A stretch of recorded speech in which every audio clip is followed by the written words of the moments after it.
has here and how welcoming everybody was has been a real highlight for me too. We got a lot of guys that come to Northeastern all around the country and have different levels of playing, and they become lifelong friends by the time they leave Northeastern, and these trips are kind of where those memories are built. I mean, it's an absolutely great experience. I mean, I would highly recommend. A lot of planning involved, but if you get it done, it could be some of the best moments of your life.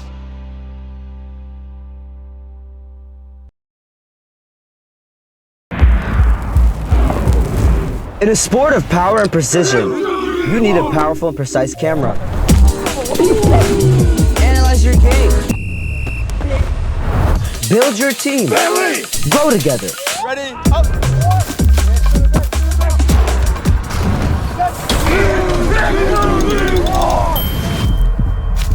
Video captures moments.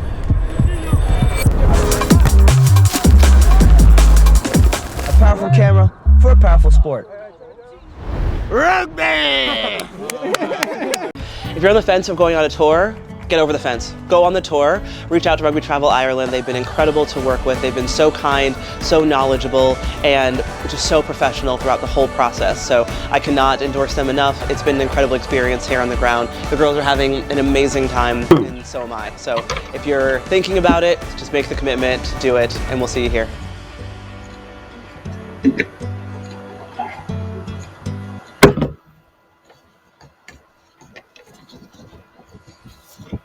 Okay, we are back live for the start of our third match between Northwestern University and Memphis University.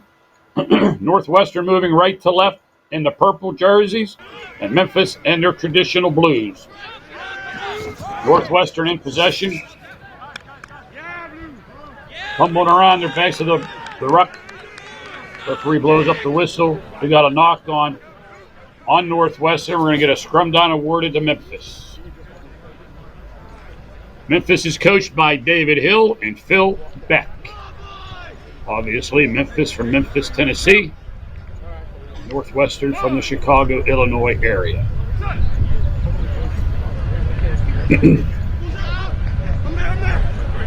Both these teams traveling quite a bit to participate in this tournament. Memphis in possession, out to number 15. He's got some space to run. Little cutback there. Avoids the tackle, knocking on the door right away is Memphis. 10 going wide. It looks like we have a mishandle of the ball there by William Toy. He's a scrummer, so you might have that happen every once in a while. They're going to mishandle the ball. I think he took his eyes off it.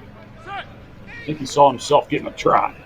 So we have number 15 for Northwestern, Alejandro Goldstein from Chicago, getting ready to put it in. Northwestern in possession.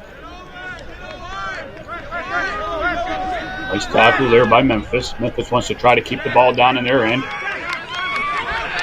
Taken at the base of the ruck by Northwestern. Put there nicely. Easy pickup for Northwestern. Nice move. He breaks away. Got some open real estate. Let's see if he can be taken down.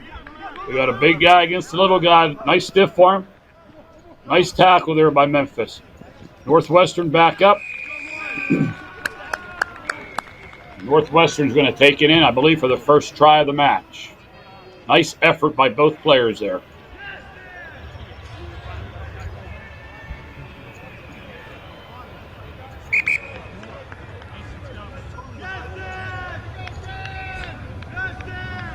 We lost the camera there, so I'm not sure what took place, but I know Northwestern scored a try. So they're up 5-0. 2.5 minutes into this third match of the Division II National Collegiate Rugby 7's Championship. I'm trying to figure out who scored that try.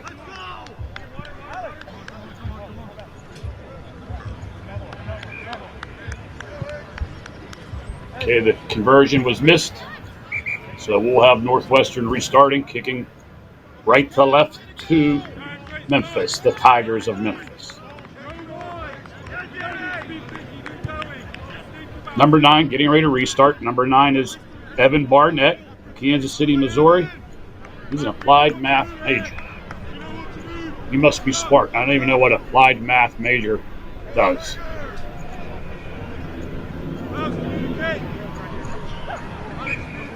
We got a little more than 3 minutes left in this third match of the day.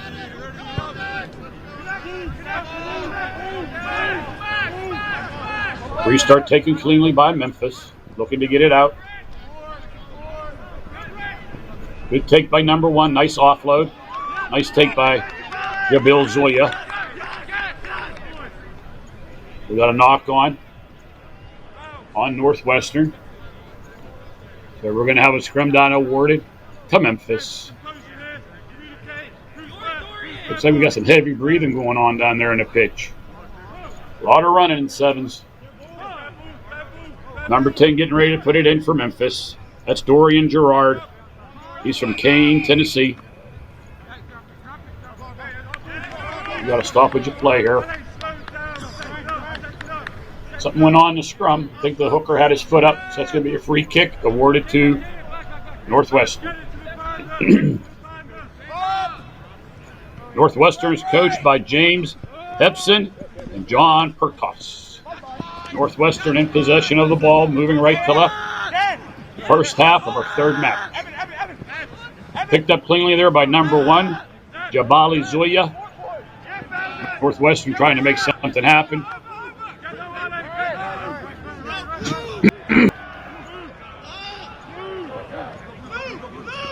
Nice take there by number 10, Fazan Aryaputra. Northwestern in possession. A little hesitation there by number 9.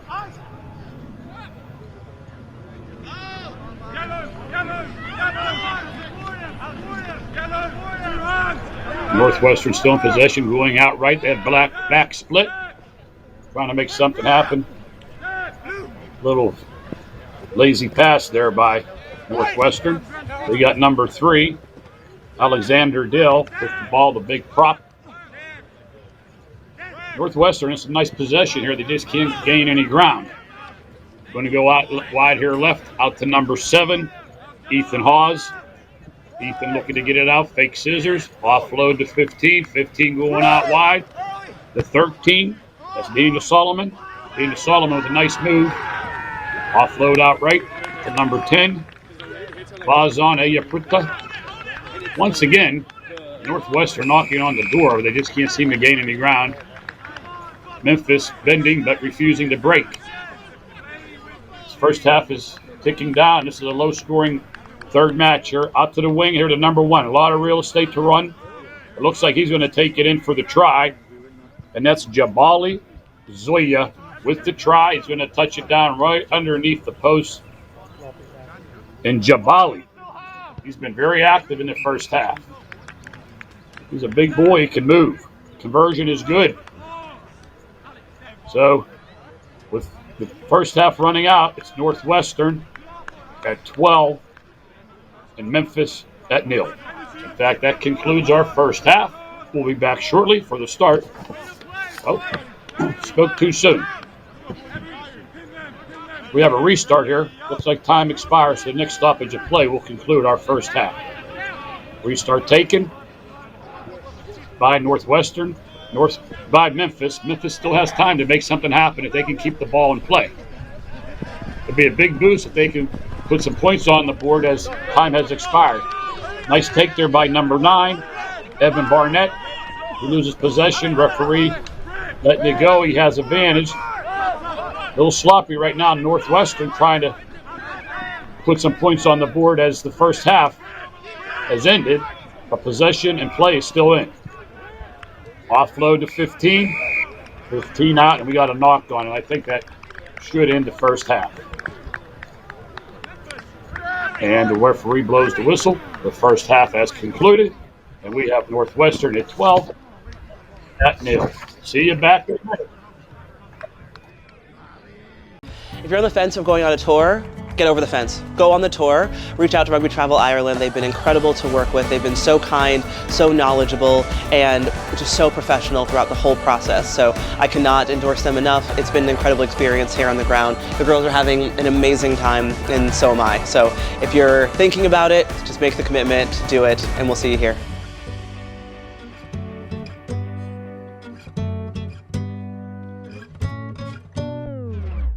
We are having a rugby tour in Newcastle, England with the All-Americans from NCR, and we're having an incredible time. So these tours are so incredibly important for our All-Americans because they get to up their skills by having coaches that they don't normally work with, teach them new skills, new drills, new ways to apply their points of difference in the game. They get to experience a new culture out here, new foods. I'm sure most of them haven't had beans on toast ever, and they're definitely experiencing that here, but they're also getting a chance to watch players that they look up to playing in the Women's Rugby World Cup here in England, which is incredibly important for them to see these people, because if you could see it, you can be it, and we are so happy that our athletes can see the Eagles, and I know they also want to be the Eagles, so this is a massive opportunity for them.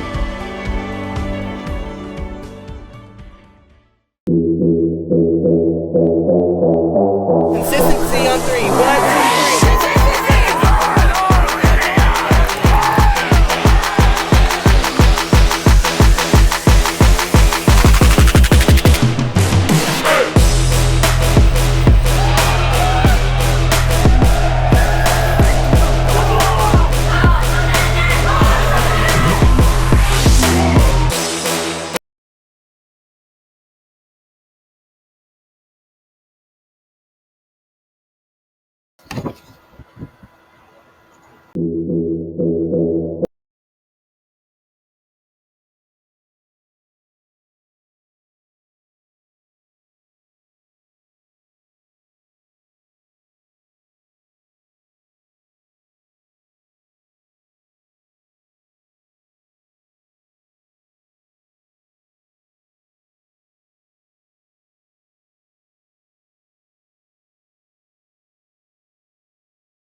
Good job, William!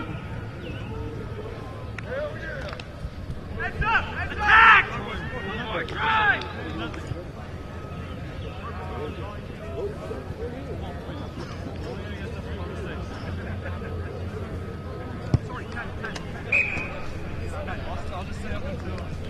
Lads, communicate on defense! Come with the 3 sec, come on!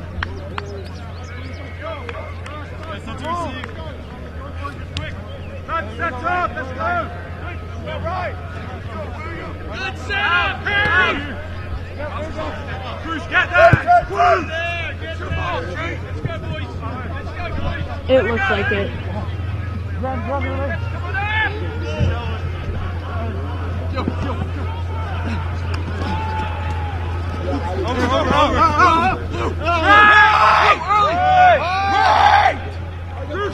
Over! And team! Rip! Rip! Get with it! Buddy, it's going! Jared! Get out! Take it! Line here! Come on! God, Harry! Don't move!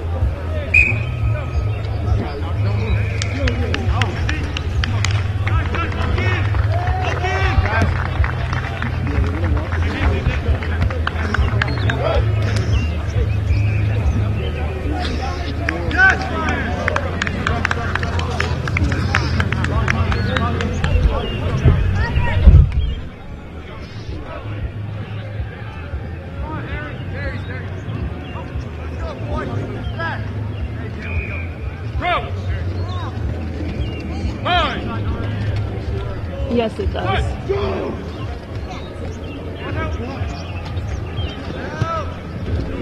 I think I'm just used to having 2 arms on a tripod, so it's just with the 1 arm I'm putting more weight, so I think that's why it's moving.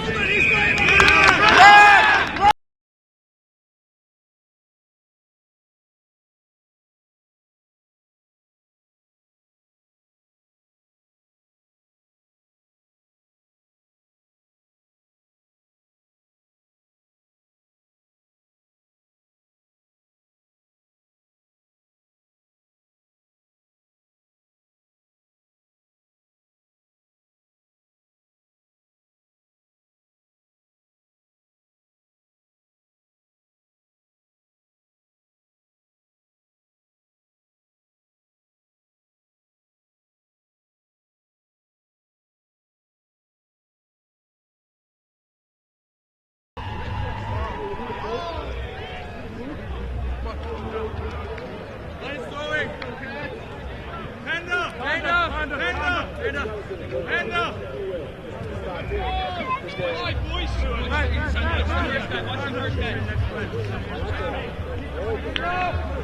Dorian, you're in the channel. Dorian. What's the over? What's the over?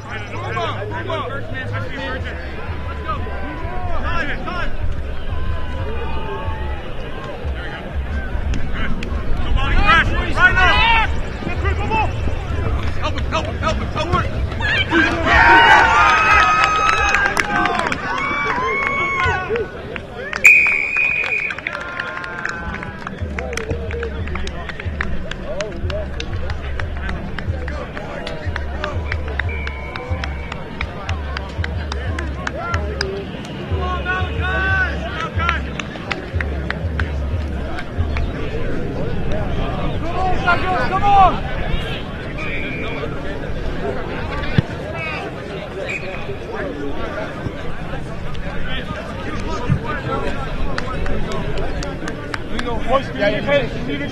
Cruz, get there! You're on the wing! I'll be middle, I'll tell you. Nice and love! Show ball, you get closer. Look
Senior. And now big ankle tackle there. Big pop off the ground, and Memphis is trying their best to get this one going. The referee thought about blowing something, changed his mind. Northwestern in possession, scrappily though, as the ball is tackled to the ground once again. Just popping off the deck, keeping this game going quickly is Northwestern. Dances himself around.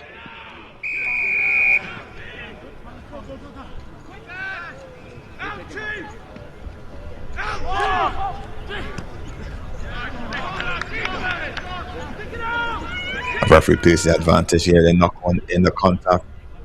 Just unable to do it in the red zone for this game. It's all about over as Northwestern is 19 points to 7 over Memphis.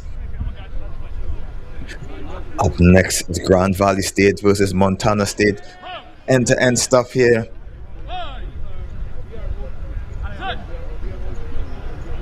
Scrum time for Northwestern. Also, I'll give, Shift this one out. Bumps it out into touch. I'll give Memphis That's credit. it. The referee calls it quits on this one. Northwestern wins this one 19 points to 7 over Memphis.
And we're back here for more college action here at Maryland's sport facility. It's Grand Valley State versus Montana State. I'm Kelson Figueroa, joined by Mark Palmieri. And Mark, mouth-watering rugby so far. What can we expect from this one? Well, these first 3 games have been very entertaining. There's been a lot of scoring going on. It's at times sloppy, so let's just see how this 4th match goes. Well, 70-degree weather is great for rugby. It seems to be a bit overcast here as the teams line up, get ready to go here. Referee for this one is Kiki Malmo Paris for this one, assisted by Josh Bond and Sydney Ramgulan. And the referees, and assistant referees are so important for this match as they needed to get this one going.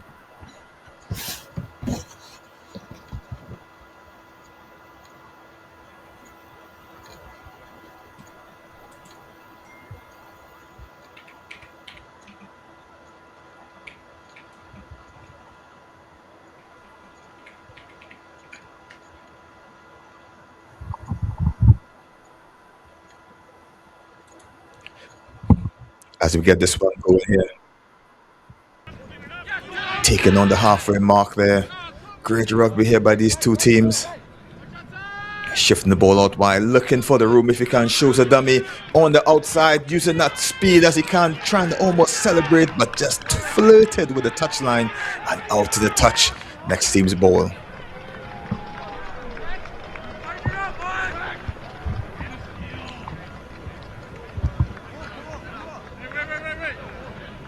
Montana State versus Grand Valley State.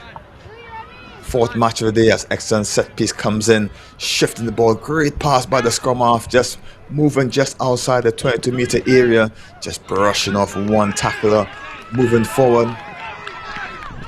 And see big contact on the halfway mark as Montana State try to shift this one out.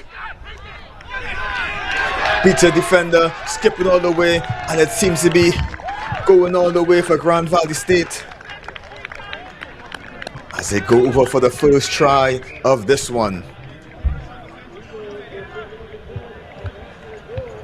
Split the seams right there. Had a lot of room to run after he split the seams there, Kelso.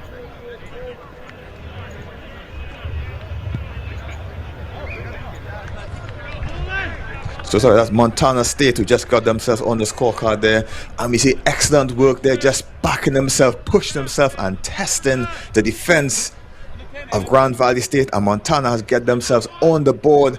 First strike for them. And how important, Mark, is it to get the first score in a rugby match? That's very important, especially in 7's. You want to get that early lead and put the pressure on the defending team. 7-point advantage as the kickoff comes back again, taken well there by Grand Valley State. They're going to try to get themselves back into this one. Lots of times in the game of 7's to get themselves going as the ball shifts out to the wing, taking the floor eventually. As we see, slipping the contact there. They're going to try to go all the way. One defender to beat. He skins him, leaves him for dead. And they're going to try to level the score with a kick to come. Valiant chase, but just not enough. And Grand Valley State back at the board. And that's what we say about 7's rugby. It is so exciting. Blink and you'll miss it. Really nice cutback move there by the try scorer. I believe that was Reinhardt's step.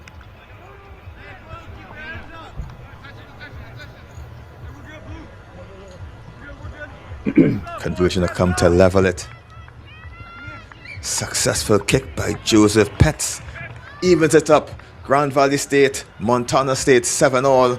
Just about 4 minutes left in this one. The sun is peeking out. The excitement is going. And I say 144 teams, 8 championships, 1 stage over 3 days. And this is Rugby National Championships 2026.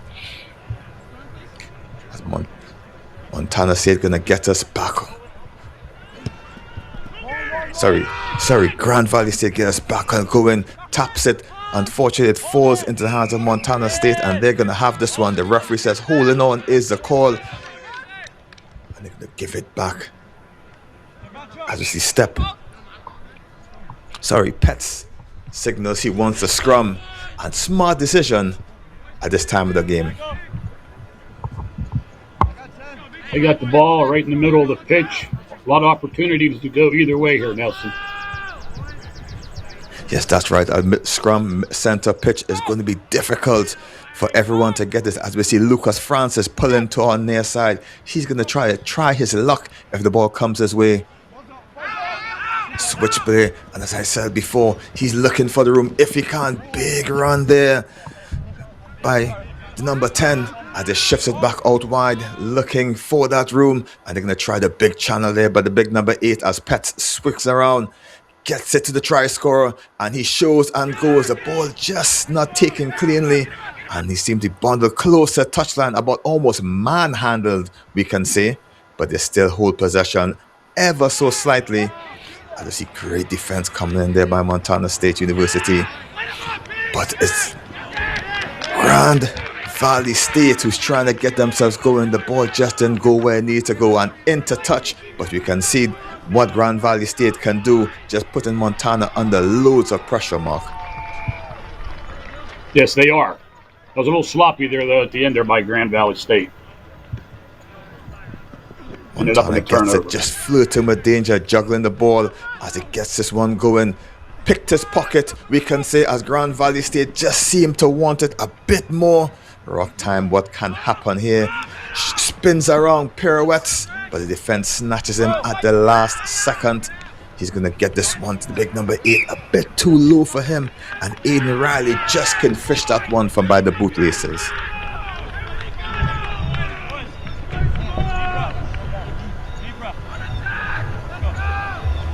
As this first half starts to wind down, it looks like the players out there getting a little tired right now. A lot of huffing and puffing going on. 7's a game of fitness. You need to be fit and strong. I know it's Montana State. They're going to have the possession into this one.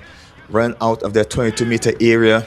Just slips out of a very strong tackle, held on by the ankles. As Montana tried to get this one going, big right foot step, another right foot step and a fend, and he's going all the way up to the halfway mark. Will he be caught? Brushes off for one, pops it, but it's this man again. It's Joseph Petts, gets it for Grand Valley State, and they're going to try to rumble just past the halfway mark. Shifting the ball, looking for the room, probing, gets it into the hands of the big man.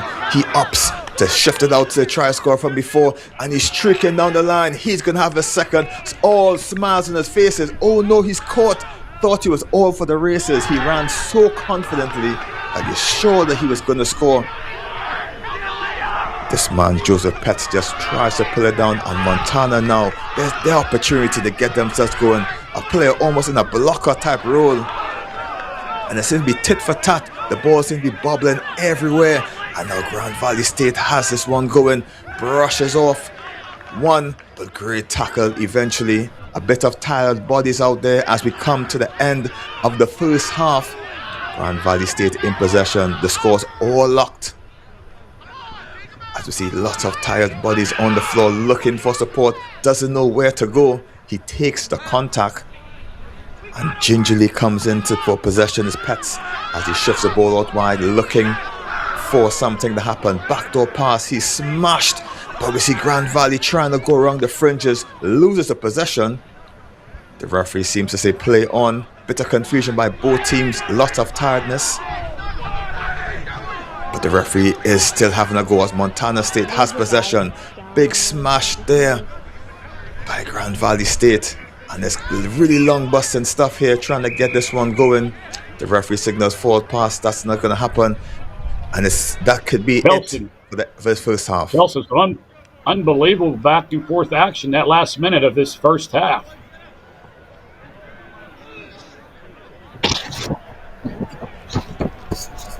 But there we have it at the end of the first half. It's 7 apiece. We'll be back for more second half action. Is this how? Consistency on 3. 1, 2, 3.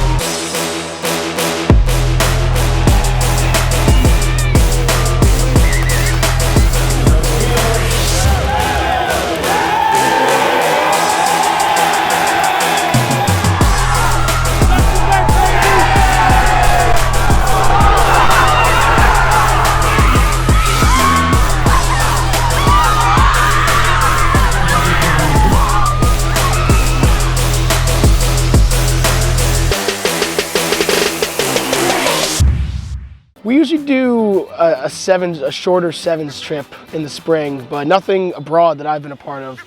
So this is a much bigger step up for everyone. You learn a lot, the players learn a lot. They learn about themselves probably more so than anything else, but it's a great way to get the guys coming together. You know, we had a mix of A side, B side, forwards, backs, experienced, unexperienced, and they're all a lot closer now than they were before. From the game, from the experience, from seeing a new country all together. It was great. It's great to see them all come together.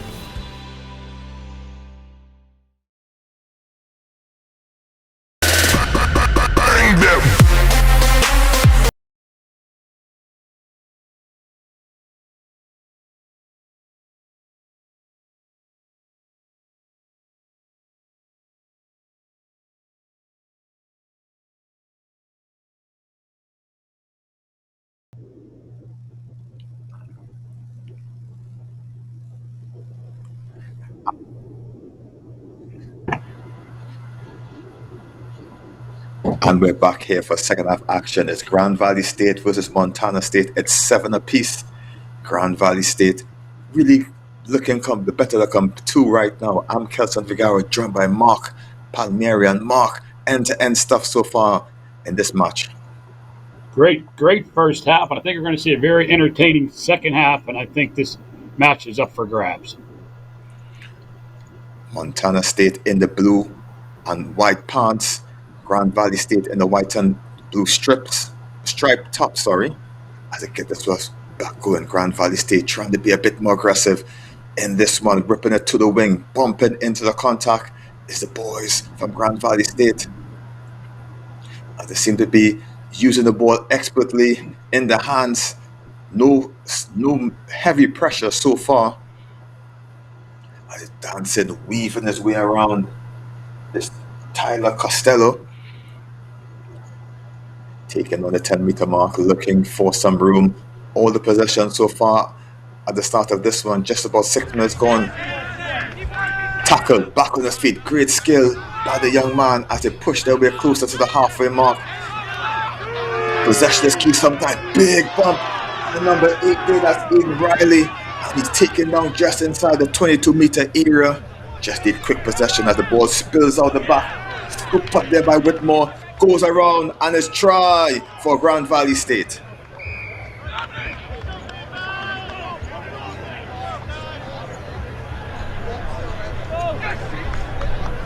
Just take a replay. Big bumps by Riley. Getting over, extending the lead for Grand Valley State. 12 points to better with the kick to come.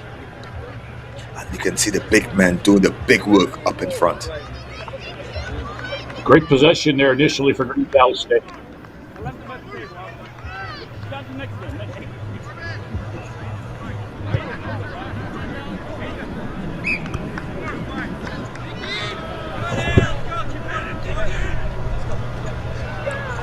Pet slots it over, pushing the score 14 points to 7. Great initial possession there by Grand Valley State, Kelson. That's right, Mark. They really held on to the ball and really sucked in as much defenders as possible before letting the big men come in and do the stuff that they do. Tough work by the big men, and hats down to Riley for really bumping his way and using his weight. Deep kick taken well by Montana State, looking to get themselves back into this one. Slam to the floor, wrestling style. But the referee's not going to have that, and I think they're going to the pocket. Dangerous tackle, and they're going to have 2 minutes to the bench to think about that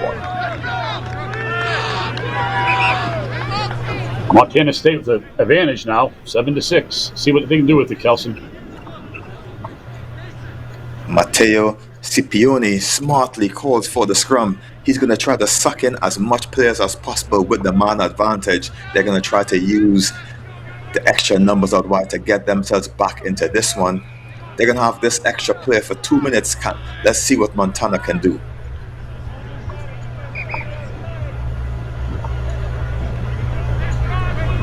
Referee just not happy with it. Need to get that push straight. As Montana State can have about 80 meters to run to get themselves back level on this one. Big shot by Grand Valley State. One with the number short, and it's that man with the ball once more. That's Joseph Petts. He's been everywhere like salt on the pitch today. There's big men doing the heavy lifting out there for the team. As you see, Norman gets into the contact for this one. Grand Valley State just unsure what to do with the possession, but they keep it well. Deep inside the half, the Montana State half. Big man again, try to challenge. He's going on the outside, he won't be stopped, and he's tricking in for another. That's Kairos Norman, the senior, gets over for another for Grand Valley State. Big try right there by Grand Valley State, being a man down. That's huge. Yeah, we're gonna have thought that Montana State would have taken advantage of the man being down, but with 6 men, they still do the work. As Grand Valley State just get a stronger hold of this one. 1 player short, no problem. One excellent conversion by that man. I've called his name many times so far in this game so far. Joseph Petts slotted it over. 21 points to 7 with a man down. About a minute left in the bin before they are back to their full complement, we should say. And Mark, Grand Valley State really has a stronger hold of this one. They are. They have a nice 14-point lead with 2 minutes to go. He's got to play some defense. We're still a man down. Oh, and the coach killer there. That ref seemed to be in front of the kicker. And Montana State gonna get it's the big man trying to get the offload, shift it out wide.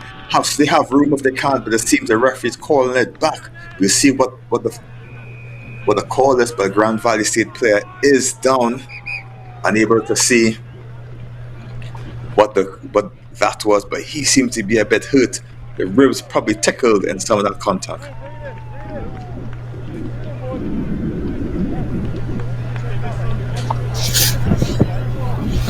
Joseph Petts.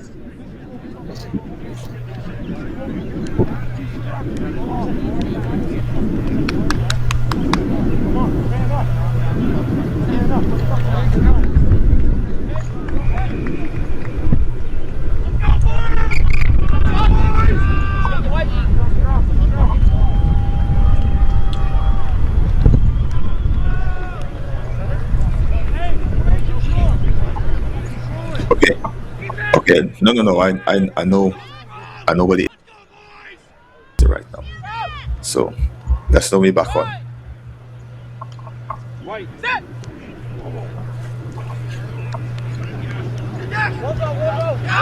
Scrum time here for Grand Valley State as they get themselves back going, trying to pinch their way through the dummy, and he's going through. Can they catch him? One more to beat, big right foot step, and he's over. He's gonna extend this lead for Grand Valley State. That Lucas Francis, he did it all himself. Come at the man, come at the hour, and he did it, just pushing Grand Valley State further in front.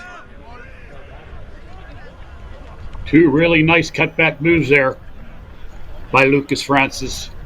Created some space. Heck of a run. No pressure for him now. This game is all but sealed for Grand Valley State. It's going to take a monumental task for Montana to get back in this one.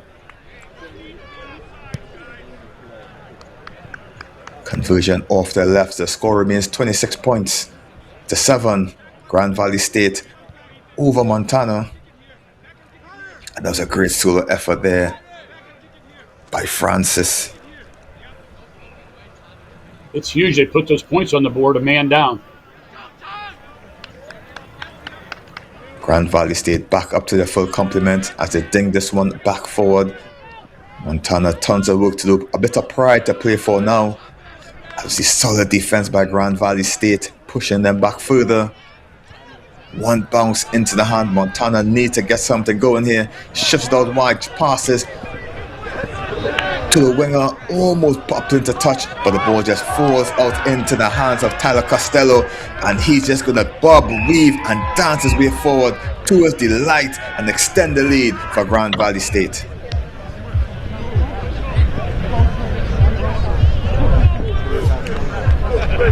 Towson, Grand Valley State really turned it on this second half and kind of surprised at the outcome. All 7's, anyone can win on any point of the day. And we see Grand Valley State just turn it up in the second half. Not sure what the coach told them, but it worked well.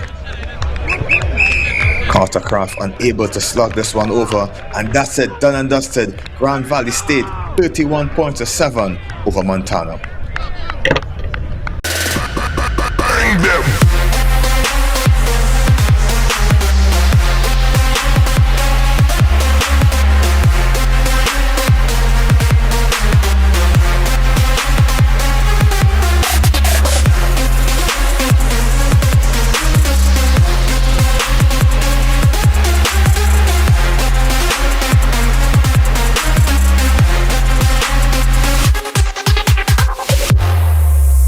It's been so much fun. I love getting to meet people from different schools and different experiences. It's been surreal with everything that we've gotten to do here. I think my favorite memory has to be the flag bearing before the World Cup ceremony, like getting to walk out there with teammates and bear our country's flag before watching our country play in the World Cup was an insane moment for me personally. One of my favorite memories is probably the bus ride back after we won our first game. It was kind of quick right after we got here, but we bonded really quick with everyone and it was a lot of fun and we celebrated and had a great ride back.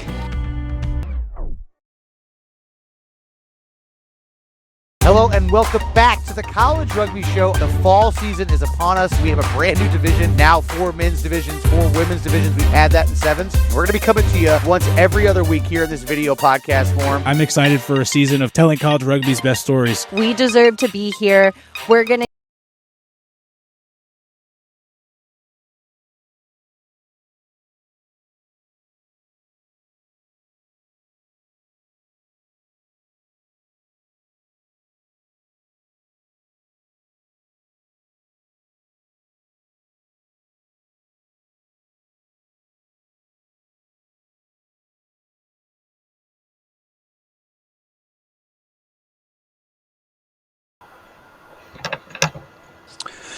And welcome to the 5th game of this morning. This is Mark Powell joining in with Mark Palmieri, bringing you Miami of Ohio versus Drexel as we see the kickoff to Drexel here, moving left to right, bringing the ball around the center. There's a quick step right up the middle. He's going to bring that back up to about the 10-meter line as Drexel resets, moves off to the left-hand side. Looking for that opening on the wing. He might have got a step there and looks like he's going to be tackled into touch. Mark, what do you think about this game we're going to have here? Well, the previous games have been very entertaining. I'm looking for a good match here. We've seen a lot of scoring in these first 4 matches. So let's see what happens here right now. And Miami of Ohio looks like they're going to have a line out here just shy of the midfield line as the AR gives them a bit of instruction. Ball's in, good clean line out to Miami as they bring the ball off to the left-hand side, looking for that opening on the wing. Can't quite get there as the defense closes in. Quick offload to keep the ball in play as Miami looks to reset. Drexel driving them backwards. There's the clearing kick just to get out of a bit of danger there. That ball's going to take a Drexel bounce, and he's looking for a hole around the wing. And he may have found it. He beats the winger, and he's going to be free and clear down the side. 1 man left to beat. If number 9 can catch him, he's going to be brought down. Oh, and he comes right into the corner as Drexel takes the first score of the match. I believe that was Thomas Steele, number 7, the winger out of Greenwich, Connecticut. Quick change of events right there, Mark. Looked like he was going to be caught just shy of the try line, but he makes it across as Drexel lines up. They'll look to kick the conversion here. And it looks like he just clears the bar. The score's good, so Drexel puts another 2 on the board to go up by a score of 7-0. Mark, what do you think of that run? Good speed around the corner, eh? Very much so. Showed more speed than I thought he had. It did look like he was going to be caught, and then he just squeaked around the corner and took it all the way in as Drexel kicks the restart. Hit Miami of Ohio, fields the ball, but hit quickly back at near their own 22. They're going to reset and look to come around the right-hand side. They've got a bit of space along the right-hand wing. He elects to bring it back to the inside, forward between the lines here as Drexel resets and brings it back off to the left. Quick steps one, looking for the offload to the outside. He's found the winger, but the defense closes. Number 11, Jack Belisario, will number 11 being Tom Ryan. So the ball comes back to the right-hand side, and that Drexel defense just closing quickly, giving Miami of Ohio nowhere to go, driving them backwards on the pitch. Looking for the offload. He might have the winger there, and he does. And the winger takes it around the side. He's got the opening. And number 7, that is Devin Brown, the senior out of Middleborough Heights, Ohio. He'll take that one all the way in, dot it down beneath the post. Nice work, Brett. Let's go. Mark that Devin Brown. He's a big boy. He's got some speed. 6'1", 205 pounds. That's the size. Once you get him going, there's just not going to be any stopping him once he gets his momentum built up. And Devin takes that one in, puts 5 on the board. Should be a chip shot for a conversion kick. It is right up the middle as Miami of Ohio knots this one up 7-7.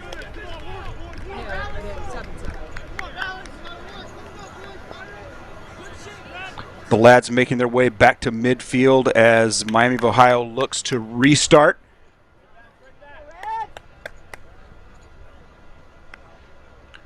About 4.5 minutes into this first half, 2.5 minutes to play. Good high playable kick for Miami. Fielded by Drexel though, no defensive play on it. But the ball takes a bit of a wonky bounce there. You never know where a rugby ball is going to go once it hits the ground. And so Drexel now finding themselves pinned back near their own 22 as they look to reset and put something together. Quick step back to the inside. And now Drexel looking to see if they can find an opening on that wing. Miami's going to close it down, force Drexel back to the center. He steps 1, he steps 2. He's going to outrun, did not quite outrun the third defender, but the offload, the support runner is there.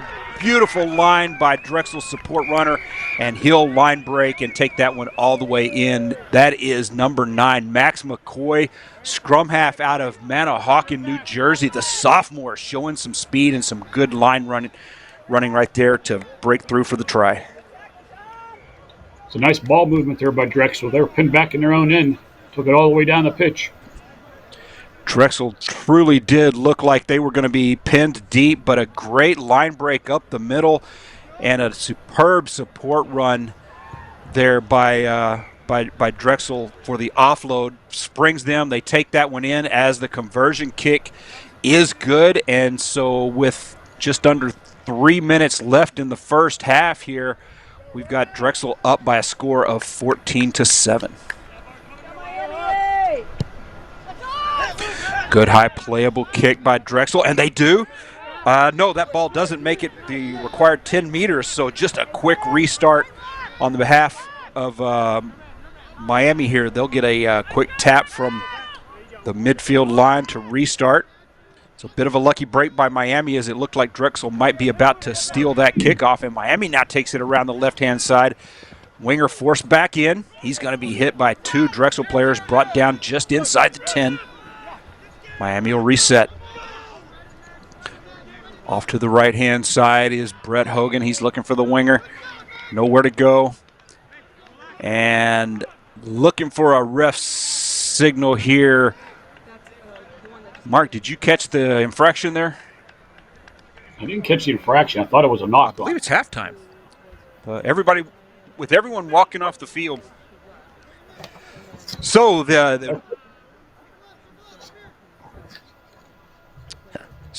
it was not an infraction. That actually is halftime, and so the lads are leaving the pitch, and we'll go into halftime here with the score: Drexel 14, Miami of Ohio 7. Hello and welcome back to the College Rugby Show. The fall season is upon us. We have a brand new division, now 4 men's divisions, 4 women's divisions. We've had that in 7's. We're going to be coming to you once every other week here in this video podcast form. I'm excited for a season of telling college rugby's best stories. We deserve to be here. We're going to keep, representing. That was, to me, the biggest testament for the future of the game.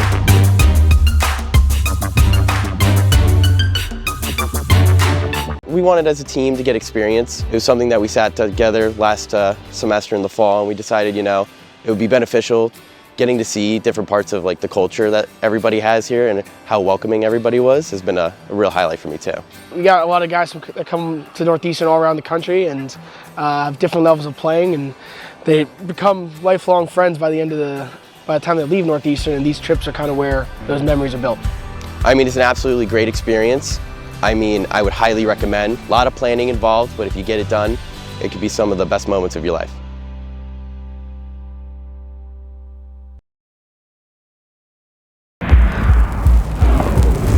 In a sport of power and precision, you need a powerful and precise camera. Analyze your game.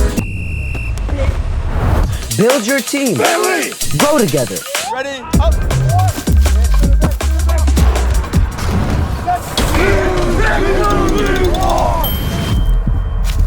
Video captures moments.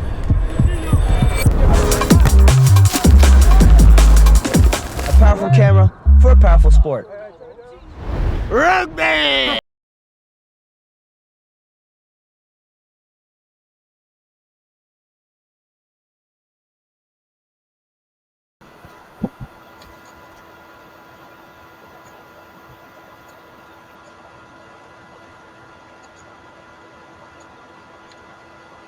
Yeah, Mark Palmieri back for the second half of this Drexel versus Miami of Ohio game. About 30 minutes into the second half here, Drexel starting off with a 14-7 lead. Miami of Ohio with the line out. The throw is long, and a Drexel player gets a boot on it. It's going to drive Miami back almost to their own try line as they try to break free. Oh, but he takes a good sidestep, and he's going to make the line break. That's going to get him out beyond the 22-meter line as Miami dodges a bullet there. Looked like they were about to be pinned on their own try line, and that may be a knock-on right there. Mark, this is a dangerous place to be turning the ball over. Most definitely. It was a nice move by the Miami player. Then they wasted the opportunity. I hope the second half is going to be as entertaining as the first half.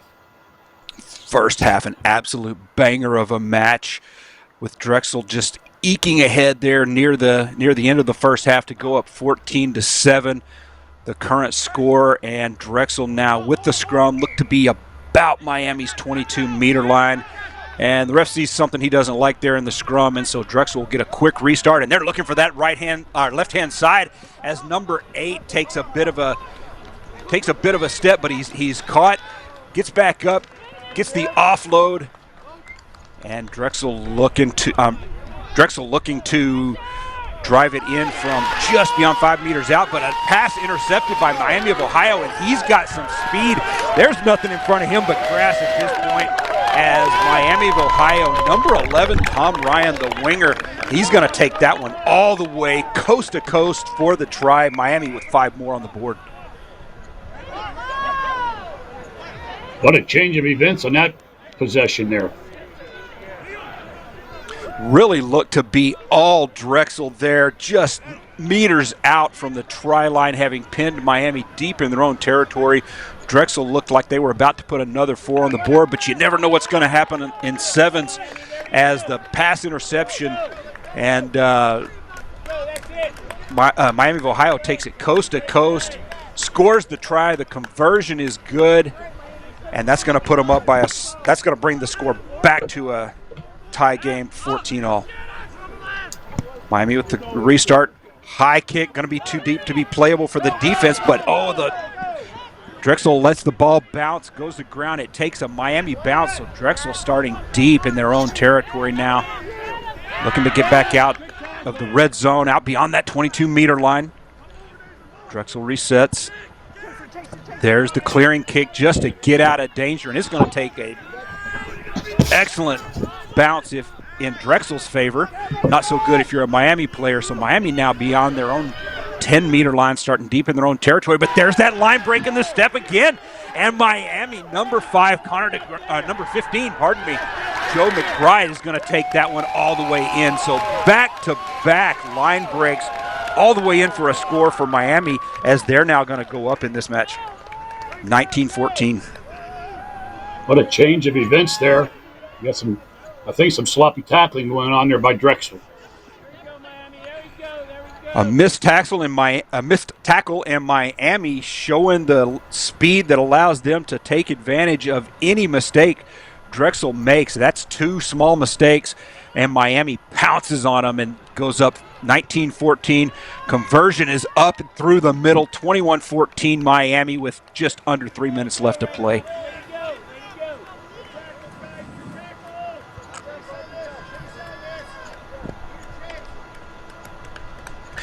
The lads will retake midfield as we get a good look at the conversion replay there. And here comes the kickoff.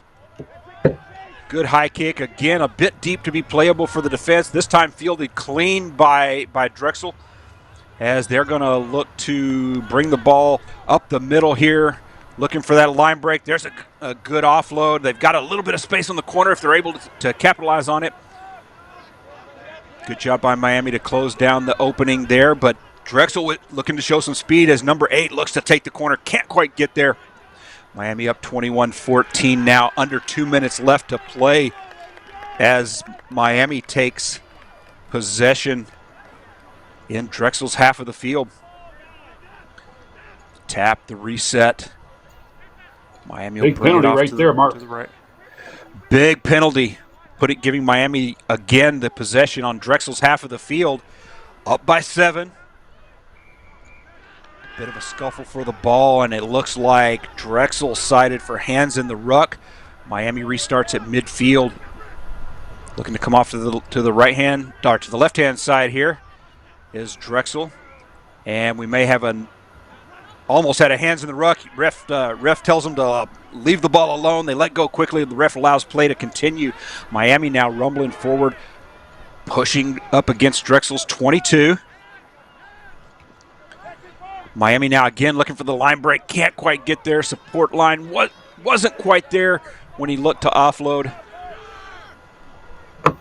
And Drexel showing some strong defense, slowly inching Miami backwards, but Mark, we've seen how Miami can just score in a heartbeat here as number 4 comes off to number 11, Tom Ryan. He'll look to go around. Drexel defense closes. Number 9 looking to take it up the middle. Trying to hang on here, Mark. Trying to hang on. Looked like we might have had a forward pass, but the ref says play on, and there is another hands in the ruck called against Drexel. That's going to give Miami an opportunity to reset. That might be the nail in the coffin right there. It very well may be. Looks like we've lost our online game clock, but I believe that time has expired there as Miami does kick the ball into touch. That'll end the match. Your final score, Miami of Ohio 21, Drexel 14.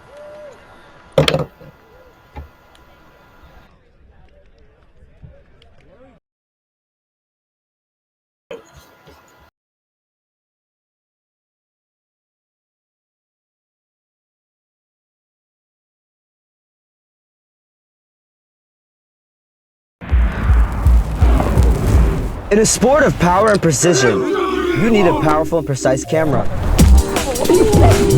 Analyze your game. Build your team. Grow together. Ready? Up.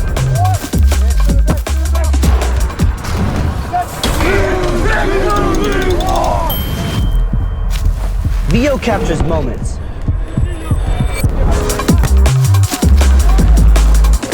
A powerful camera for a powerful sport. Rugby! If you're on the fence of going on a tour, get over the fence. Go on the tour, reach out to Rugby Travel Ireland. They've been incredible to work with. They've been so kind, so knowledgeable, and just so professional throughout the whole process. So I cannot endorse them enough. It's been an incredible experience here on the ground. The girls are having an amazing time, and so am I. So if you're thinking about it, just make the commitment, do it, and we'll see you here.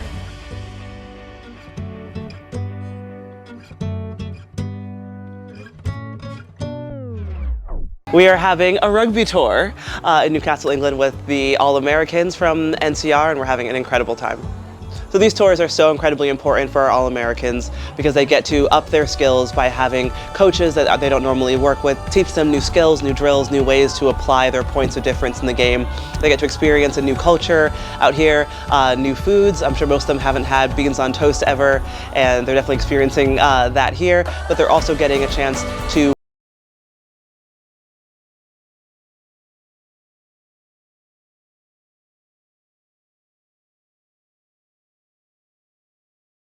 Colorado Mesa.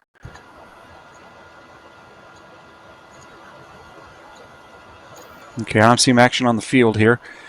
Geez, can we tell I can't tell the teams apart. Real hard. I'm thinking. That is a dark green. That's a dark green and yellow. Okay.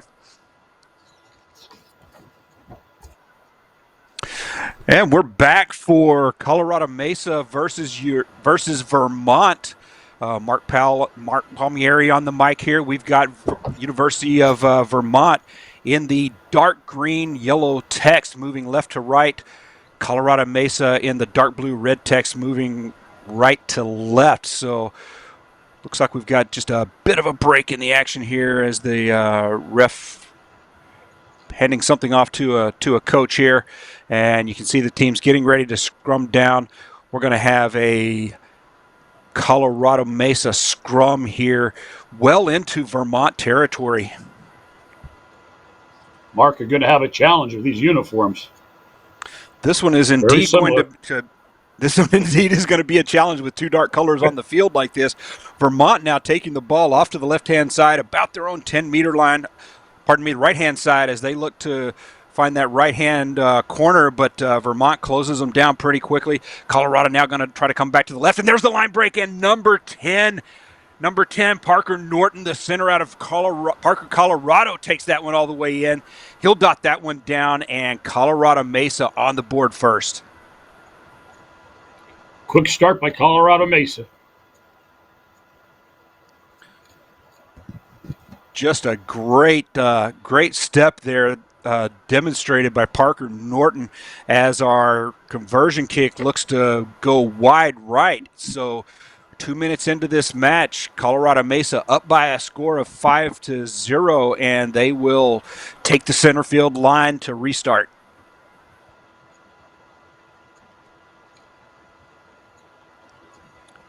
Parker Norton, the try scorer, with a good high kick. That may be playable for the defense. They go up, and they do. Colorado Mesa steals that kick, and so they're going to take charge here inside Vermont's territory as they get driven a bit backwards on the exchange, but forward about a meter, perhaps a meter and a half beyond the gain line, and Colorado Mesa called for diving into the ruck. Turns the ball over to Vermont, and we're going the other direction, Mark. Yeah, don't go to the ruck there. Got to keep your feet. There's a good hit as Vermont number 8, Quinn Ressler, takes the ball and looks to drive across. Quick offload, and just like that, we've got Vermont. We've got Vermont at the 10-meter line, but Colorado Mesa steals the ball quickly back towards midfield, and Colorado Mesa back on the attack. There's a hard hit at the 10-meter line. Ball goes up and just might started to say bounce into touch. It did. There's the AR's flag as Colorado Mesa's offload appears to bounce into touch, and we'll have a Vermont line out here at the 10-meter line.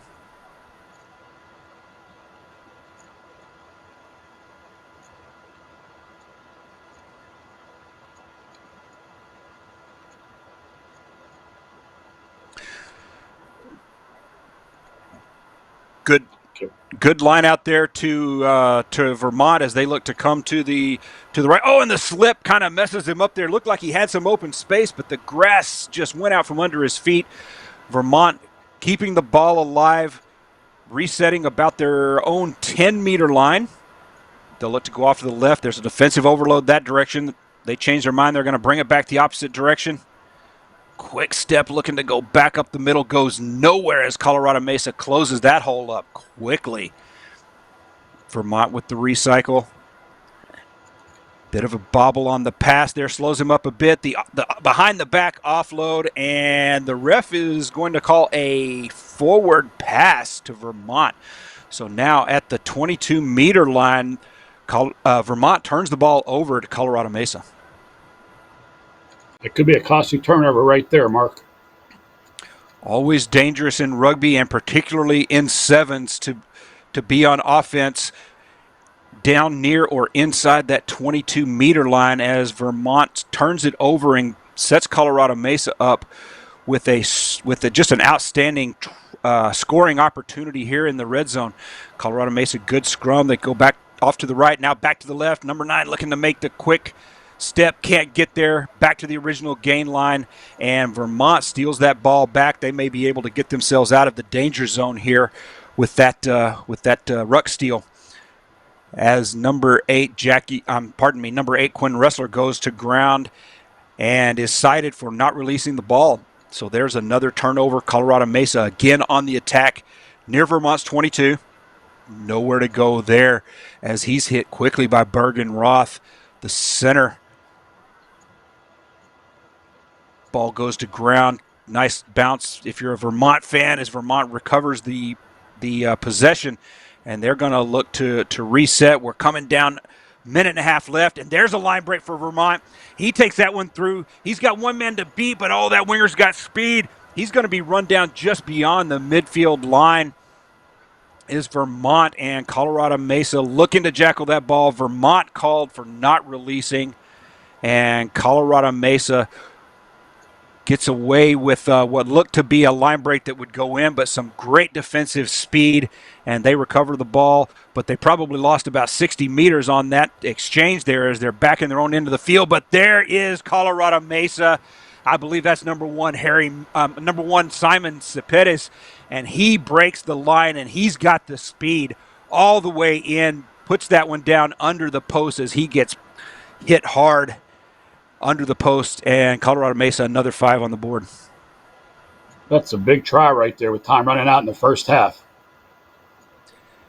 Really, you see the replay there. What a step as he just leaves the defender behind, looking for his ankles, takes it in free and clear all the rest of the way in for the try. And with that, Colorado Mesa goes up 10-0. Here's the conversion. It's good. That gives Colorado Mesa a score of 12-0 as we wind down the first half, and we'll go into halftime. Colorado Mesa leading Vermont 12-0.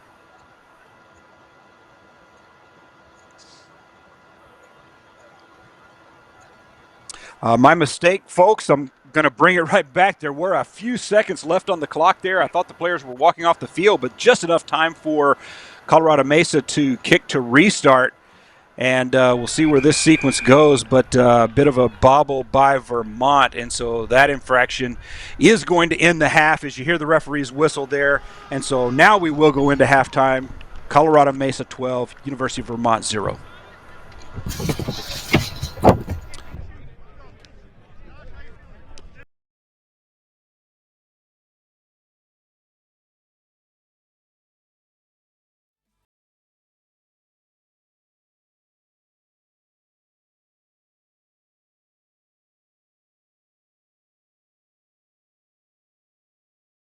We are having a rugby tour in Newcastle, England with the All-Americans from NCR, and we're having an incredible time.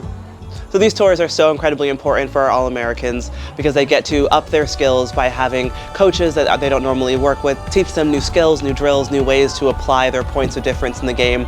They get to experience a new culture out here, new foods. I'm sure most of them haven't had beans on toast ever, and they're definitely experiencing that here, but they're also getting a chance to watch players that they look up to playing in the Women's Rugby World Cup here in England, which is incredibly important for them to see these people, because if you could see it, you can be it, and we are so happy that our athletes can see the Eagles, and I know they also want to be the Eagles, so this is a massive opportunity for them.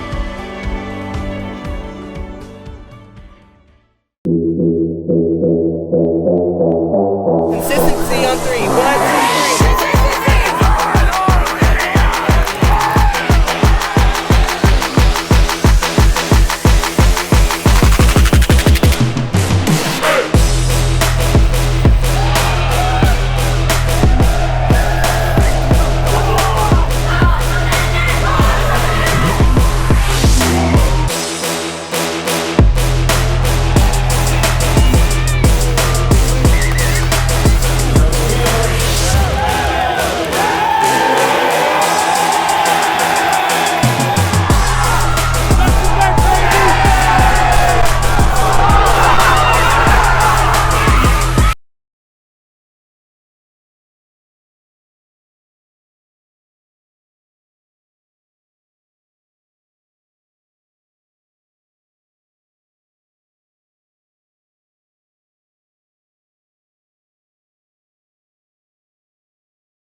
Okay, we are back with for the second half. Colorado Mesa leading University of Vermont by a score of 12-0 as the kickoff is going to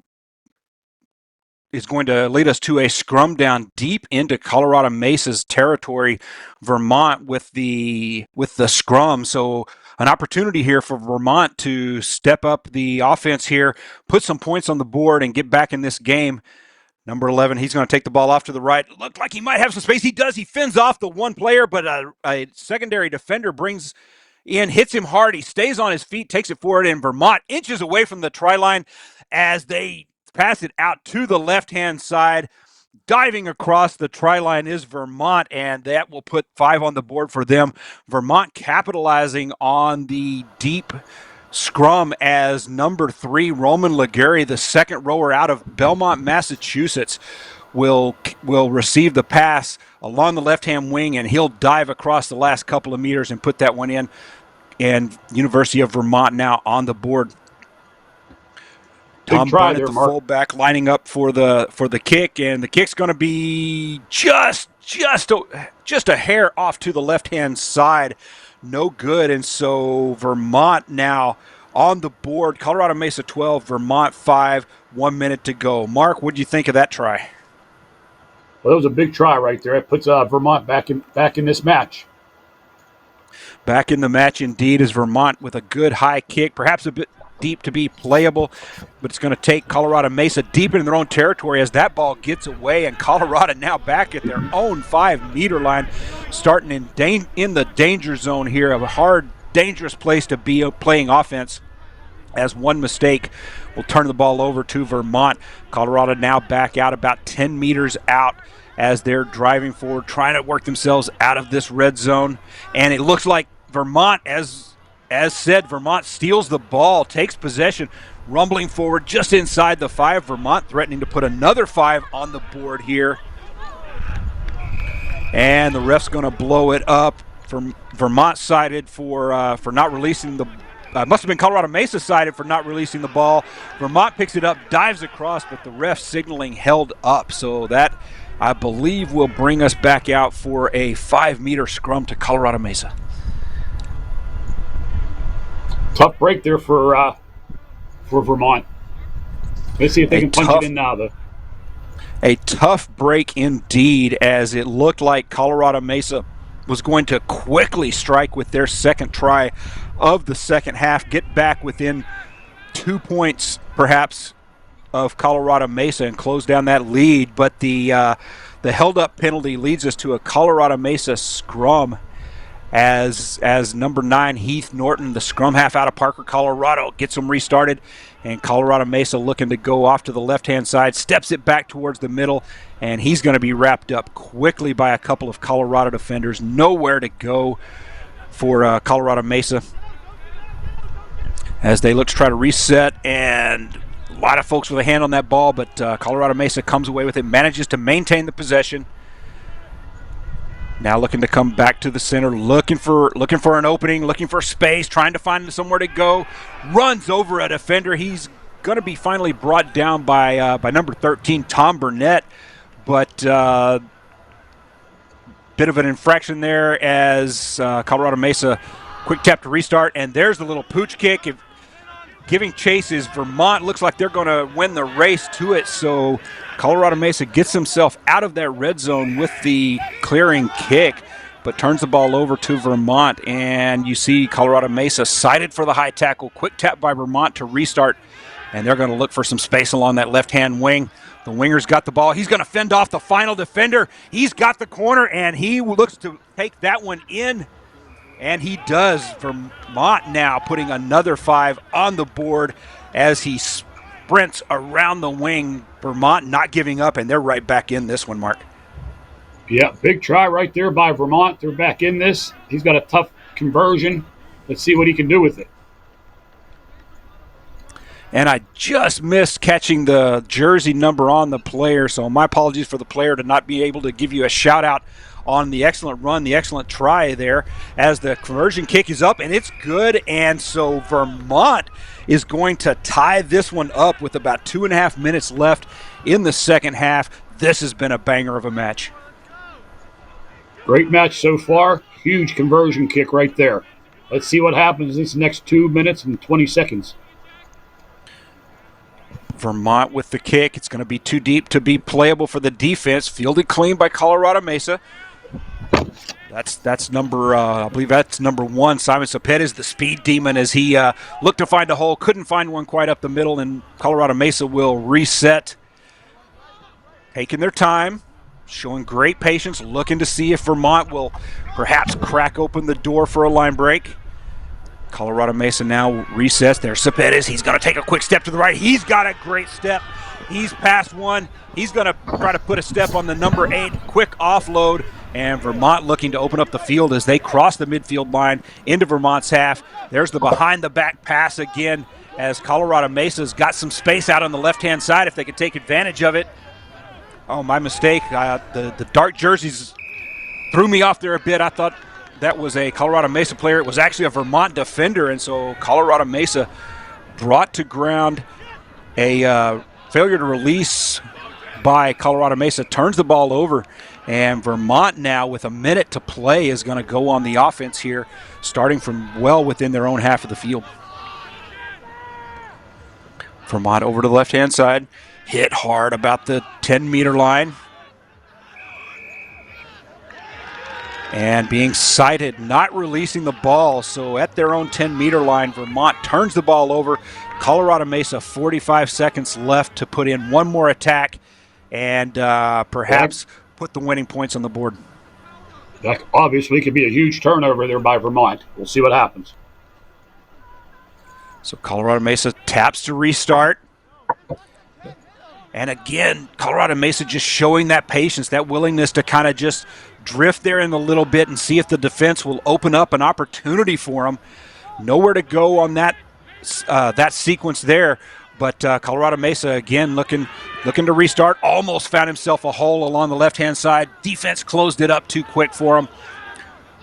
And Colorado Mesa now in the waning seconds as the unofficial game clock expires here. Colorado Mesa looking to find an opening, maintaining the possession. There's a bit of a dive over, and that may have been the mistake right there. Vermont with a missed tackle, and Colorado Mesa is going to make them pay for it. The missed tackle opened up a hole. Colorado Mesa squirts through it, and they'll put 5 points on the board. That's going to end this one, Mark. Wow, what a change of events right there. You never know what's going to happen in rugby sevens. 7's such an unpredictable game, and with the speed you see on the field, there's just no room for errors. And we saw the outcome of that right there as just a small error, a missed tackle by Vermont out near midfield opens up just enough hole for Colorado Mesa to squirt through, take it in for the try. As we see the conversion kick falls short, and I do believe that will bring this match to a close. The final score, Colorado Mesa 17, University of Vermont 12. Best match of the day so far, Mark.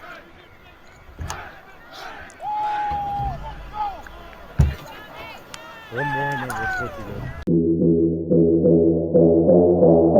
Consistency on 3. 1, 2, 3.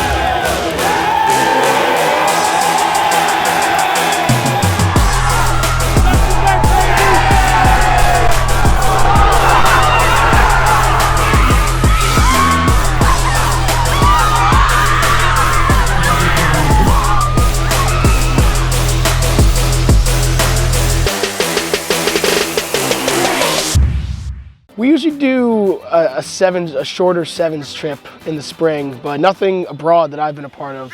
So this is a much bigger step up for everyone. You learn a lot, the players learn a lot, they learn about themselves probably more so than anything else, but it's a great way to get the guys coming together, you know. We had a mix of A side, B side.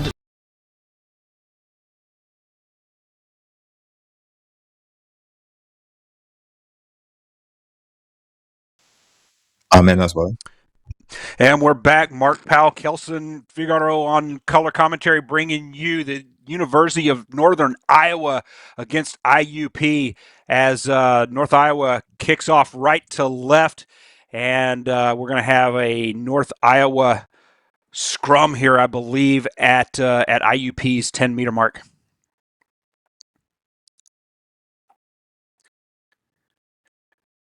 Number 9, the scrum half, Ian Kresge, out of Peatone, Illinois, gets the play restarted.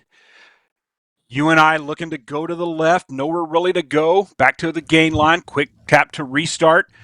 They'll try the right-hand side this time, looking to probe. The winger's got some space over there if he can get the offload to him.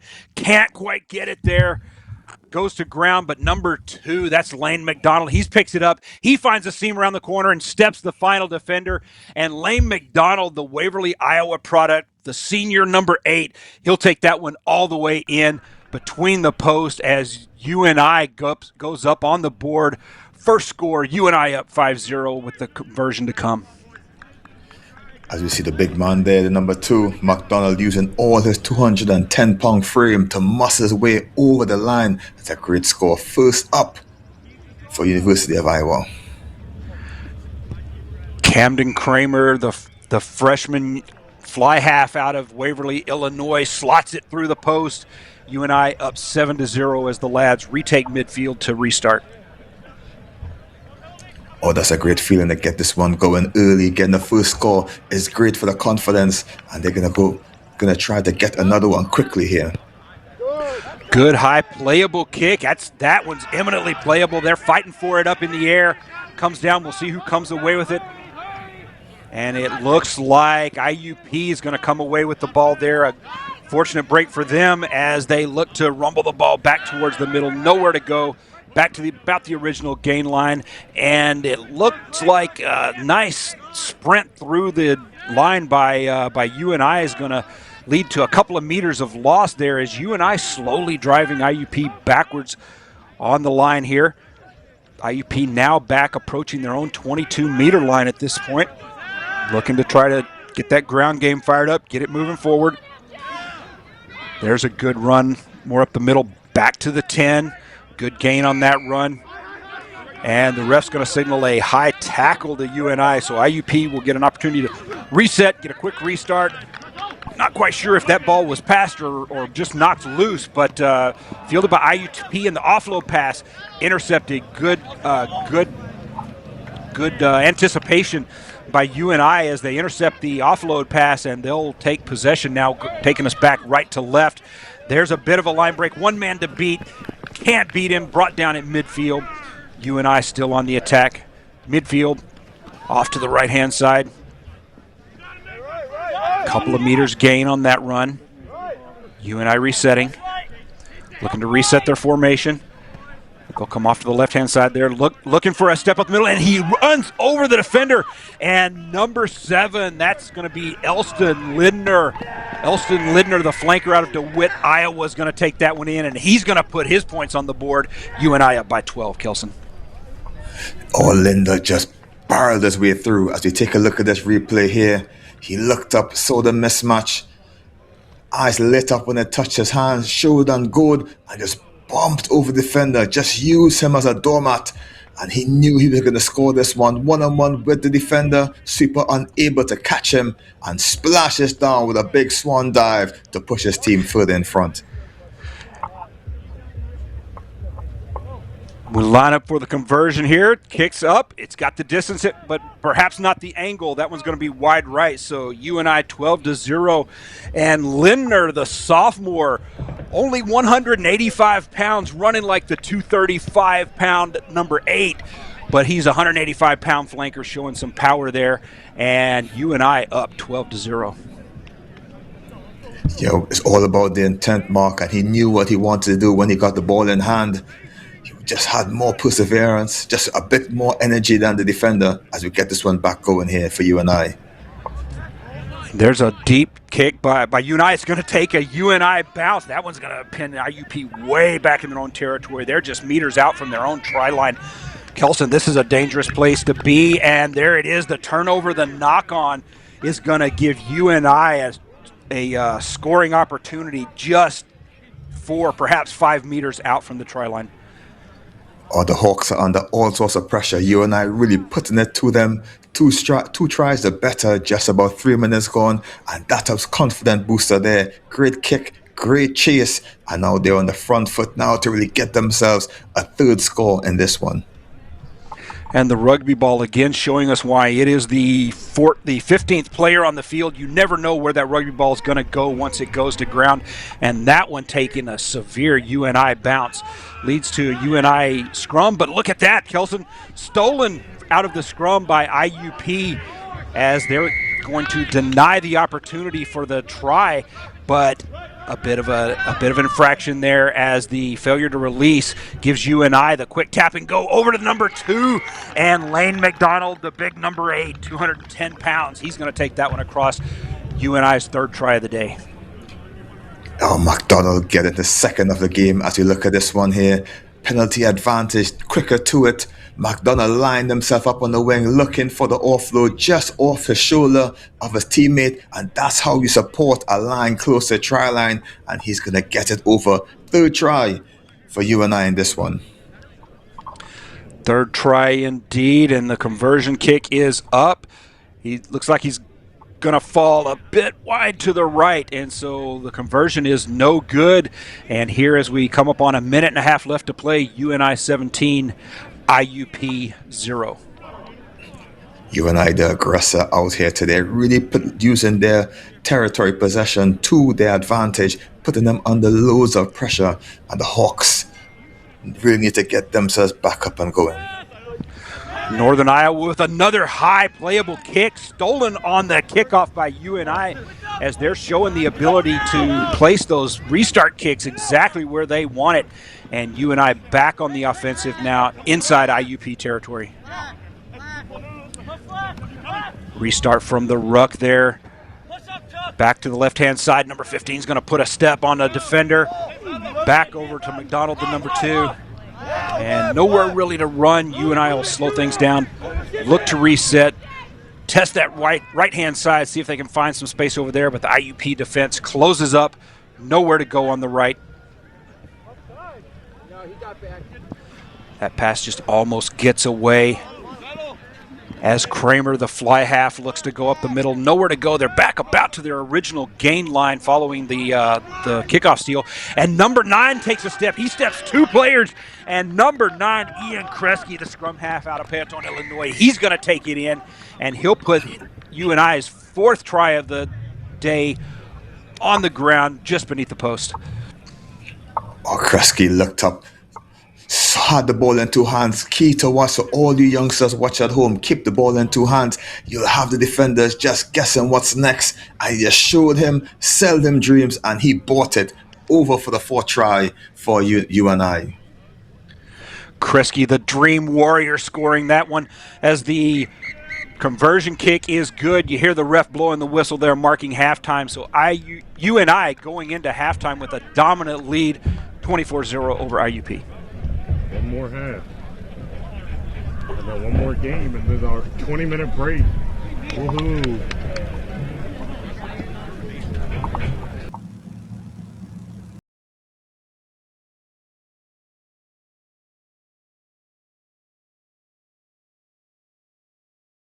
We usually do a shorter 7's trip in the spring, but nothing abroad that I've been a part of.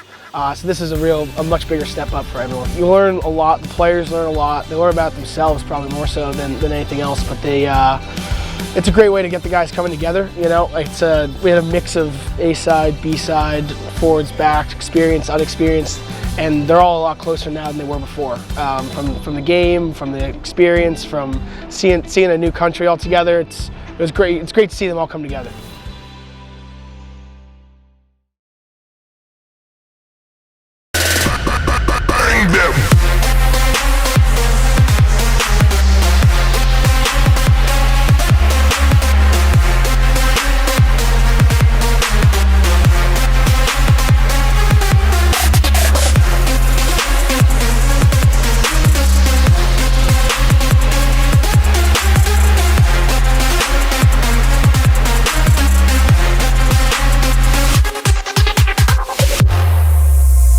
been so much fun. I love getting to meet people from different schools and different experiences. It's been surreal with everything that we've gotten to do here. I think my favorite memory has to be the flag bearing before the World Cup ceremony, like getting to walk out there with teammates and bear our country's flag before watching our country play in the World Cup was an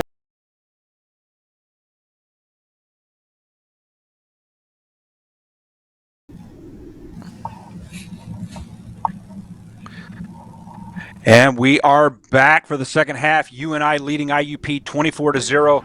As you see, IUP's kickoff to start the second half fails to make it 10 meters. So UNI will bring this one back out. Tap start from midfield. Kelson, what do you think? What do you expect to see this second half? Oh, the Hawks really need to get themselves going. 4 tries. UNI are the better of them. Just need to get one score going, and the kickoff error wasn't what they wanted to get going.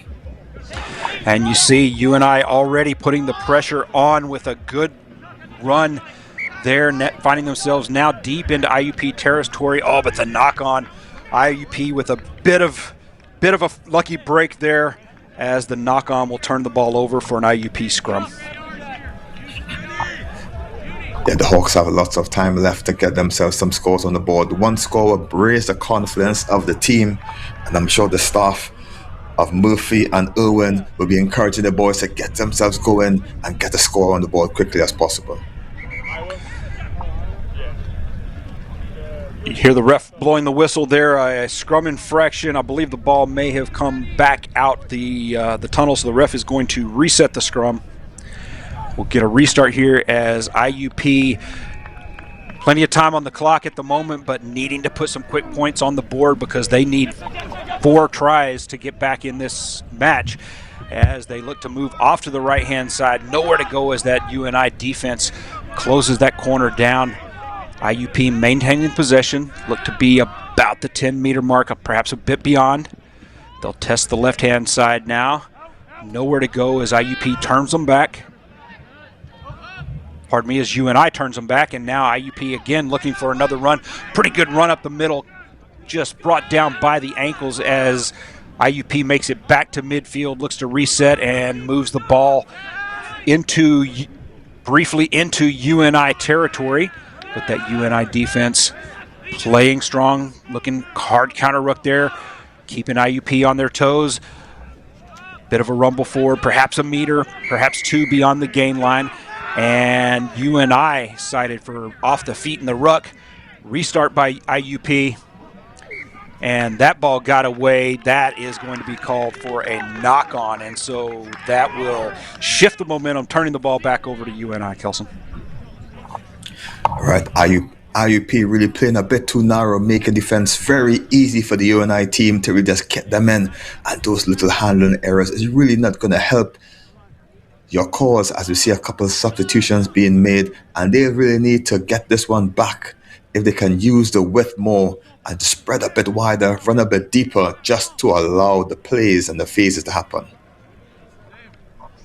Indeed, UNI's defense forcing IUP to burn a lot of clock time for very few meters as they now turn the ball over. We'll have a UNI scrum here at UNI's own 10-meter line, but they'll be going on the attack starting from their own side of the field as we come down near the midway point of this second half. UNI scrum. Ball's out, clean scrum to UNI as they'll look to take it off to the right-hand side. They've got some space over there, but he says he doesn't need space. He'll step the defender, and that is number 12, Trace Lindeman, the center out of Firestone, Colorado. He just does it all on his own. He'll take that one and dot it down, and UNI may have just put this one away, Kelson. Oh, yeah, that's the ice on the cake there. The big man, as we take a look at the replay, brushed off one defender, looked around, and realized he was on for the races there, using his late for school speed to get himself around and just extend the lead for the guys from UNI. Conversion kick is up. It looks to be a bit right, perhaps. I believe no good. So with that, the score now UNI 29, IUP 0. So now 2.5 minutes to play. UNI will kick to restart. We'll see if they can put that playable restart kick up in the air again. We've seen them do that a number of times this match. And there it is, good and high, perhaps a bit deep to be playable on the fly. Fielded by UNI back just short of their own 22. Fielded by IUP, and the errant pass is going to take a bounce, be picked up by UNI. And Kelson, just like that, we've got UNI on the attack at the 22, looking to score yet again. 1 step, 2 steps, 3 steps. Finally, someone looks to wrap him up, but he stays on his feet, shakes the defender, and takes that one in. What an outstanding run as UNI puts another 5 on the board. And that young man, number 15 there, Traitor Nave, the center, just showed his dancing skills there. Probably took a couple lessons before in the ballroom as we take a look at this replay here. Stepped 1, 2, even 3. Even the referee seemed to be a bit confused. Brush him off his shirt as his lint, getting him over and just pushing the score. And their boys are just having fun out there right now. Steps 3 tackles, shakes off 2, and fends off the final defender. UNI conversion is good, and with about a minute left to play, UNI up 38-0, just dominating this game. We set up for the re-kick, the restart kick.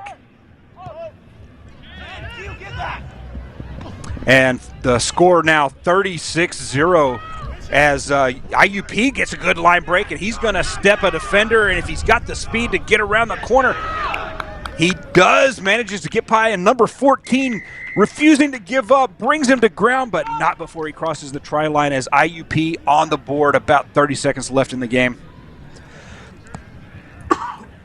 Take a look at this replay. Number 14 there, that Schaefer from Indiana, just gets himself around, and he really been storing that energy, waiting to release it, and he's going to just save the face, remove that donut off the scorecard, and get the Hawks back on. A little bit too late, but still a bit of reprieve for the team.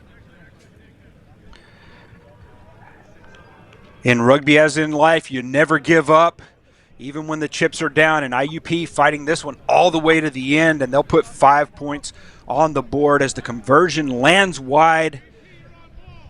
The unofficial game clock has expired. The ref may have maybe just enough time for a restart kick on the ref's official watch.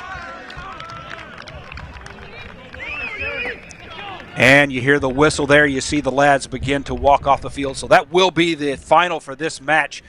UNI dominating 36-5 over IUP. Oh.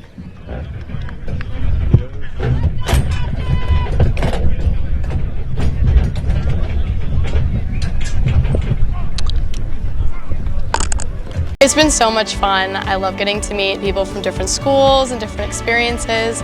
It's been surreal with everything that we've gotten to do here. I think my favorite memory has to be the flag bearing before the World Cup ceremony, like getting to walk out there with teammates and bear our country's flag before watching our country play in the World Cup was an insane moment for me personally. One of my favorite memories is probably the bus ride back after we won our first game. It was kind of quick right after we got here, but we bonded really quick with everyone, and it was a lot of fun, and we celebrated and had a great ride back.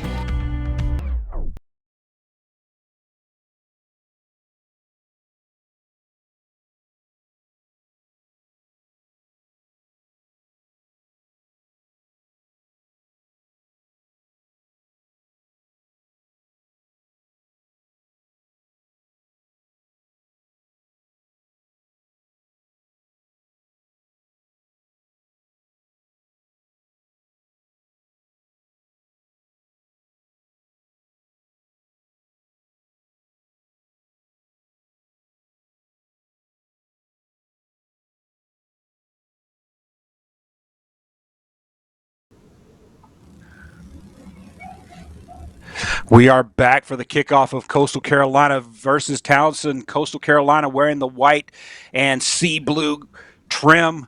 Kickoff looks like it bounces into touch. And so with that, Towson wearing the blue and white stripes with a bit of yellow trim, moving left to right, will bring that ball back to midfield for a tap restart. Oh, that's not the start you want for your first game of the series here. You really want to get yourselves going. And a free kick on the half, just giving them an opportunity to get themselves going and get themselves in a great advantage in their half. Towson with a bit of a tap here, looking for some space around midfield, looking to see if they can open something up. Good step by Towson's player there as he comes across Coastal Carolina's 10-meter line. They'll look to reset, swinging the ball wide. That ball takes a bad bounce. The pass perhaps a bit short, and that's going to pin Towson back in their own half of the field. Looking to reset. Coastal Carolina counter-rucking, perhaps looking to try to steal the ball. They do, and they're going to bring the ball off to the left, quick step back to the right as Coastal Carolina now taking possession here 1 minute into the first half. Coastal Carolina now looking to test the left-hand side. Nowhere really to go around the corner. He'll bring it back, stepping back towards the inside. He's just going to drag the defender with him. Says, I don't need to, I can do this on my own.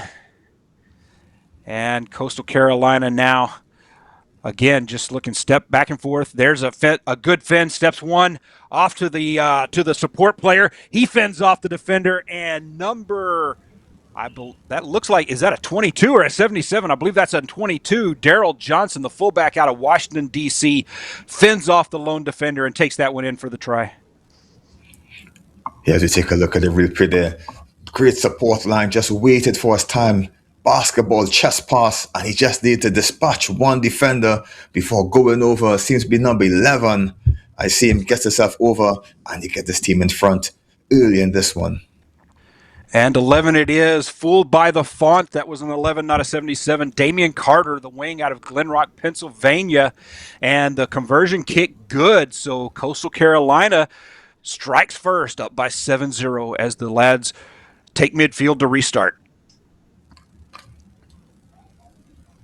Towson, how about that hole up the middle? The nice fend to ensure he makes it through. Oh, that was an excellent support line. The chest pass was even better, but that's a teamwork and that's a cohesion you look for. And we see nice high kickoff to get the game back going. And the high kickoff playable by Coastal Carolina, but it looks like Towson was able to recover the ball in the ruck and save themselves a bit of a difficulty there. So Towson now well into their own territory, going on the offense as they'll look to go over to the left-hand side. Opening on the left-hand side, couldn't quite get the offload there as he runs into a defender, and Towson resets. They'll bring the ball back to the right, looking for space. He looks to step the defender. Quick move by the defender to make sure there's no game, but Coastal Carolina cited for being offsides, and that'll offer Towson an opportunity to reset their formation, restart with a touch. Oh yeah, the player just a bit too excited there on that one. Just stepping beyond the line, and he just gifted Towson an opportunity to lose the ball up the pitch, and they're just trying to keep the energy up, just trying to keep the pressure on, and it just backfired on that occasion. And Towson electing to go for the kick for touch in lieu of the quick tap. Good decision by the young man as Towson gains a good 50 meters on that kick. With the line out now in Coastal Carolina's half of the field, they're going to look to swing this one off to the left. No real opening there. Oh, that pass almost picked off by Coastal Carolina. Not quite, though, as the Towson player just beats him there. They maintain the possession, and they'll look to reset, bring the ball back to the right-hand side. Number 8 looking for a step. He steps one, brought down by the second defender. About a 5-meter gain on that run. And again, another good run. Looks for the offload. Can't quite get it there. Ball pops loose up in the air, and Coastal Carolina is going to steal the ball away. Going back on the offense is Coastal Carolina. Driving leg drive forward is going to take them across their own 10-meter line as the ref gets a bit in the way, getting a bit involved in the play. Coastal Carolina now, again, still testing that run, showing that tendency to bring the ball back towards the middle and look to run for a hole, but that Towson defense thus far shutting them down at their own 10. They'll reset again. Bring the ball back to the right. The Towson defense showing good line speed as they close the opening down quickly. The clearing kick goes deep into Towson's territory, fielded on the bounce, and he's going to make a couple of quick steps, find some opening, some running space of his own. Towson now going on the offensive, on the attack, inside Coastal Carolina's half of the field. Play shifts to the left on your screen there as the defense drives Towson back behind the midfield line, steals the ball in the ruck. Coastal Carolina is going to take this one the other way here as we're coming up on about 1 minute left to play in the second half of the match. Coastal Carolina now looks like they might have found a hole. Towson steals the pass, though. And this one, we've got a ping pong match going on here, Kelson. Back and forth. As make a correction here, it is the first half of this match, so we're coming up on just the waning seconds of the first half of this match as Towson now looks to find an opening. He's going to rumble forward. Going to be carried into touch is Towson. So in the waning seconds of this first half, Towson up 5-0. Coastal Carolina with a quick line out to restart. And he finds a hole, and he squirts through the gap. Again, that tiny little gap, and this time it is Coastal Carolina, number 7, Frank Carey, the center out of Henley-on-Thames, taking that one all the way through the gap, up the middle, and Coastal Carolina with their second try of the match.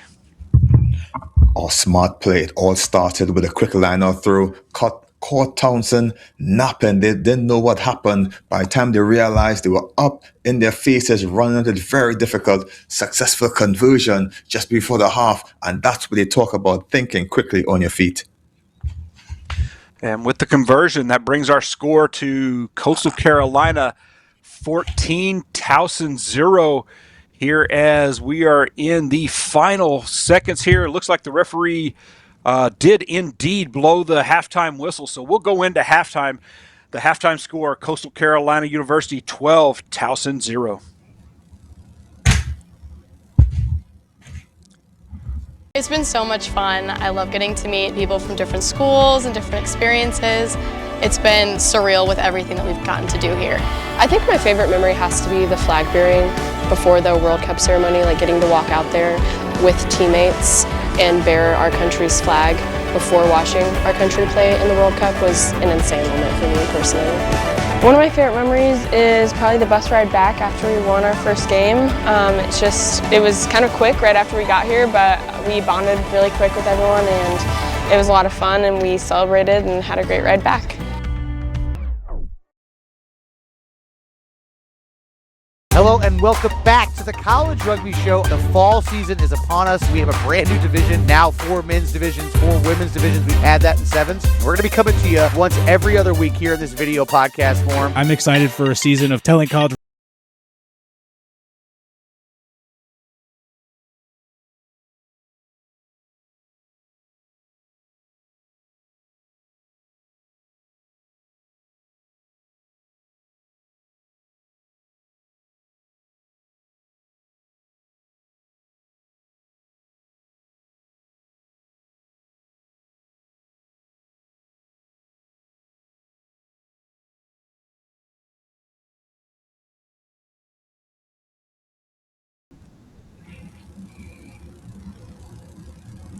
And Mark Powell, Kelson Figaro back for the second half.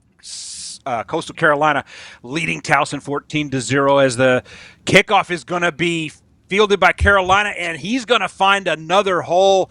And number 7, Frank Carey out of Henley-on-Thames, takes that one not quite coast to coast. He's going to be brought down about 10 meters out, and Towson going to be cited for a high tackle. So Coastal Carolina should get a tap opportunity here. 5, less than 10 meters out. Quick tap, 1 juke into the try zone. Coastal Carolina with another 5 on the board. Oh, Kerry thought he was in for sure on that one occasion. Great chase. But you see a quick tap, quick thinking, just jinked the defender, unable to stop him, splashes over as a 3rd for Carolina, and they're now in the driver's seat in this match. Carolina striking quickly, less than a minute into this match. Was not able to catch a referee flag there. Kelson, were you able to see if that try or that conversion was good? I believe it may have been wide left. Not sure from my end. Didn't hear the referee whistle. But a great attempt, great opportunity for Carolina to get themselves further in front with a nice kickoff here. They're doing a great job in this sunshine. Good high, deep kick. It's going to be fielded clean by Towson back at their own 22-meter line. And the pass is going to be overthrown and take a bad bounce. Towson back near their own try line. Kelson, this is a dangerous place to be playing offense. One turnover puts you in danger of losing another try. As Towson looks to bring the ball out. Looks like they may have rumbled out near their own 22, alleviating the danger somewhat. But Carolina with the fast defense, and right there the winger perhaps out of position for the defensive play, and Towson's wing with an almost free run down the sideline all the way deep into Coastal Carolina territory. But the tackle is going to be brought down around the 22-meter line. Oh, great possession by Towson. Finally pulling the strings together, getting the ball on the outside, just wrapping around. Just needed extra support. As you see, Carolina's defense were great. Didn't realize his teammate had a play on his back. Just got smashed in the contact there. But it's great, a great effort by Towson to get themselves deep into Carolina's half of the pitch. And so now about 25 meters out, Towson takes Carolina deep into their own territory as we have a Carolina scrum. So Carolina goes from threatening to score to deep in their own territory in a heartbeat. And there's a quick offload. He finds some space. He's looking for a support runner, perhaps put a step on the final defender. And number 12 is going to bring him to ground as Coastal Carolina carries the ball across the midfield line into Towson's territory. And there's that number 11 again. He's going to take that one around quickly. Griffin O'Connell, the fullback, takes it in for his second try of the match. Yeah. O'Connell, two hands on the ball. As you take a look at the replay, just confuses defenders. A bit too much speed, just too much gas. And he has his jet shoes on. He's going to get his second and just push his team further in front. And you can see he is excited to have another in this one. Coastal Carolina all smiles at this point. Less than half the period left to play as the conversion is good. Coastal Carolina up with a dominating 26-0 lead at this point. Towson really needs to get themselves going. Just try to get a score, save a face, save the journey. Remember, once you lose, you're lowered in the bracket and you need to get themselves going. So they need to shake themselves up for the next match. But it's all Coastal Carolina so far. They've been dominant, they've been precise, they've been clinical. Another good high kick by Coastal Carolina is going to start Towson deep in their own territory as he looks for the offload, but the ball perhaps bopped a little bit upwards and picked out of the air by Coastal Carolina. They'll reset, and they're well into Towson territory, again threatening to put their fifth try on the board. Towson recovers in the ruck. They'll take the ball back to the left-hand side as we get a look at the replay. And Towson, perhaps with an opening along the wing, grabbed by the shirt tail, perhaps stubs his toe on the grass and loses his footing is Towson. But there, not before he gets into Coastal Carolina territory. And there is going to be a yellow card to Coastal Carolina. So Towson will have a bit of an advantage here in the final couple of minutes of this match. Perhaps a good opportunity to put some points on the board for Towson. Yeah, intentional knock on here as they take it quickly. The man advantage. Let's see what Towson can do with this one. And with the additional space opened up, Towson takes advantage as they pull the defender in to try to close up that hole. Opens up the winger, and I do believe that was was that an 11? Is that Damon Carter, the Glen Rock, Pennsylvania winger? Here's to take a look at the replay. The set piece time, taking the penalty quickly, looking for the room out wide, gets it 22. to the guy with the dreadlocks, number 12. Biden Elong, winger from Columbia, the junior, gets himself on the scorecard and gets Towson on the board finally. And Towson on the board, a minute left. Carolina one man in the sin bin. Towson looking to put another 7 on the board here in the final minute. Restart kick's going to be deep. It should be fielded clean back near the 22. So Coastal Carolina starting well into their own territory as Towson looks to press that man advantage, close off those seams, and force this turnover. Carolina maintaining possession in the ruck.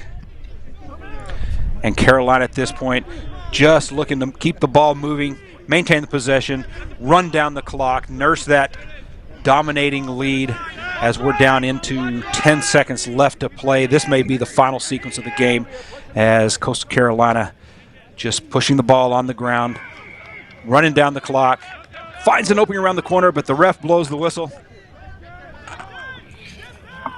Seeing the offside just run behind this player there, just blocking the defense. Towson get one last bite to the cherry here before the final whistle. Towson with the restart inside Coastal Carolina's territory, and there he is. There's number 1, the 235 pounds, Shamar Malak, Baltimore, Maryland, the big sophomore number 8. He's going to take that one in as Towson puts points on the board as the clock expires. Oh, the big man knew one direction and straightforward get out his way as he tramples the defense, looked up acres of space, and big man also had the wheels to get himself motoring over the line, just brushing off the defender there, and he'd be late to get himself on the scorecard just before the final whistle. Conversion kick is good. That'll put 2 more on the board for Towson as this one winds down. And so your final score, Coastal Carolina 26, Towson 14.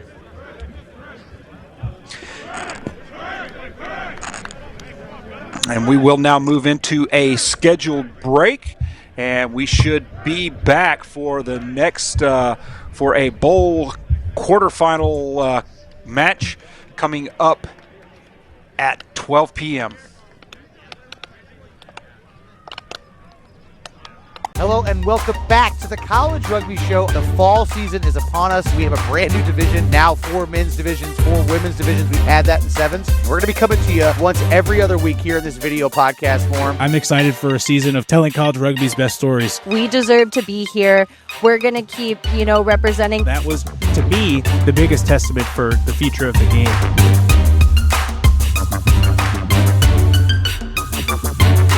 We wanted as a team to get experience. It was something that we sat together last semester in the fall, and we decided, it would be beneficial getting to see different parts of the culture that everybody has here and how welcoming everybody was has been a real highlight for me too. We got a lot of guys that come to Northeastern all around the country and have different levels of playing, and they become lifelong friends by the time they leave Northeastern, and these trips are kind of where those memories are built. It's an absolutely great experience. I would highly recommend. A lot of planning involved, but if you get it done, it could be some of the best moments of your life.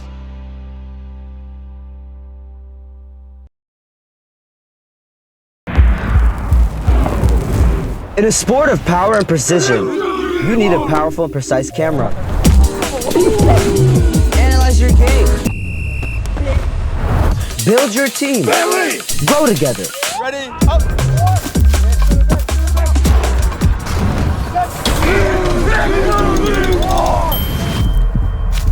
VO captures moments.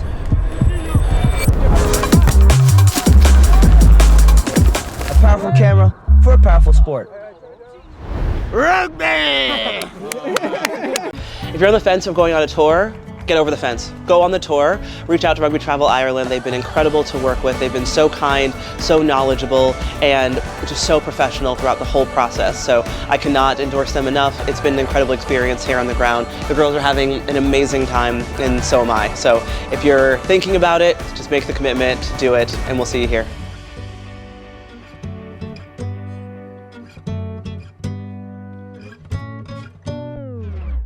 We are having a rugby tour in Newcastle, England with the All-Americans from NCR, and we're having an incredible time. So these tours are so incredibly important for our All-Americans because they get to up their skills by having coaches that they don't normally work with, teach them new skills, new drills, new ways to apply their points of difference in the game.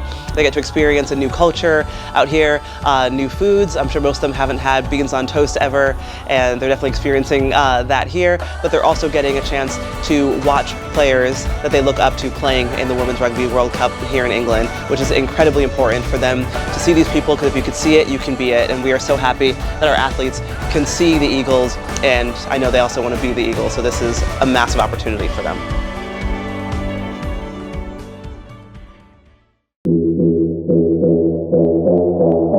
Consistency on three. 1, 2, 3.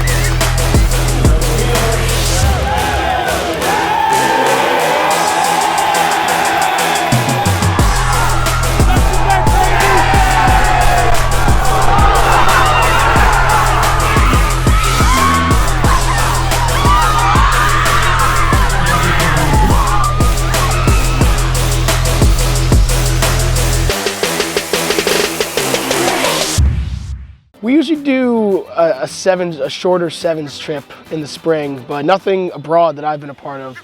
So this is a much bigger step up for everyone. You learn a lot, the players learn a lot. They learn about themselves probably more so than anything else, but it's a great way to get the guys coming together. You know, we had a mix of A side, B side, forwards, backs, experienced, unexperienced, and they're all a lot closer now than they were before. From the game, from the experience, from seeing a new country altogether. It was great. It's great to see them all come together.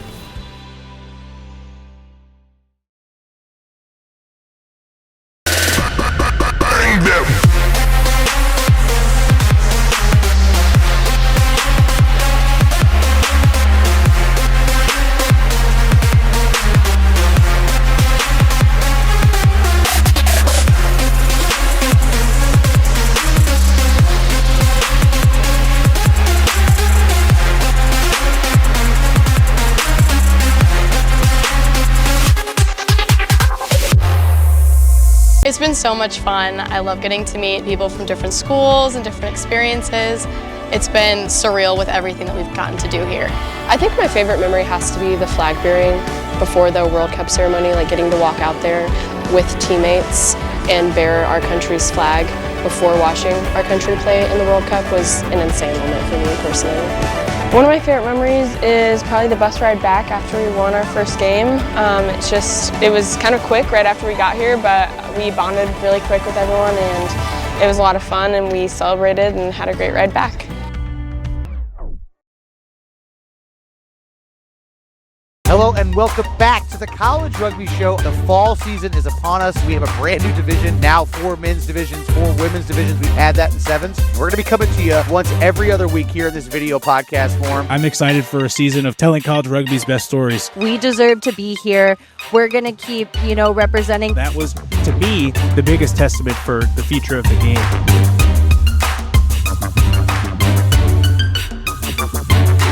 We wanted as a team to get experience. It was something that we sat together last semester in the fall, and we decided, it would be beneficial getting to see different parts of the culture that everybody has here and how welcoming everybody was has been a real highlight for me too.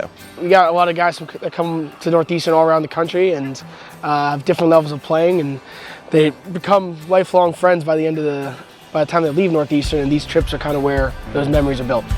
I mean, it's an absolutely great experience. I would highly recommend. A lot of planning involved, but if you get it done, it could be some of the best moments of your life.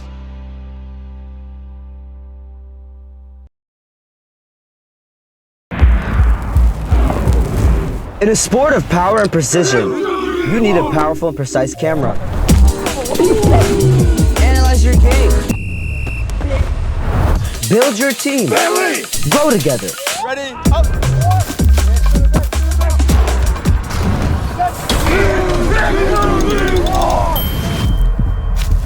Video captures moments. A powerful camera for a powerful sport. Rugby! If you're on the fence of going on a tour, get over the fence. Go on the tour, reach out to Rugby Travel Ireland. They've been incredible to work with. They've been so kind, so knowledgeable, and just so professional throughout the whole process. So I cannot endorse them enough. It's been an incredible experience here on the ground. The girls are having an amazing time, and so am I. So if you're thinking about it, just make the commitment, do it, and we'll see you here.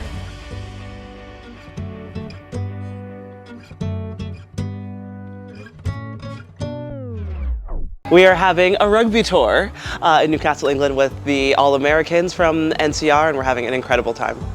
So these tours are so incredibly important for our All-Americans because they get to up their skills by having coaches that they don't normally work with, teach them new skills, new drills, new ways to apply their points of difference in the game.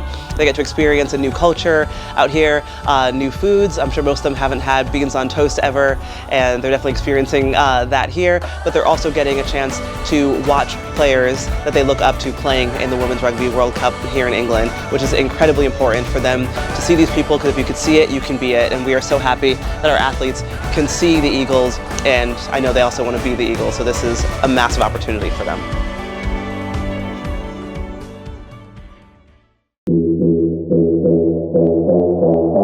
Consistency on three. 1, 2, 3.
to make me live, and I'll just get going.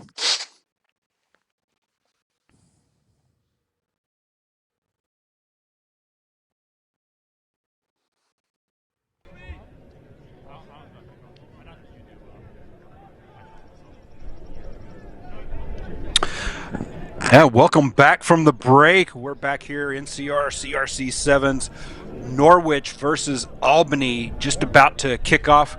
We've got Kelson Figueroa, Mark Powell on the mic for you here in this first half, in this first match of our second segment of the day.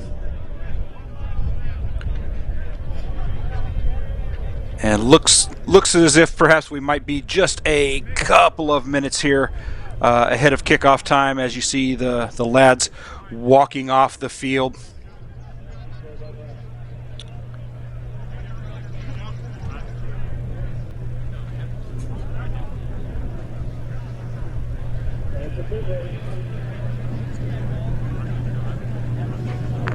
And this will be a bowl quarterfinal match. Norwich versus Albany. This is the prior, the losers of prior matches number 4 and 9, having dropped down to the bowl bracket and playing in the quarterfinal here. So the format of today's tournament is a cascading elimination bracket. So everyone starts out in the same bracket, but you must win every game all the way to the end if you want to call yourself national champion. One loss drops you down to a lower tier bracket. So we are looking here at a couple of squads that dropped from the initial bracket down to this bowl quarterfinal bracket, as you now see the lads retaking the field, getting ready to kick off here. Again, Norwich versus Albany.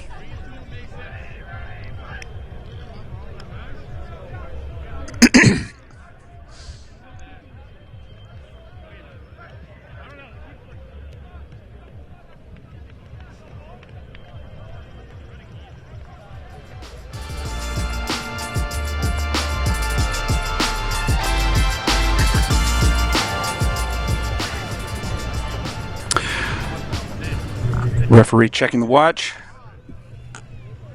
Players are in position. We'll have Norwich wearing the dark red moving left to right here to start the match. And Albany, it's a bit difficult to make out the colors from the angle here, but I do want to say that is a dark purple and gold trim perhaps. And Albany will be moving right to left here for the first half of this Cup quarterfinal.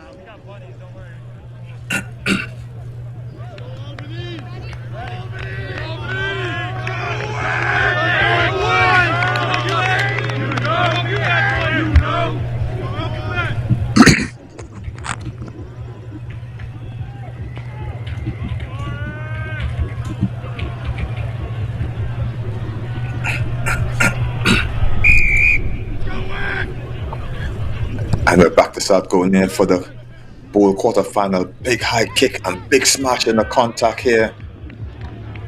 Just trying to get the colors right. Mark, you need to help me out with this one. But this bowl quarterfinal action, Norwich versus Albany. And we've got Albany here on the offensive, on the attack early in the match here. Albany wearing the purple with yellow trim, Norwich in the red. Albany to get us back going, trying to run out that 22-meter area, just floating with the touchline here. Difficult stuff. Eventually taking the floor. Big heavy charge, big bump, valiant tackle. Yeah, big courageous stuff. As Albany try to get themselves out of danger, run around, but the defense is great by Norwich and he's pushing them into the 22-meter area. Can he stay on his feet? Referee says taken back into contact. It's going to be a 5-meter scrum and great offensive opportunity for Norwich. A great attacking opportunity indeed. Albany at the moment playing a dangerous game, pinned back on the attack deep in their own territory, though. It just takes one small error to turn the ball over. And we saw that there as Albany gets tackled into touch. which I believe should award a 5-meter scrum. Although, Kelson, it looks like the ref may be bringing out for perhaps some kind of an advantage penalty, bringing the ball back out. Well, I'm not the official, so I'm going to leave it into the hands. In that regard, it's all the back out. Maybe advantage was being played, and Norwich didn't have possession, so pretty confused with that one. But hey, I'm up here just speaking the game. The referee's down there in charge and in control. It seems to be a 22 dropout.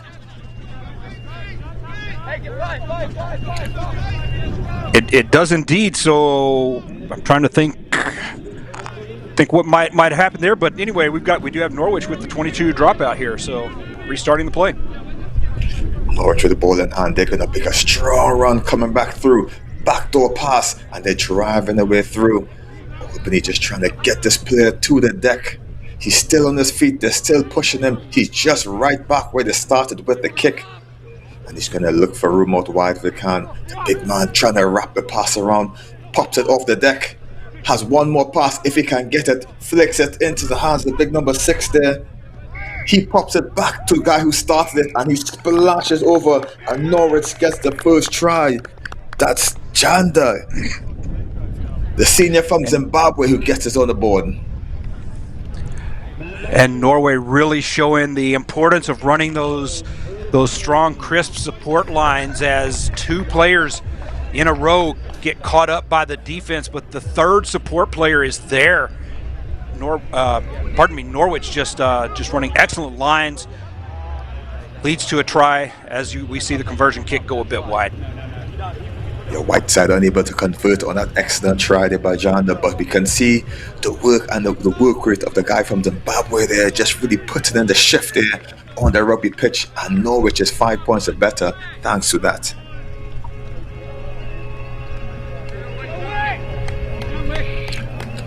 Nice sunny conditions out here. Excellent for rugby, as we can say before. Nice playing surface, looks nice and even as the skyscraper of a kick comes in deep into the 22, taken well by Albany, just looking for support, taken down just outside of the 22-meter area as Albany trying to run it from deep into the hands of the big man. He charges forward, spins out the tackle.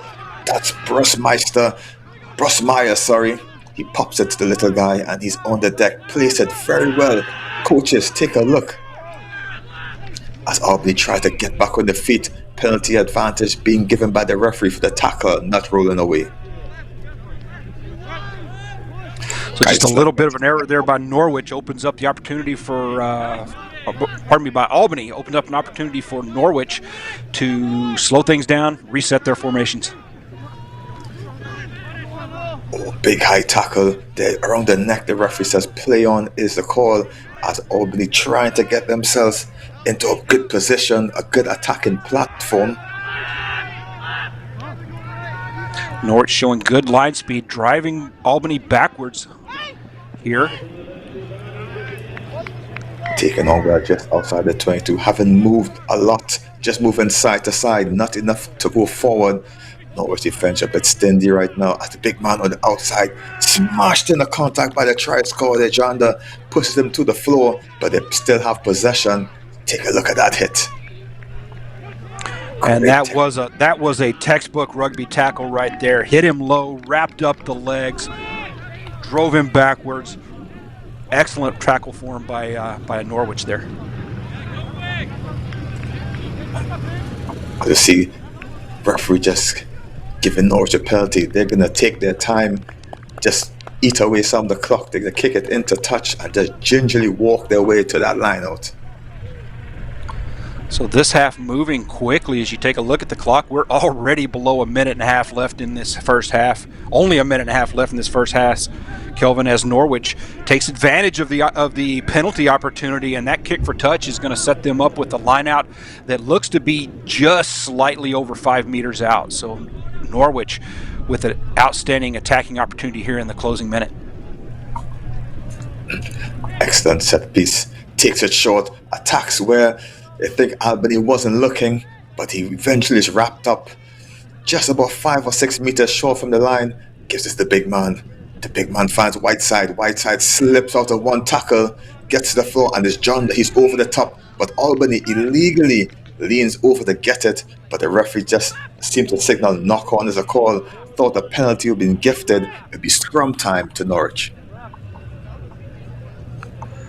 Norwich looking to drive it across the line there, and perhaps would have made it, as you say, the penalty to Albany there, but that's going to set Norwich up with this scrum, less than 5 meters to go.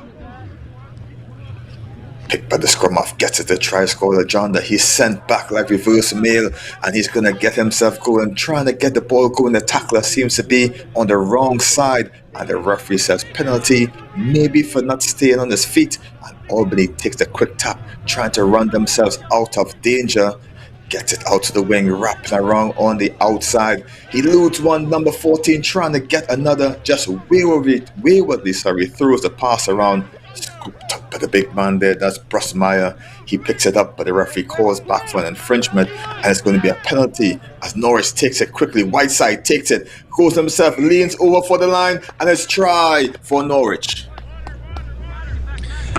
And you see there Norwich taking advantage of that penalty, being perhaps just a little bit quicker on the reset, as number 13, Joe Whiteside out of Killingsworth, Connecticut, builds up a head of steam. And when you're 5 meters out, you just can't give those guys a head of steam. They'll run over you as they take it in. And we see Norwich putting some more points on the board. Whiteside unable to convert his own try, and now we'll go into the sheds at halftime break. Norwich leads 10 points to nil over Albany. We'll be back after for second half action.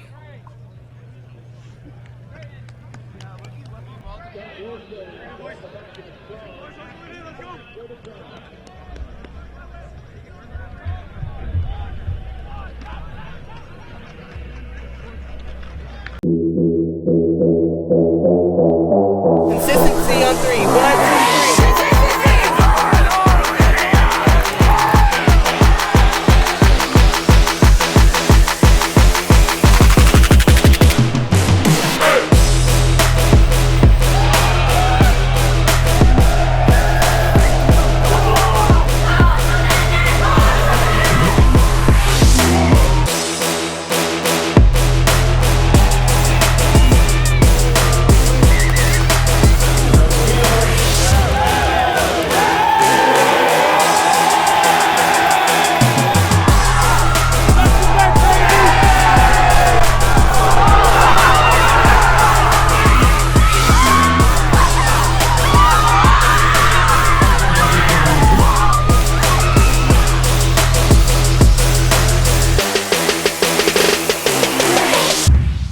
We usually do a shorter sevens trip in the spring, but nothing abroad that I've been a part of. So this is a much bigger step up for everyone. You learn a lot, the players learn a lot. They learn about themselves probably more so than anything else, but it's a great way to get the guys coming together. You know, we had a mix of A side, B side, forwards, backs, experienced, unexperienced, and they're all a lot closer now than they were before. From the game, from the experience.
Yeah, ball sends out to Norwich, and there's a try scorer, John, that he's going to get himself going. The Zimbabwean gets it taken to the deck, and he's been a handful so far for Albany today. But the referee says losing the feet in the tackle situation is the call. So they're going to bring it back for the penalty. Albany get an opportunity to start on the front foot here in the second half of the NRC Championships 2026 in Maryland. As they shift the ball out, great set of handling work into the hand, smooth running, gets it to that number 14. He's been all over, but the number 11 has it. He's just showing, waiting on the speed and a couple of short pops as keeping Albany back into this one.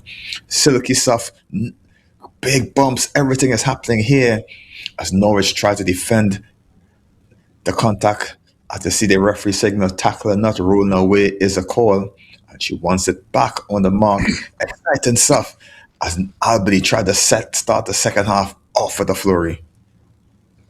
And Albany showing a bit of a different style of play this second half. They made some adjustments at halftime, a lot more passing, some hands-through passes, and less cuts back towards the middle this second half. So looks like they're making some adjustments to get back in the match.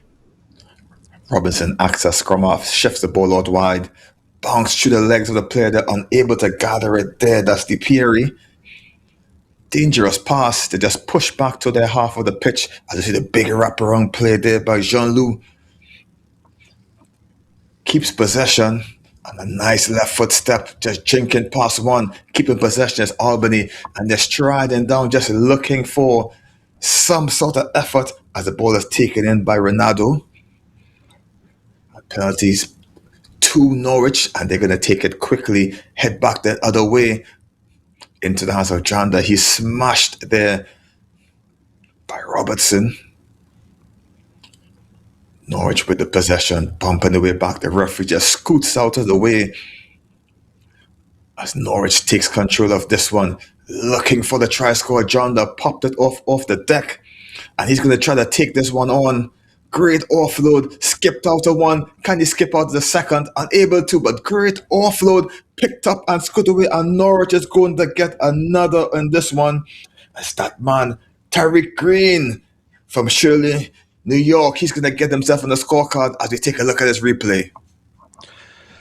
The Norwich again showing that the importance of running those crisp support lines as they just have one support player there after another. The ball finally ending up in the hands of the big guy, 6'1", 243-pound Tariq Green. There's no stopping him when he's got the try line in sight. Janda smashes over the conversion, pushing the score up even further. Norwich in control of this one, and we can see, mark how easily the game switches. Albany, all possession was theirs, and one turnover, and bam, Norwich is back in it. That's what we love about Sevens. It's such a fast game, but it's such a fast changing game. You think you're going left, and suddenly you're going right. We gotta love the game. Ball tumbling out into touch. No one wanted a piece of it. It's going to be a line out in the corner for Albany. And the ball just running along the floor there, just enough to keep in touch. And Albany has the clock, against them as Norwich holds the 17-0 lead over them. So Albany 5-10 meters inside their own 10 with the line out there, and it looks like that ball went into touch, so that's going to reset things. Yeah, a bit of poor judgment there by the athlete, trying to sneak around with about a meter of space. Easy for Norwich to just bundle them into touch, and they'll have possession just inside the 10-meter mark. Crisp line out. Ball gets the ball into John, and he loses defender. Silky running, and he sees one more to beat if he can't. Snatched down by the bootlaces. Whiteside gets the pickup. Whiteside steams over, and like a bullet train, Whiteside gets another in this one. Norwich threatening to run away with this one as we're coming in on 2.5 minutes to go. And again, I sound like a broken record, but those support players, where they need to be, when they need to be there, and that amazing support is just overwhelming the Albany defense at this point, and Norwich just almost scoring at will. Score pushed up to 24 points to 0. Norwich over Albany in the driver's seat, and that man Whiteside, 2 tries to his name so far. And this one, taking up the MVP status, just around the great lines of Janda. And it all started with a great John the Brick. The man who I keep calling right through starts to kick back.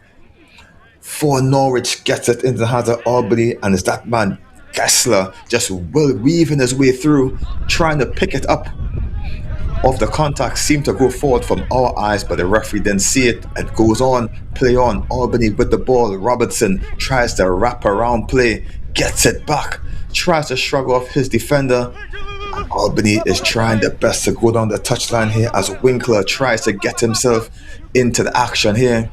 Albany in possession, looking for the room, and the big man just slips through before taking down the contact. Over the top of it quickly is Norwich, and they effect the turnover wisely, and they're going to just take that deep breath, suck in some air, and take further command of this one.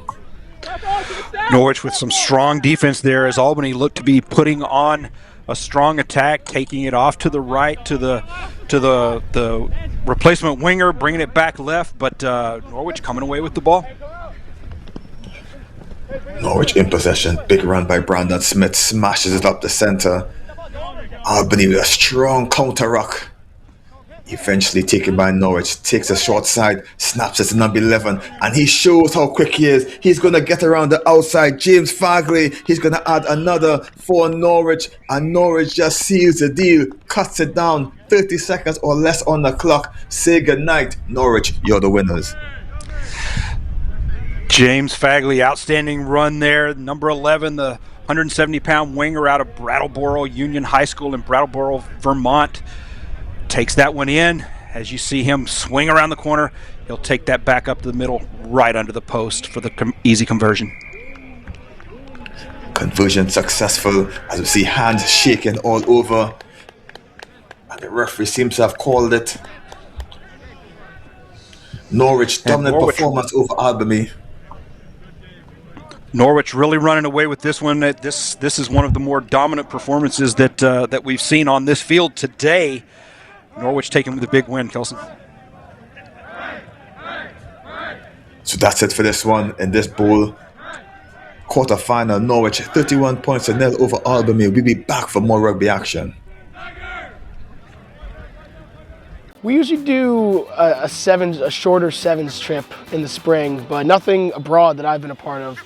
So this is a much bigger step up for everyone. You learn a lot, the players learn a lot. They learn about themselves probably more so than anything else, but it's a great way to get the guys coming together. You know, we had a mix of A side, B side, forwards, backs, experienced, unexperienced, and they're all a lot closer now than they were before. From the game, from the experience, from seeing a new country all together. It was great. It's great to see them all come together.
And we're back here for more bowl quarterfinal action. It's Memphis taking on Montana State. Montana in the blue and white strips. Memphis in the dark blue. I'm Kelson Figueroa, joined by Mark Powell. And Mark, bowl quarterfinal action, all to play for. So the bowl here being one of the cascades down from the first round of matches, but these teams, a lot of hardware to play for here going into this bowl bracket. So this is a cascading elimination bracket tournament. When you lose out of the main bracket, you drop to a lower elimination bracket. You have to win every game you play to walk home and call yourself a national champion today, Kelson. That's correct. The referee in the middle sporting a very excellent bid. I'm really jealous of it. As you see, Memphis gets us back going, whipping the ball out wide. They're going to try to attack the gaps, and they do just perfectly, coming up to the halfway mark or beyond, I'll say. The referee calls a penalty. Holding on is the call. Montana State will win the penalty, and they're going to take it quickly and go in short and goes before he's smashed just short of the 10-meter mark. He gets back up and he's looking for the space. The referee marshalling the offside line very well, but big run there, big bump, and they're going to get the first score of the game, and it's going to be that man. Belding gets in for this first try, freshman year man. And Belding, the big guy, I said it before, you cannot let a big guy get ahead of steam, and we see the result right there in the replay as he just bowls over the defender, free and clear, all the way in for the try.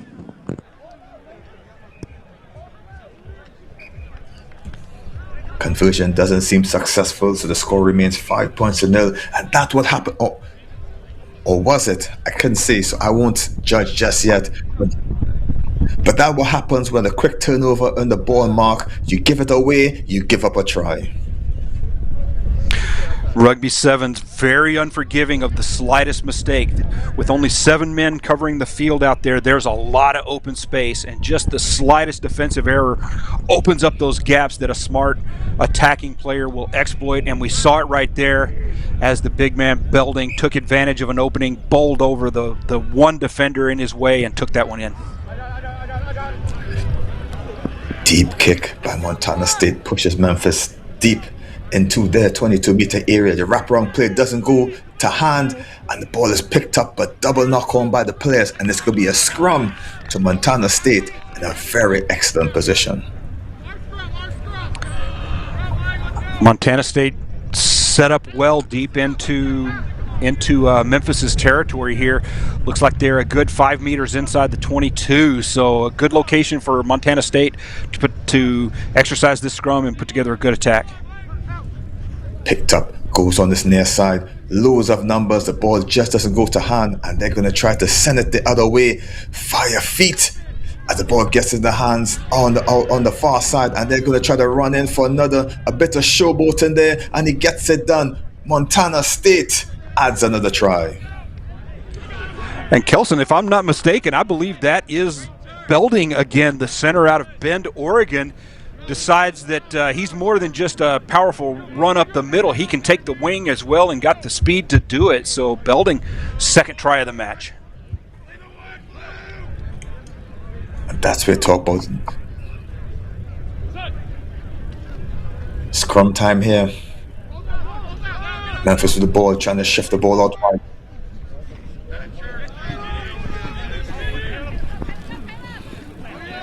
Ball pops in the hand of Memphis. They almost get there going offload off the deck. That try may not have been scored, but a big bump here by Memphis. The big number 5, that's Nava, gets himself closer to the line.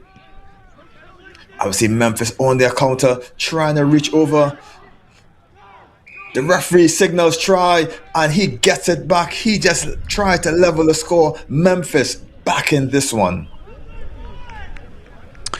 And so for our viewers, it looks like that try by Belding was called back. I think the referee's signal occurred off camera, but the try was not awarded. So those 5 points come off the board. And now as we see Memphis score, that brings that score to 7-5. Oh, and the leveler there converted that try. It's 7 apiece. And you can see how quick the dice rolls here for you. 1 minute you think you extended the lead. Next minute the game is all tied. Rugby sevens, unpredictable like the weather.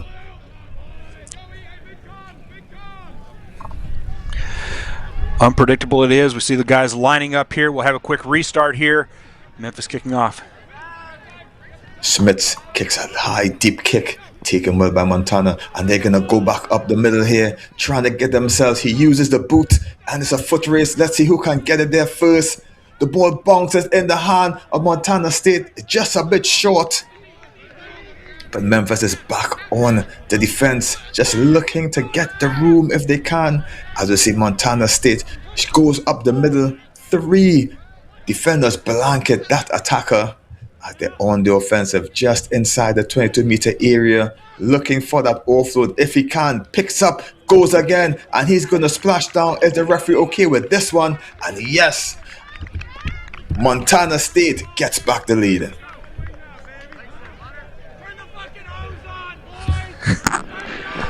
Montana State showing good resilience there to keep that play alive. It looked for a moment there like Memphis might have taken some control in defense, but Montana State, you see just that quick flip out to the wing, and the big guy finds a way across there and puts another try down for Montana State as they go up 12-7 with the conversion pending. I couldn't find it. Unable to get a number or name to that shirt, but it was all started with an excellent kick to get themselves up the pitch, so no one was back, and they decided to take their chances. Unsure if the kick was successful, couldn't see from our end, but it starts back with the kickoff. And Montana State sends this one deep and high once more. Taken well as they try to shift it. Big looping pass for Smith. He has to try to go back and get it. Eventually taken in by Quinn. And Quinn is smashed in the contact. The referee's unhappy with something. He's going to bring it back.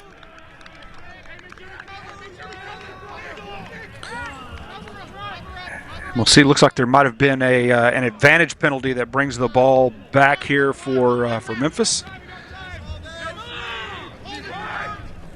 Ball kick for the 22-meter dropout back into the hands of Montana State. Loads of room to go. Oh my goodness, he been hit by a train there. Big tackle there by William Toy. But Montana State still hold possession.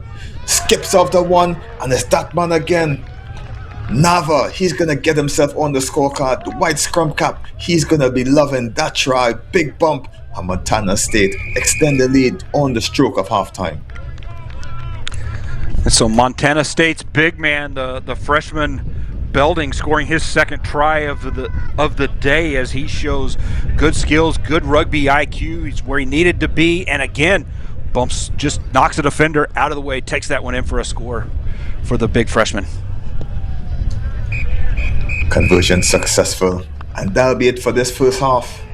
19 points or better, Montana State over Memphis. We'll be back shortly for more second half action.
Let's know when to go, please, Tito. And we're back here. Montana State just turning the ball over in the contact. And they're on the charge once more. Coming off the halftime break, 19 points to 7. They lead as they try to rummage into the 22-meter area of Memphis. Standing over. The ball is beddling. The double try scorer in the first half. He takes 2 with him. Referee calls offside signal by the referee here. And they're going to try to take it quickly. Taps and goes on his own. And to start the second half is Dylan Luger. The freshman gets it back on for the second half for Montana State. Luger showing great maturity and rugby IQ for a freshman there as he looked up, quick tapped that one, saw the gap, caught the defense perhaps just a bit out of position, and you can see him just shoot through that gap. No chance for the defense to stop him. Great heads-up play by Luger.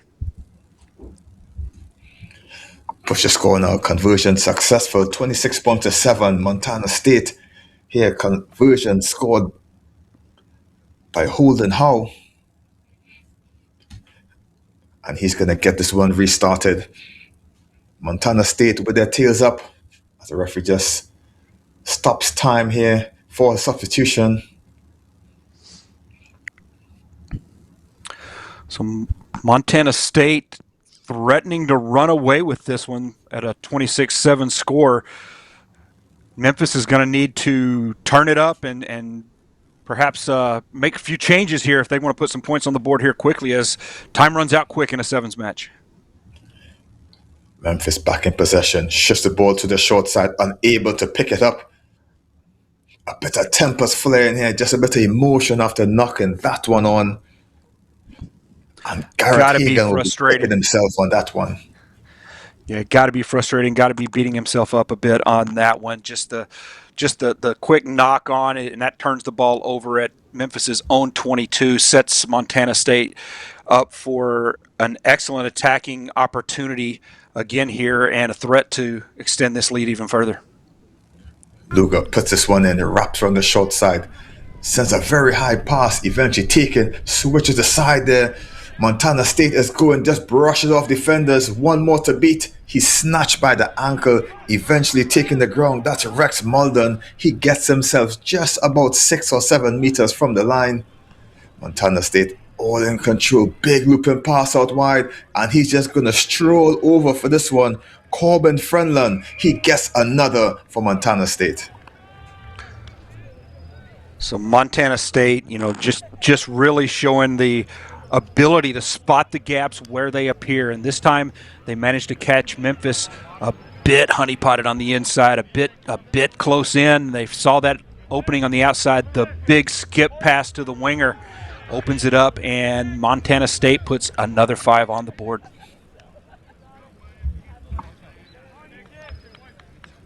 Tough kick from the corner here. Well to the left. So the score remains 31 points to 7. Just a bit outside, but we would have counted it if that tree mattered. Sometimes points need to be going for effort, as we saw the big loop pass coming over here. Fredlund just strolling over. He won't get an easier try than that as the ball is sent back off this kickoff. Memphis in possession, just juggling on the floor. Memphis holding this possession, trying to get themselves going. Referee eluding the ball nicely. As they go to the far side is Memphis eluding themselves, dipping, ducking, trying to get themselves back into this one.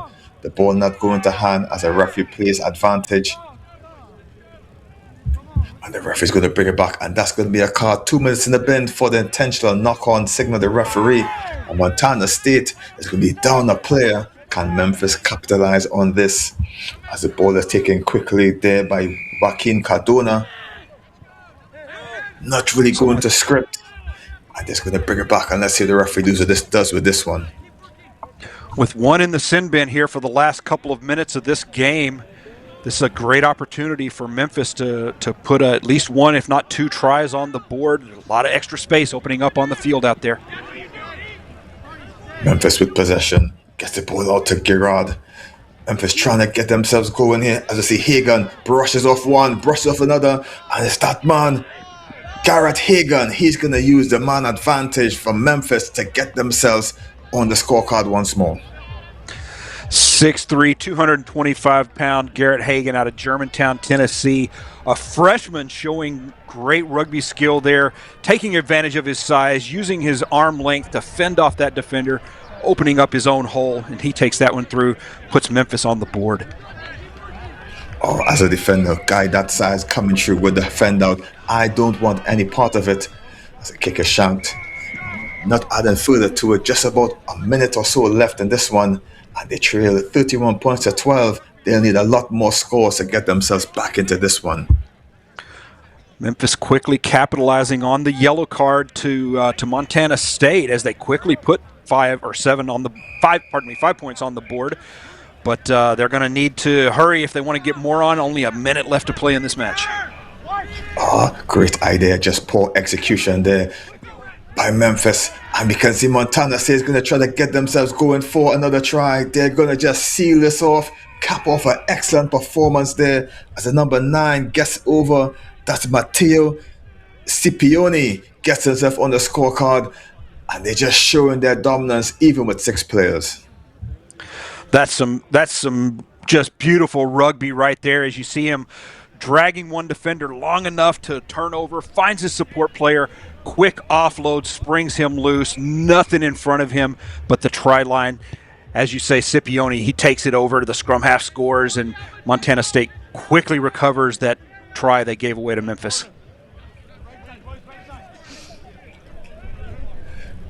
Montana State will be moving on in the tier competition. As you see, they may have gotten their full complement back as the try scorer sets us back off with a skyscraper of a kick. I think I heard one. Memphis in possession, trying to stop the hemorrhaging. As you see the clock in the red, Memphis just shows a dummy, goes back on the short side, kind of get another score before the end of this game. A little too far in front of him. Great catch. Just loses his footing in the process. And Memphis holds the possession, slices through the middle, but great tackle there by Montana State. In possession still as the turnover is effected. Knocked on in the pickup. And it seems that the referee's going to call it quits for this one. Montana State, dominant performance on this one, Mark. 36 points to 12 over Memphis.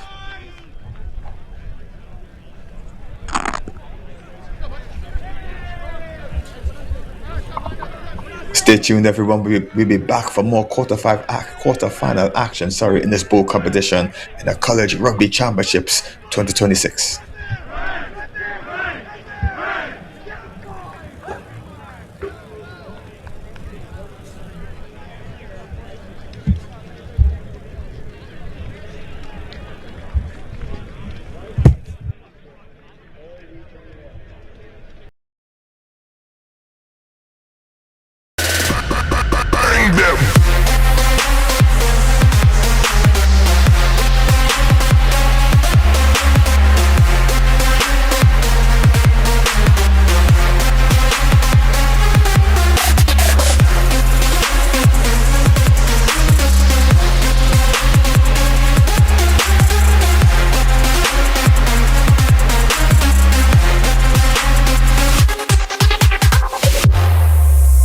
It's been so much fun. I love getting to meet people from different schools and different experiences.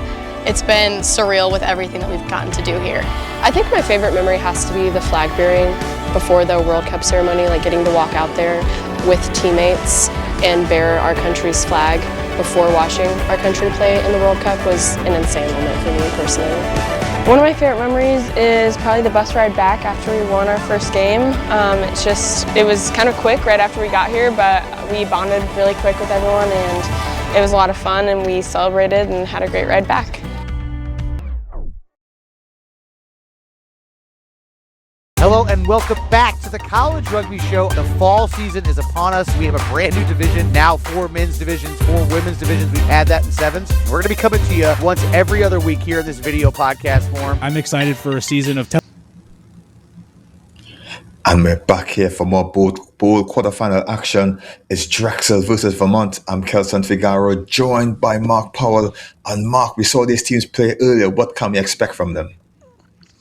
So both of these teams played actually some tight games earlier matches, but we see looks like Drexel there breaking that one free. It looks like Drexel's going to attack quickly. And it's that man Moore getting himself going, scorched the pitch. Seems to be hurt in this contact there. Hello and welcome back to the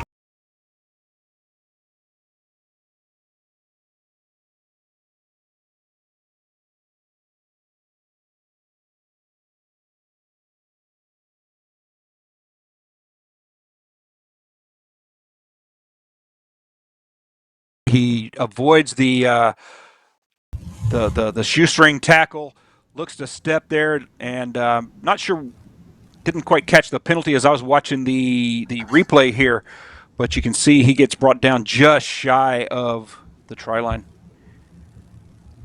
Oh, the referee said he knocked it on in the contact, so it'll be a scrum to Vermont, deep inside their half. So lucky break to Vermont, turning what looked to be almost sure try into a scrum, but danger zone where they're at here, 5 meters out. Trying to dance and weave his way through. This one here was Haynes. He's taken on by the shirt.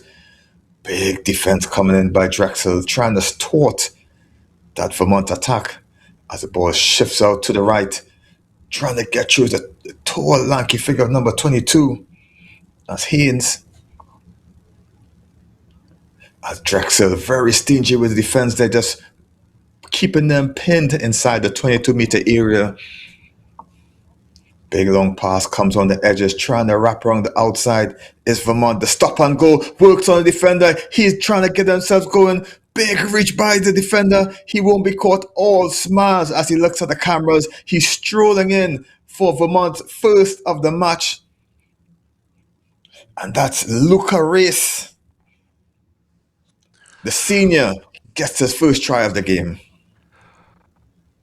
Luca Race, the senior wing out of Thorold, Vermont, showing great patience there. Just a bit of a stop step to catch the defender, leave the defender back behind looking for his ankles, and he's free and clear, takes that one coast to coast. You see the smiles as he now lines up to kick his own conversion.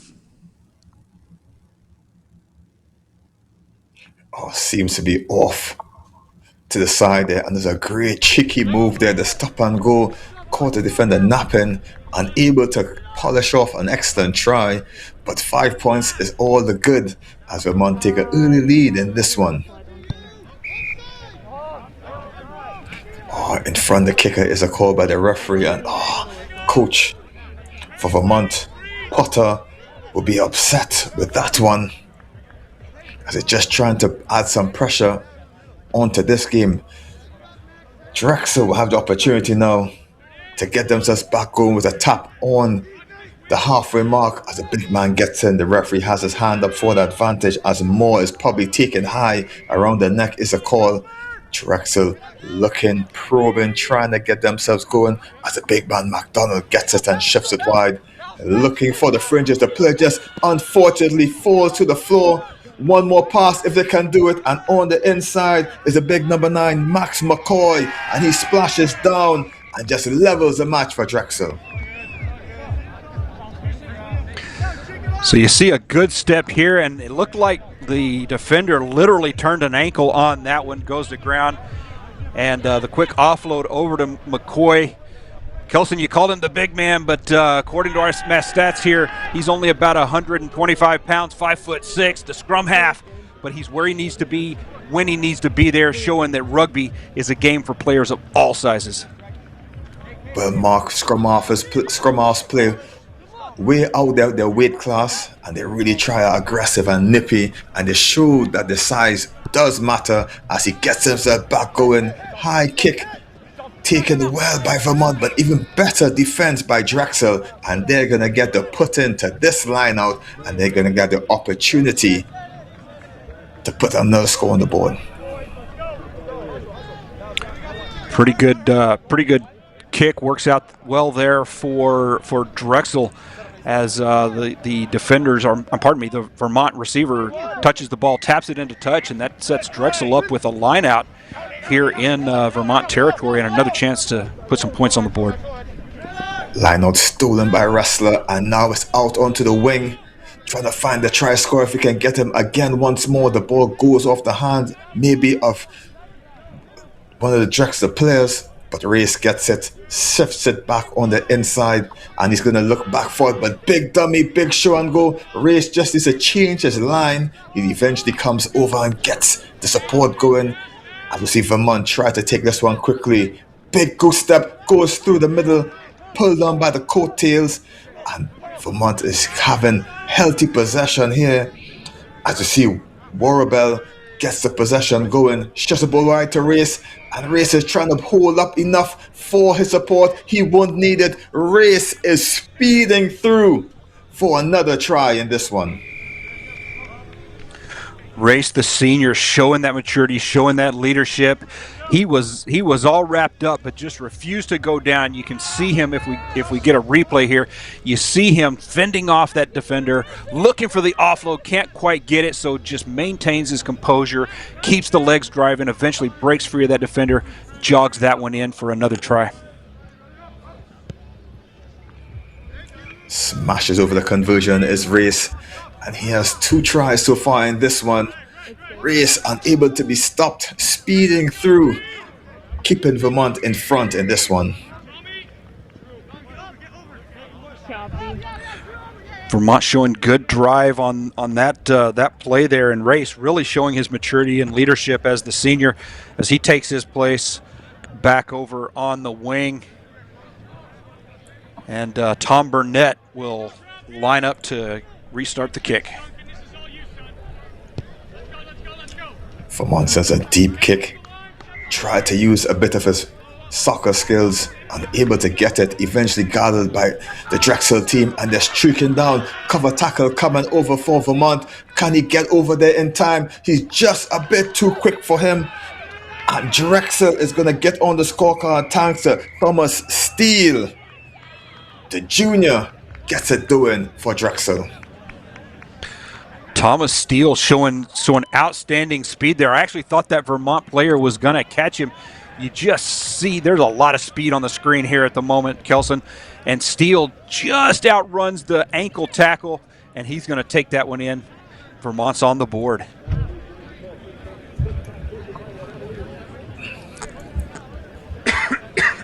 Or 12 apiece with a kick to come. Can they take the lead? Doesn't happen. And the score is 12 apiece at halftime here in Maryland Soccer Field. It's exciting stuff. Bowl quarterfinal, 12 apiece. We'll be back for more second half action right after this break.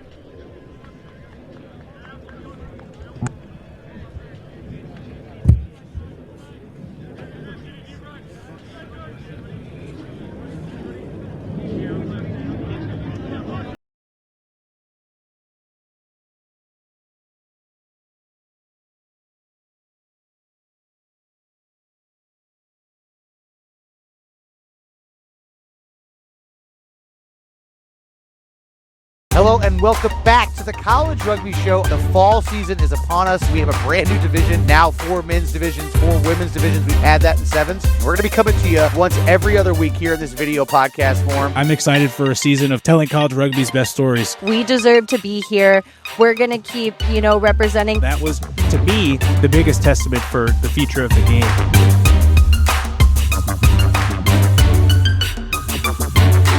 We wanted as a team to get experience. It was something that we sat together last semester in the fall, and we decided, it would be beneficial getting to see different parts of the culture that everybody has here, and how welcoming everybody was has been a real highlight for me too. We got a lot of guys that come to Northeastern all around the country and have different levels of playing, and they become lifelong friends by the time they leave Northeastern, and these trips are kind of where those memories are built. I mean, it's an absolutely great experience. I would highly recommend. A lot of plans.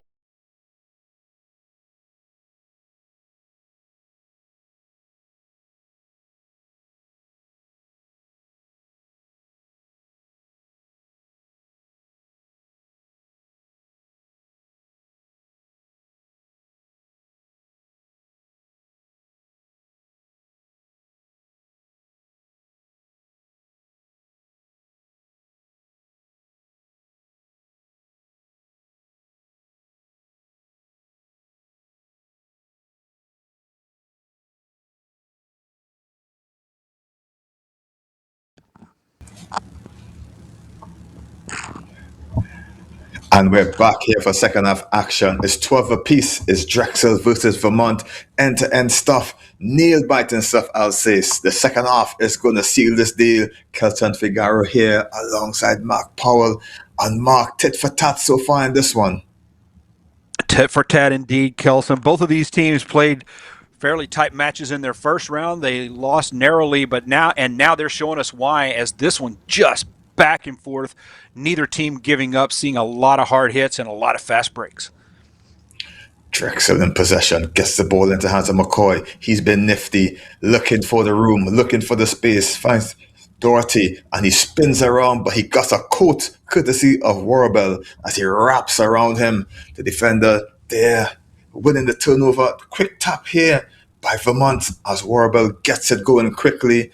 The tackler not releasing, and Big Brush looking for the offload. He's eventually taken down.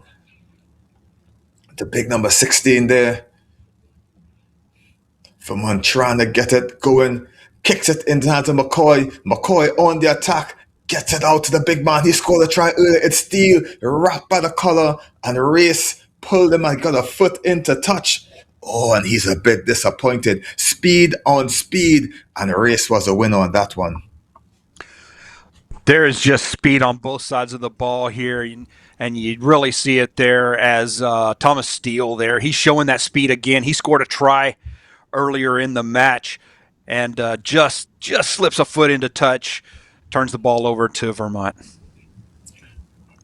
Vermont gets this one going. Scrappy ball off the deck, pops it on the outside, and the edge-to-edge stuff here by these both teams. Big bump. Gets back on his feet. He's eventually taken down there by the Drexel defense. Sideward entry is a call by the referee. Vermont gets it going with a scrappy pass, but they're back on the attack, switching the play up, looking for the offload. He's tossed like a rag doll to the floor and wrapping around looking for the space. McCoy is dispatched before trying to pop the ball off the outside, and Vermont switches the play quickly to no one in particular, but they still hold possession, and Drexel is defending hard as we see hands on knees, and the ball gets into the hands of McCoy. And what can McCoy do with this? The big man, as I said earlier, one-on-one. Is he quick enough? Can he get there? He goes all the way, and like a postman, he delivers.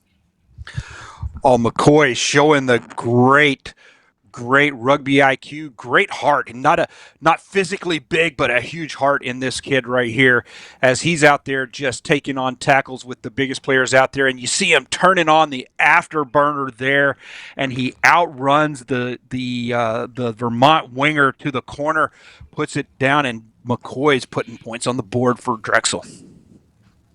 Drexel take the lead thanks to the second try from McCoy in this one.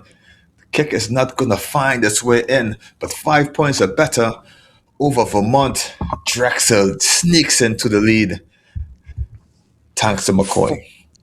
4 minutes left to play here, so this game quickly running out of time, as 7's does. A tight match, a converted try away, or an unconverted try away is Vermont, as McCoy puts Drexel in the lead. And more to come here as these two teams are just slugging it out. McCoy sets us back going. Deep kick. Contested by both teams into the hands of Vermont. They switch side. They get the break and they're streaking down the far side. Can they get all the way? Pins his ears back. Great chase there by the Drexel player. That seems to be Nasina. Goes back, but Vermont still gets it back going. And they're going to get the score leveling try. Conversion will come to take the lead. And as you said before, tit for tat, only jabs, no knockout punches so far. Nasina with a great defensive effort there to stop the try, but Vermont had the support runner there, was able to get the offload and take it in for another 5. And so I believe they did. Conversion was good, and Vermont goes up by 2. Great support line by Matthews there, just supported the run, was there to get the offload and got long busting stuff, I would say. You need to be super fit to play this game of 7, something I don't think I can ever do anymore. I'm with you on that one, Kelson. If I ever could do it, rugby, the amount of fitness, particularly in 7's, is just absolutely off the charts. Running full out for 14 minutes with just a tiny break in the middle. These kids are in great shape. Vermont gets us back going. High kick to the center, taken by McCoy. He distributes to the far side into space. And we can see the big run by Drexel trying to weave his way through, making his way just past the halfway mark, popped off the deck, but popped into the hands of the Vermont players. And Vermont has possession as it shifted back to the far side again. It's a really end-to-end stuff by these both teams here. Drexel giving away possession, tackling not rolling away is a call by the referee. Oh, bad time to pick up an infraction there with Drexel on the attack, or with, pardon me, Vermont on the attack. Vermont gets this one just inside the half. McCoy trying to sneak into the passing lane, picked up by the big man, shifts the ball over to Hayes. Hayes shifts it to Race, and Race has one more to beat and doesn't seem to get it going. He had excellent work by Drexel as the referee blows his whistle to stop that attack. And Drexel get an opportunity just with about 1 minute left again, Mark. They need to score. They need to score right now. Really great defensive play by Drexel there to catch the breakaway. Didn't quite make the tackle, but got a hand on the ball. And I got to tell you, Kelson, I think the AR was as confused as I was about who actually knocked that one out. Saved by the advantage penalty as the center ref brings it back more closer to midfield for a scrum to restart. McCoy would have put in quick around this scrum. He wraps and distributes well, looking for the room if they can. Drexel getting to the far touchline, one-on-one. It's this man, Steele, and Steele is going to wrap it around, and Steele is going to steal this game for Drexel. They're going to get it by this man, number 7, Steele. He's going to get this one going, and Drexel is going to take this one in the death. All smiles, and the Drexel team feeling good on that one as Steele finds the corner, and it's just a race between two speedsters there, and Steele has a bit of an extra step as he turns on the extra afterburner, finds his way around the corner, and puts what may be the game-winning try on the board for Drexel.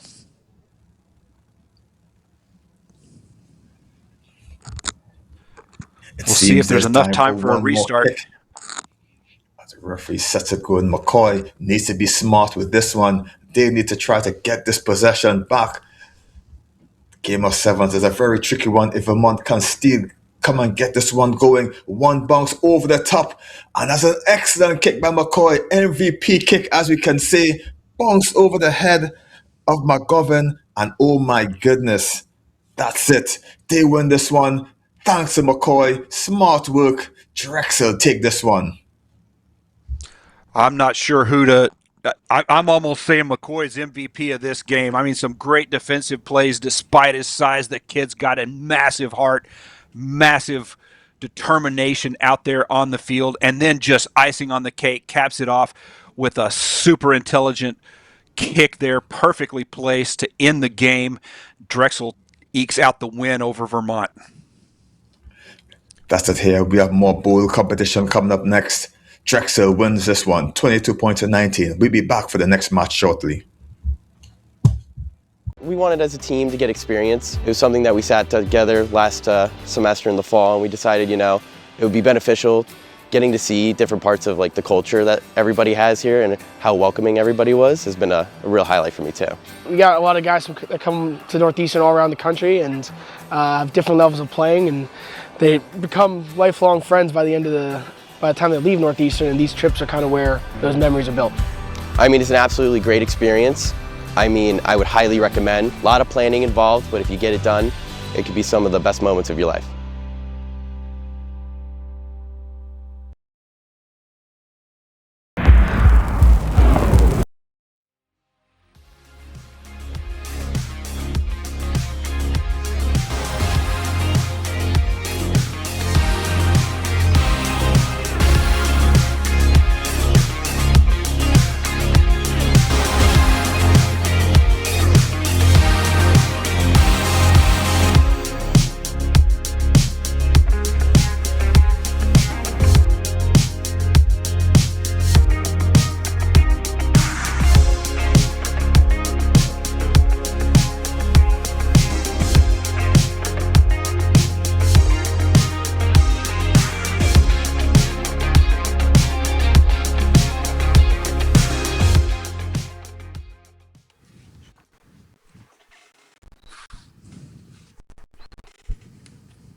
We're back for this third quarterfinal cup quarterfinal match. Mark Powell alongside Mark Palmieri here. IUP taking on Towson. We're about a minute into this match here with IUP attacking inside Towson's 22. They'll look to go off to the right here, right side of the middle. Still on his feet, still trying to eke it forward. He's brought to ground. I believe that's about the 5-meter line. IUP with the quick reset. They hand off to the big guy, but Towson didn't let him build up a head of steam this time. Brought him down, no gain. IUP resets again, back up through the middle, looking to find a hole. Towson defense closes the gap, nowhere to go. IUP looks to move over, test the right-hand side a little bit. And that Towson defense forces the dropped ball. You see the ref, signaling knock on, and that will turn the ball over to Towson. But Towson taking possession around their own 5-meter line. So this is a dangerous place to be playing offense, but Towson gathering up the possession, neutralizing the threat, and now they'll see if they can get out of the danger here deep in their own territory.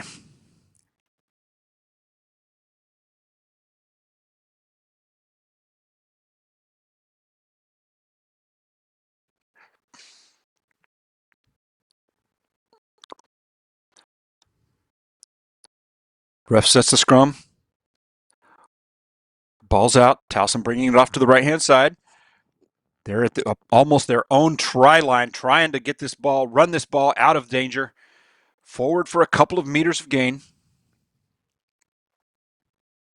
Oh, and that bobbled ball, that may cost them a problem. That may have been a knock-on. If so, that's going to set IUP up with a scrum.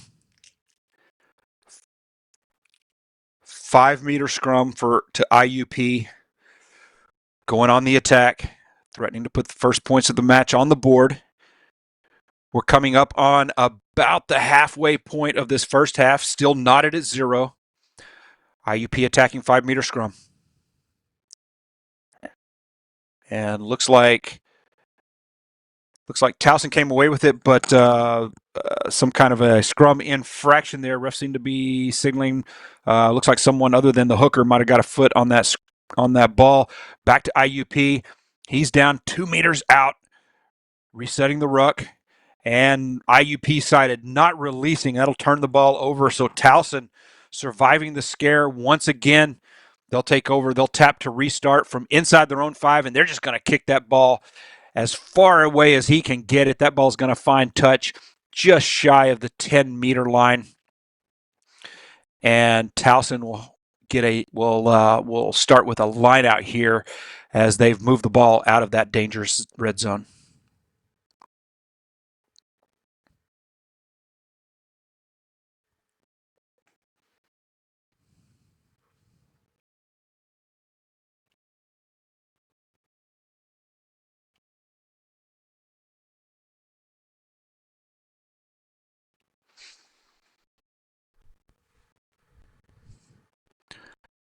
So a bit of a line out infraction is going to bring the ball out a bit closer to midfield. Turns the ball over to IUP for a scrum. Coming up on 2 minutes left in the half. IUP attacking scrum. And the ref doesn't like what he saw in the scrum there. He'll blow it dead, reset.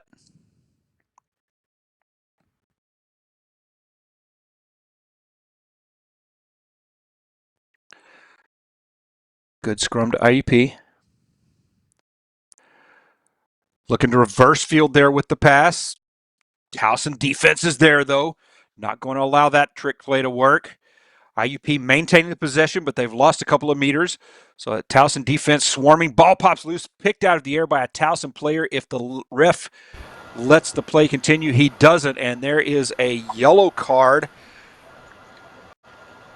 I believe that was a yellow card to Towson. So IUP now going on the attack, one-man advantage with just over a minute left to play.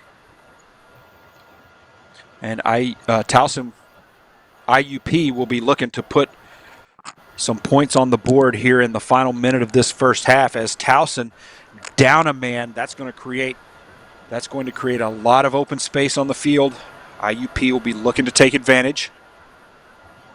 Less than a minute to play, 45 seconds. And IUP's got a bit of space. They've got some space along that left-hand wing. Can't quite get the ball out there as Towson slings them to the ground. So IUP showing that same tendency. They showed a tendency to want to run up the middle in their first match. They're showing it again, cutting back towards the inside. Back toward the middle, though, Towson able to close up those open spaces. But IUP just slowly bashing the ball forward. Brought to ground at Towson's 22-meter line now. And now looking, they've got a man on the outside. He can't get the ball to him. He's brought to ground perhaps 7, perhaps 8 meters out. IUP resets. And now it looked like they might have found the opening, but a bit of a high tackle. Towson may have got away with one there. And there is the sign. You can see the ref calling the high tackle. So that brings the ball back. IUP, number 23, he's quick tap, and that close to the try line. It's hard to stop that quick tap as IUP, number 23, Malcolm Johnson, the 6'1", 190-pound graduate student out of Pittsburgh, Pennsylvania, quick taps it, dives across the line, and IUP puts their first 5 points on the board.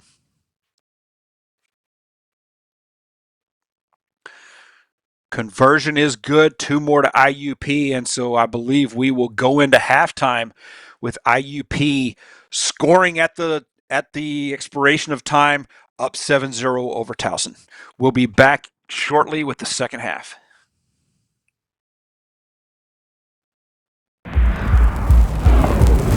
In a sport of power and precision, you need a powerful and precise camera. Analyze your game. Build your team. Grow together. Ready? Up.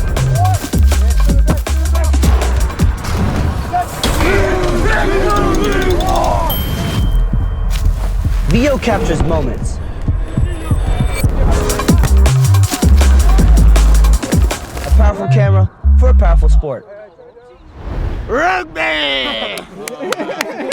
If you're on the fence of going on a tour, get over the fence. Go on the tour, reach out to Rugby Travel Ireland. They've been incredible to work with. They've been so kind, so knowledgeable, and just so professional throughout the whole process. So I cannot endorse them enough. It's been an incredible experience here on the ground. The girls are having an amazing time, and so am I. So if you're thinking about it, just make the commitment, do it, and we'll see you here.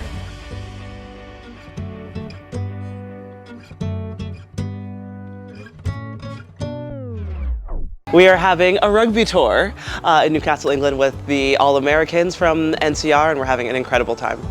So these tours are so incredibly important for our All-Americans because they get to up their skills by having coaches that they don't normally work with, teach them new skills, new drills, new ways to apply their points of difference in the game.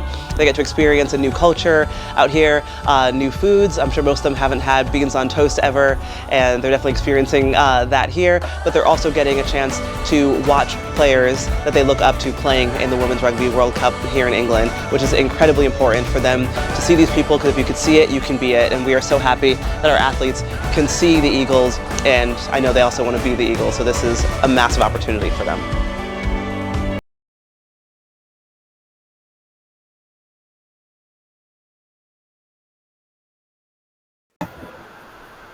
We are back for the start of the second half. I'm Mark Palmieri along with Mark Powell as IUP picks up a loose ball, and it looks like they're going to take it in for a try right off the bat to start the second half. IUP quickly adding to that lead they chalked up right at halftime, a quick 7, and if the conversion makes it, or pardon me, a quick 5, and conversion makes it a quick 7. So just like that, IUP up 14-0. Yep, and then Malcolm Johnson on the try there. He's a big boy, 6 foot 1 inch, 190 pounds. He's from my hometown of Pittsburgh, PA. Pittsburgh produces some sizable rugby players, and you see a number of them out here on the pitch today. Most definitely. Okay, IUP getting ready to restart. Kick it back to Towson. 14-0 early in the second half.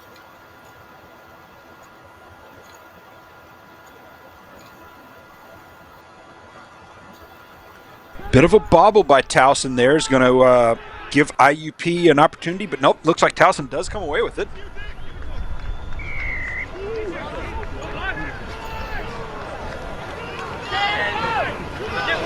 And Towson will take it around the left-hand side there, and I believe that is number 12. So that is Blyden Elung, the 6'3" winger out of Columbia, Maryland. The junior shows some speed around the wing, and he takes that one in and puts 5 on the board for Towson.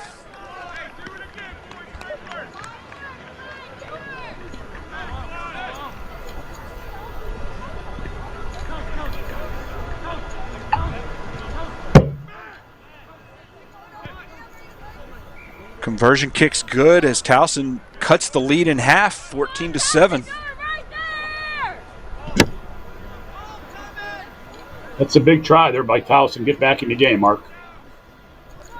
Yeah, indeed it is.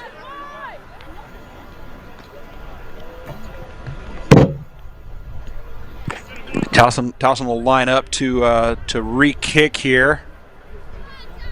Number 10, Aiden Parson out of Baltimore, Maryland, the senior. Big booming kick. That's going to take IUP all the way back to their own 22.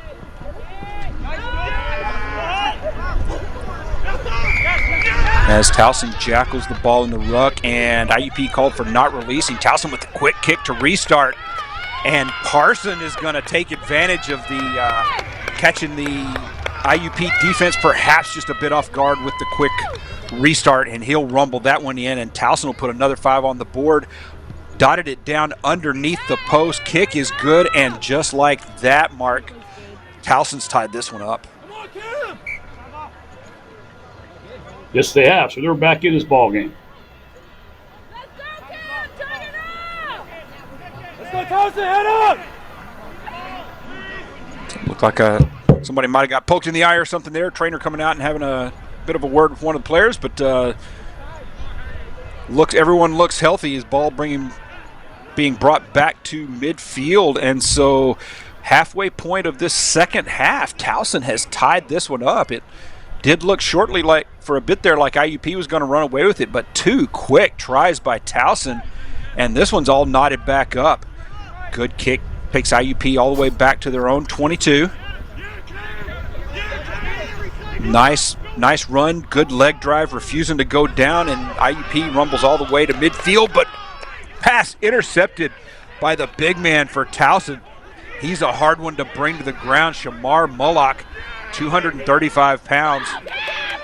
And Towson is just like that back into attacking territory as number 22. That is Daryl Johnson, fullback, graduate student out of Washington, D.C., and he steps the defender, takes it in. Towson, 3 quick tries to take the lead in this game. Mark, how's this one going to end? Can IUP stay in this? I hope they can, but what a turnaround by Towson. All of a sudden, they have the momentum, and IUP is playing on their heels. They really have set IUP back. IUP with the try at the expiration of time at halftime and the quick try to start off this second half. But since then, it has been all Towson. 3 quick tries in succession. Conversions good. Towson up by 7, 21-14. Less than 2 minutes left to play. That's a lot of time in a rugby match, but Towson looks to have made some adjustments and taken control of this match at the moment. So IUP back on their heels a bit, looking to stay in this one and needing to put points on the board. In the 7's match, 1:40, still plenty of time to score.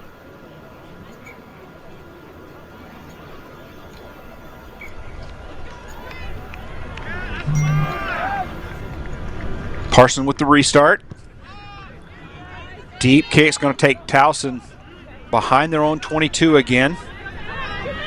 I'm sorry, IUP, and that's IUP's, I believe that's number 22. I believe that's Gerald Johnson, the 6-foot graduate student, and he's got speed.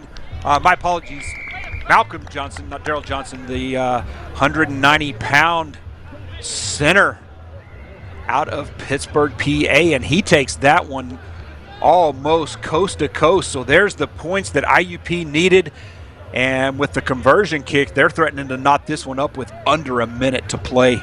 Kicks up, it's good, 21 all, 45 seconds left to play.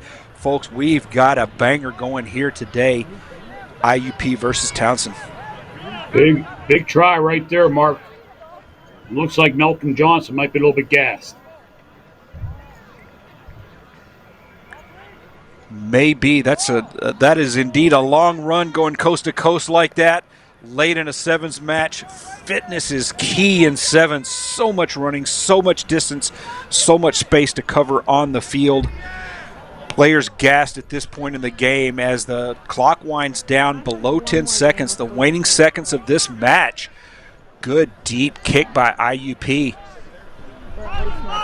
So we'll see if either team can strike quickly and eke out the win here. And there's Towson. He finds the line break. Number 8, he shakes off one defender, 2 defenders, 3 defenders, and he is going to rumble across. The big dive by the big man. And he puts it down as time expires. 5 more on the board for Towson. Leaves defenders laying on the ground all over the field.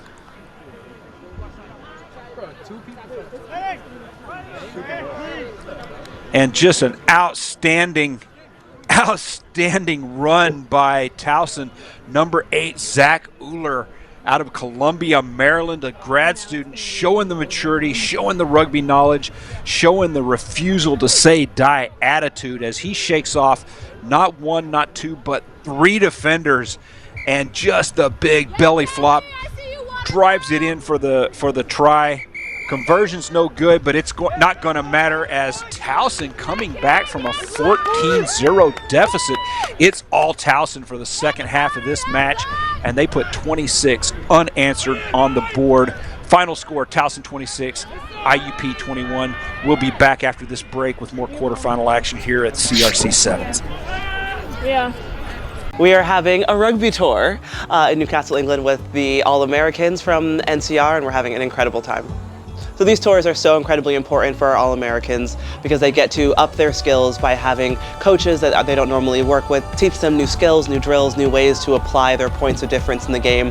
They get to experience a new culture out here, new foods. I'm sure most of them haven't had beans on toast ever, and they're definitely experiencing that here, but they're also getting a chance to watch players that they look up to playing in the Women's Rugby World Cup here in England, which is incredibly important for them to see these people, because if you could see it, you can be it, and we are so happy that our athletes can see the Eagles, and I know they also want to be the Eagles, so this is a massive opportunity for them.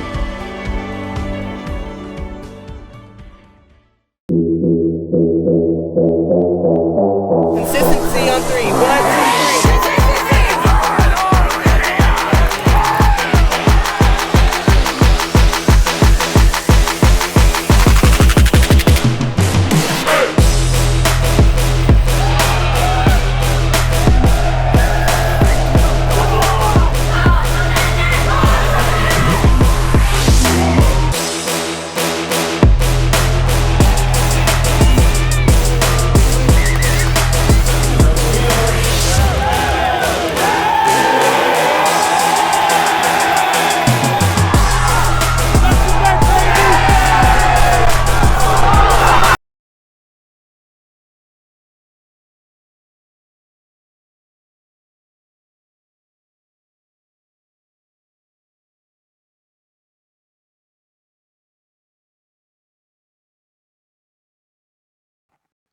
Hold on here.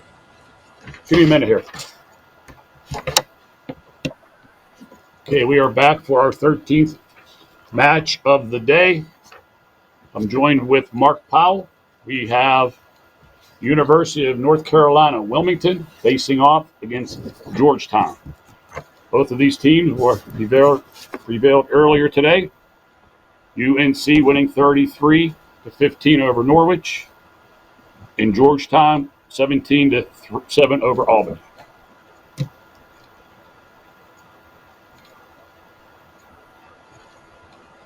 Some great matches this morning, Mark, to set up this this quarterfinal match here. And if I'm not mistaken, yes, this is another Cup quarterfinal as we're getting ready to kick off here. So here we go. We're getting ready to kick it off. UNC Wilmington versus Georgetown. UNC Wilmington in the all blues. Blue shirts, blue shorts.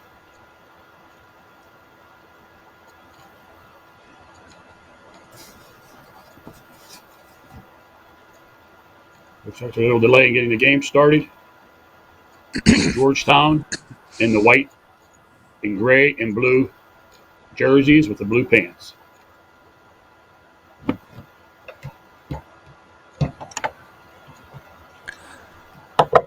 So just a bit of a delay getting started here. Some beautiful weather for rugby out there today. I mean, you can see it's just clear skies, lush green grass pitch. What a great day to be out there playing rugby, Mark. Absolutely. Back to my playing days. Indeed, indeed. Missed those days on the pitch as we're getting ready for this one to kick off here.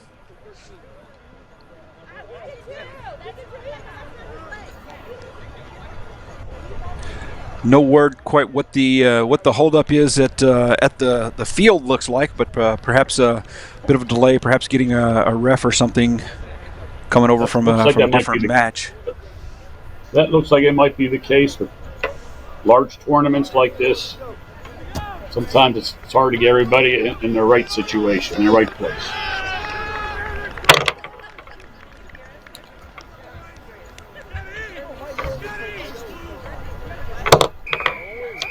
And here we go.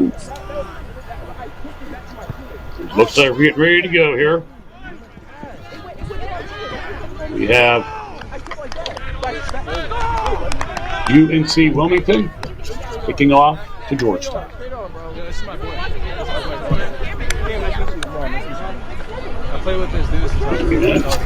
We are underway in the national quarterfinal matchup. Ball kicked high, taken cleanly there by Georgetown. Looks like he messed up on the catch though. We're gonna have a knock on against Georgetown. Scrum down to UNC Wilmington. That turnover there is kind of big, Mark, isn't it? Indeed it was. That's going to set Wilmington up with an outstanding attacking opportunity there near the 22. Absolutely. We have Marshall Wiseman putting the ball in for UNC Wilmington right outside the 22-meter line of Georgetown. So Georgetown's got to get ready to play some defense here. Ball was not taken cleanly. We had foot up on the hooker. Free kick to UNC Wilmington. Taken there on a quick tap by Maverick Dion. UNC Wilmington knocking on the door. Out cleanly to 12. Out to big number 6. He's a tough guy to bring down. They lose the ball. Out to Georgetown. Turnover there by UNC Wilmington. We got a penalty here. High tackle. And UNC Wilmington. That's on number 9. That's going to be Marshall Wiseman. He's headed to the sin bin for a couple minutes. So Georgetown's going to have a one-man advantage here for the next 2 minutes on the penalty kick. Taken on the tap by Georgetown. And Georgetown with a real opportunity to take advantage with UNC having a man in the sin bin. Georgetown is going to be looking to exploit the additional space that the ball opens down up. the pitch.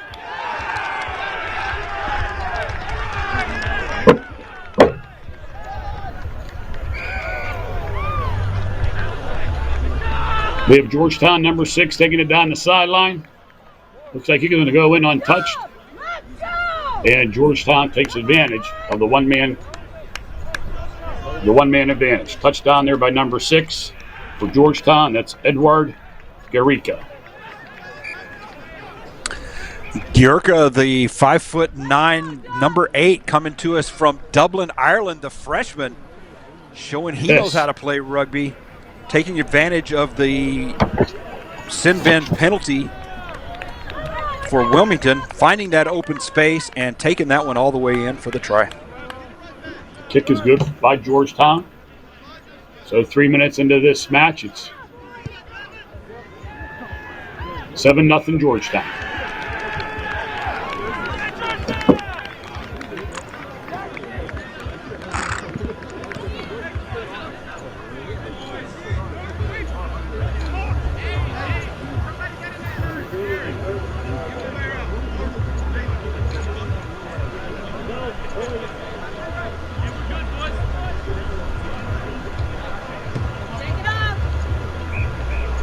Get ready for the restart here. Georgetown kicking it to UNC Wilmington.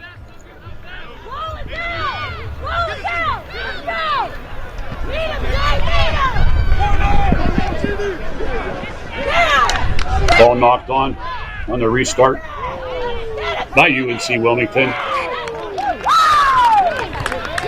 Georgetown with the scrum down.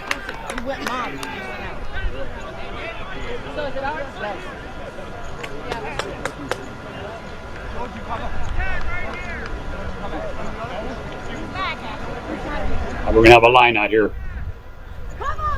to UNC Wilmington.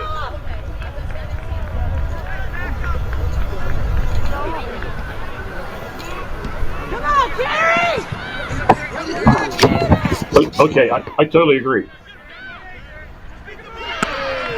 Okay, yep, tell me when I'm on.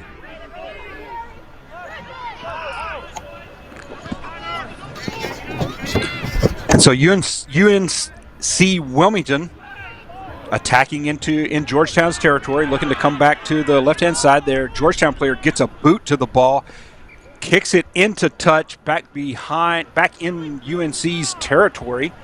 And so we should have a UNC line out back around their own 10-meter line.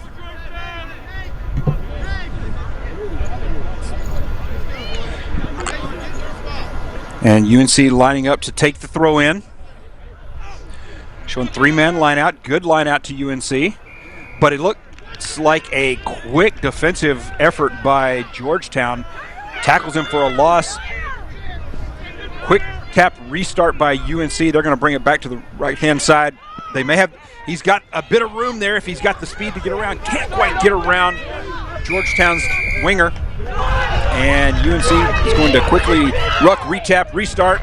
And the number 4 loses his footing, goes to ground.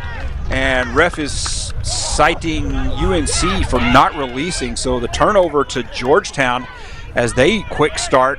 And they're already back about midfield on the attack. Let's just turn into a defensive battle here, Mark. Bit of an errant pass there as the teams are just trading possession here back and forth. And the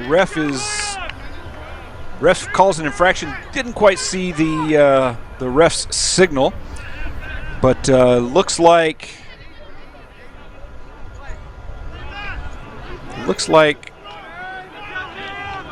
I can't quite tell. I can't quite make out the nature of the infraction. Looks like it might have been a side entry into the ruck, but the ref's setting up a Georgetown scrum near their own 10-meter line. Georgetown with a quick step is going to get back to midfield, looking for the offload.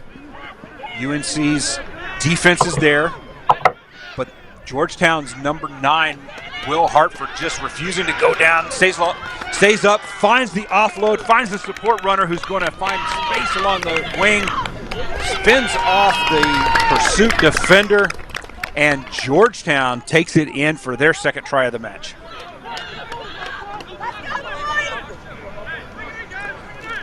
So Georgetown showing good patience.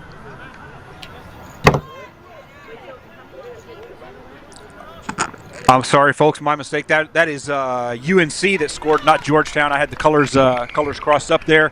So UNC scores, and with that, it ties up the match. And so as time expires on the first half of this match, we've got it all knotted up at 7, and we will be back shortly with the second half.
Georgetown with the booming kickoff to start the second half. All knotted up 7-7, Georgetown, UNC, Wilmington. And UNC looking to take it around the left-hand side. Pass picked off by a Georgetown player. Looked like he might have knocked the ball on. You see the ref signal advantage. And UNC with a line break that's going to carry him out beyond the midfield line. Ref's going to blow it up, and he's going to be cited for not releasing the ball. So UNC's momentum quickly reversed as the infraction turns the ball over to Georgetown here at midfield. That's a shame on that turnover there, Mark. Yeah, it really was good momentum by Georgetown. A good line break, had a chance to set up a good attack at midfield, but quickly over, and Georgetown now will restart. And they're going to be forward, not quite to the 22, and now Georgetown cited for not releasing. Ball back over to UNC. And they like to kick for touch, and that's a good kick's going to take them up a bit closer to midfield. And they'll have a line out here just in a few moments. We get a good view of the line break here. You see the nice offload pass. Good run forward. He gets drugged down by the drawers and just unfortunately got cited for not releasing. As we're back to the main game, UNC called for the throw-in not straight.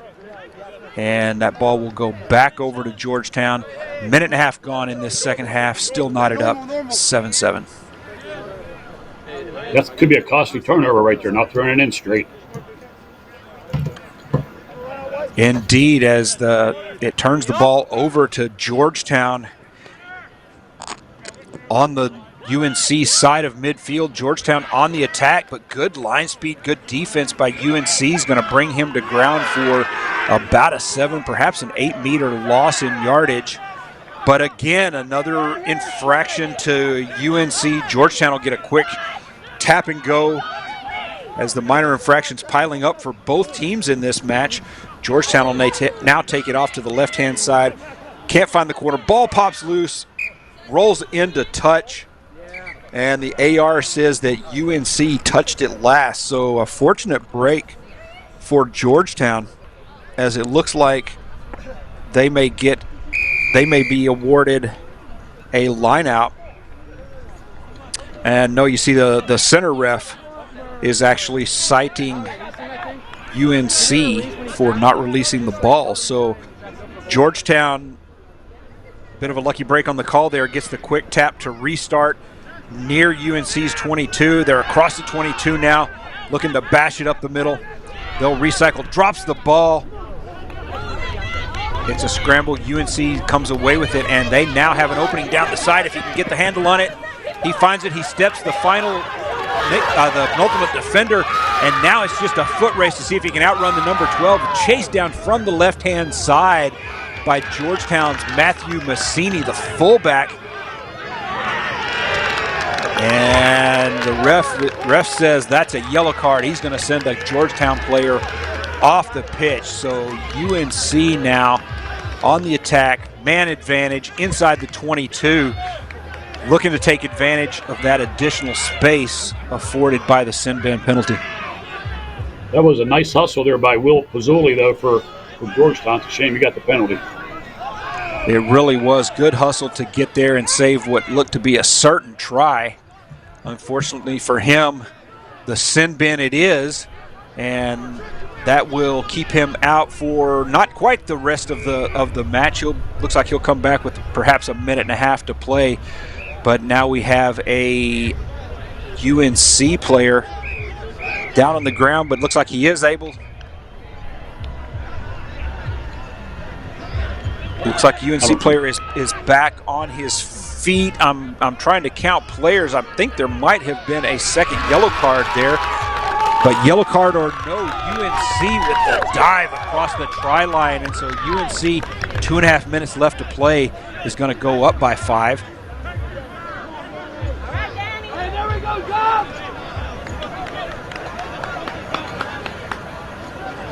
I could not quite make out. I think there might have been a second yellow card to Georgetown,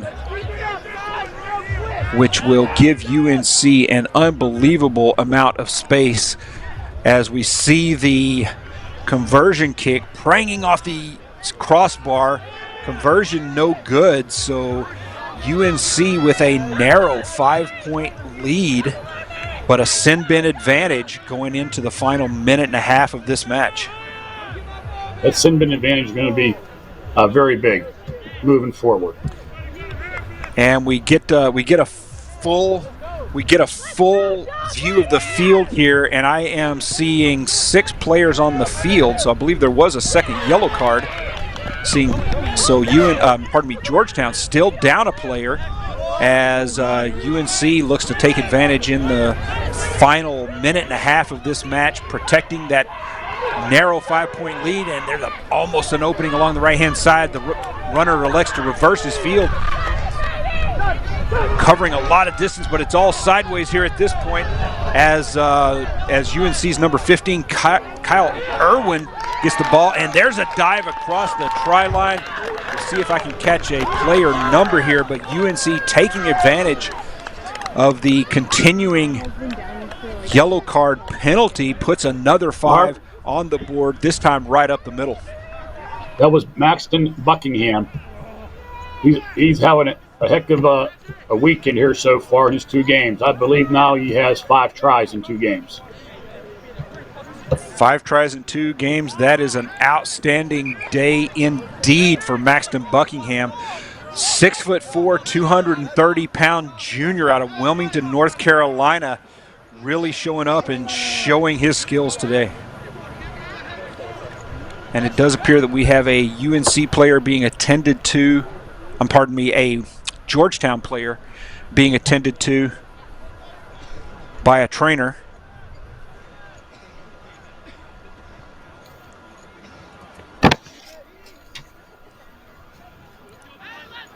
So Mark, now with the unofficial game clock expired, the ref should be carrying a bit of time on the official clock, but UNC up 12-7. Can Georgetown come back and make a game of this, or is it too little too late? Well, they just went up 19-7, so it's definitely too little too late. 19-7, 12 points deficit. So it does look like Georgetown is going to take the win on this one. As I mentioned, the ref will have a bit of time on the official clock due to the injury on the field. So we should see shortly, a restart kick. Perhaps enough time for Georgetown to put another try on the board to narrow the lead, but very unlikely that there's enough for them to score twice. We see the crowd applauding as the Georgetown player makes it off of the field with assistance. So we'll send well wishes their way that the injury is nothing serious, and they shake it off in time for their next match, as we now see UNC lining up to kick and restart this final waning seconds of the match.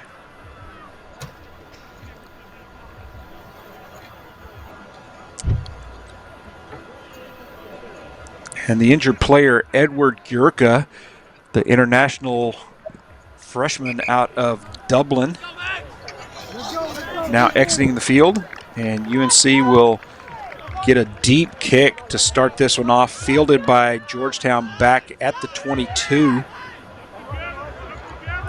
Georgetown looking to find some space, not finding it there.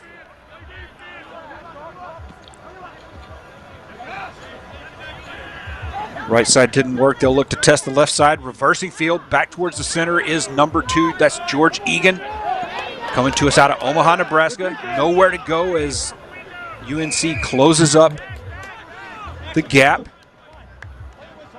Let's go defense. Bit of an infraction. Georgetown will restart. And even the rest time must be winding down at this point. We don't expect to see much more play here. But Georgetown does get the opportunity to continue play as long as they can maintain the possession as they move it forward into UNC territory beyond the 10, approaching the 22. There's another UNC infraction, and another yellow card comes out, this time to UNC. So Georgetown here, surely with time expired, is going to have a man advantage and an opportunity to exploit excess space and put 5 more on the board before this one ends. Got to give Georgetown credit. They refuse to give up. Georgetown definitely showing that refusal to die, refusal to give up. Win or lose, they're determined to put more points on the board here. Take advantage of that penalty, and there we go. Number 9 finds a seam. Can't quite break free as a secondary defender closes in from the side. And now a quick step back towards the middle by Finley Mitchell. Back to number 9, Will Hartford. He's going to be brought down for a bit of a loss. And Georgetown trying to keep this possession alive. UNC counter-rucking. Now the skip pass to the outside. It's bobbled. Ball goes backwards. Play on is the call. Georgetown trying to lure UNC into opening up some space, but UNC playing a tight defense, keeping those gaps close. And Georgetown sided not releasing the ball. That turns it over to UNC. They'll quickly kick the ball into touch, and that will end this match. So a banger of a match with UNC scoring a couple late in the second half to take the lead. UNC Wilmington will take the victory in this one, 19-7 over Georgetown, and we will be back shortly with more action.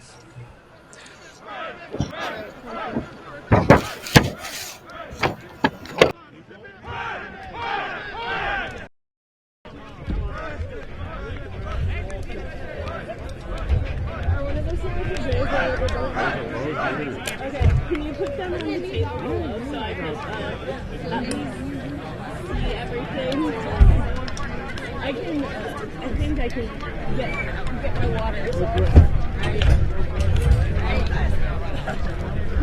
Want me to grab this for you? I can at least put it down on the ground. Oh yeah, that would actually be a big help.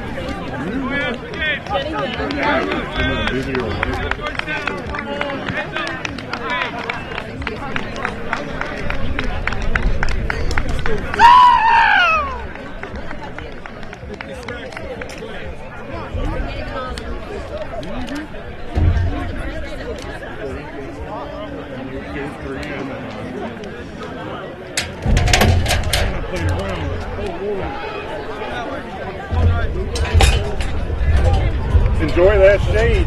Oh!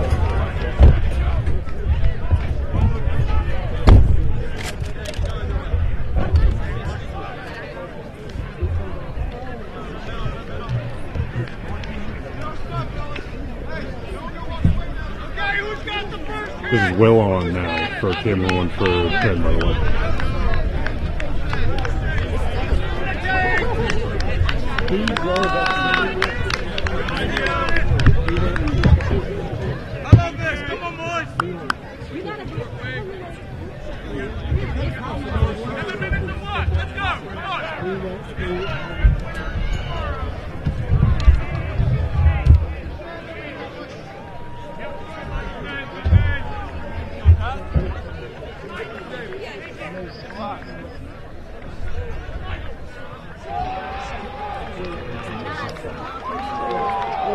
Northwestern and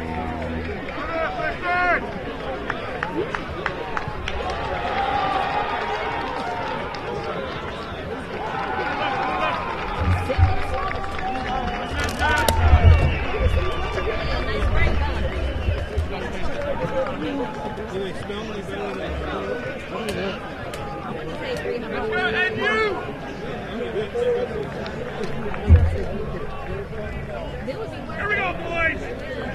Put your name on it! No nerves, just have fun, boys!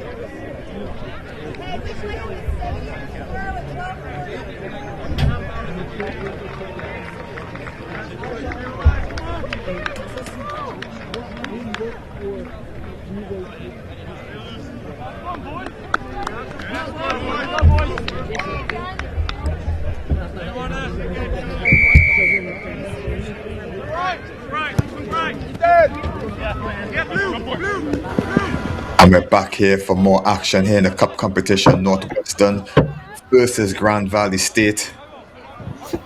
As you see, the ball comes into the hands of Grand Valley State in the blue, Northwestern in the purple. I'm Kelson Figaro, joined by Mark Palmieri. What can we say about the team so far, Mark? Well, I think this is going to be a good game. Both teams won their opening matches. Northwestern won 19-7. Grand Valley State had a big win over Montana State, 31-7.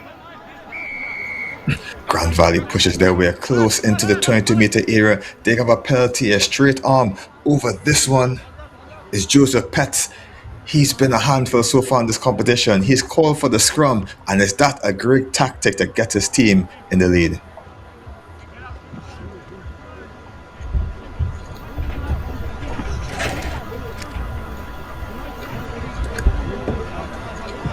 Into the business end of the competition here. Quarterfinal action as we see the team split sides. Key in this one trying to maximize space as we see step number 11 for Grand Valley State comes to the short side. Straight arm penalty signaled by the referee. And let's see what Grand Valley State does. Do they call another scrum? Yes, they do. And how smart is this decision to try to suck in as much defenders to use the room out wide? Absolutely.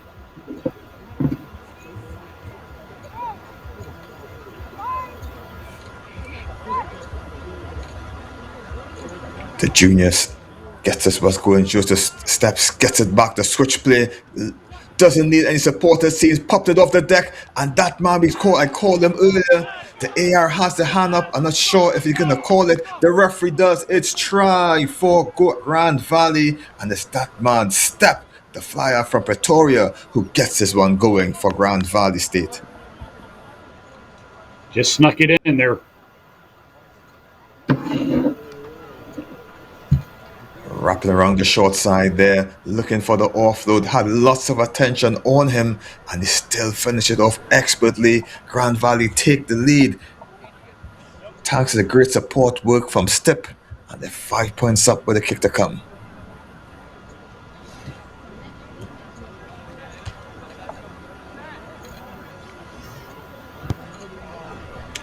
Oh, just not getting a clean strike on that one. The score remains 5 points to 0. And Mark, how great it is to get the first score in an important cup quarterfinal. So important to get that first try. These 7 matches, it's hard to play, come from behind.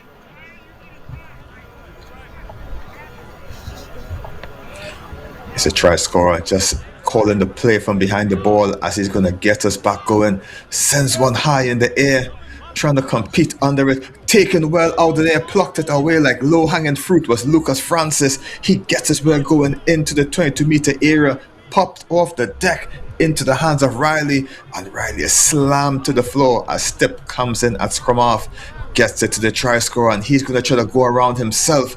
Gets it to the big man number 1 is Crum, and he stopped a little short as the referee says holding on is the call, and great opportunity Northwestern pinching it at the breakdown.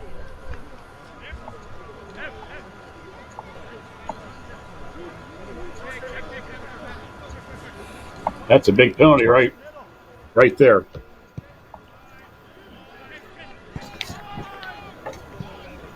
Northwestern up to clear their lines. Almost worked favorably into the hands of Step, and he's weaving, jinking his way through. Just one more pass to do it, and he's trying to get the offload there. That time, knocked back. Is a signal there by the referee to me, but the referee says it's a penalty advantage to Grand Valley State. Unable to see it from up here in the commentary booth, but maybe the referee had a eagle-eyed view as Step again calls for the scrum.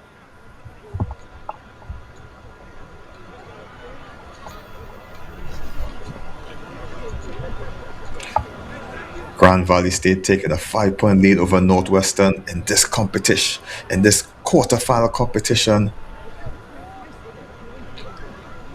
I see hard work out the scrum.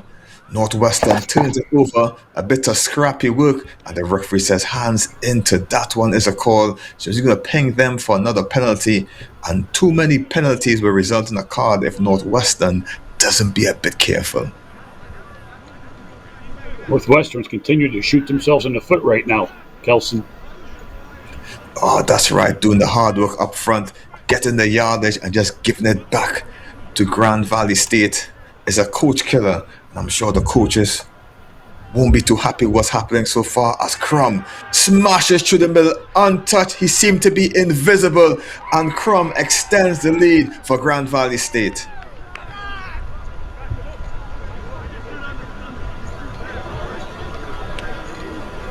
Big run there by that big number 1 for Grand Valley State. Oh, he came around the corner there. No one seemed to pick out the big man, 6'2", 255 pounds from Troy, Michigan. Gets his first score of the match, extended lead 10 points to 0. The kick wasn't successful. Grand Valley State, just about a minute left in this first half, hold a 10-point lead.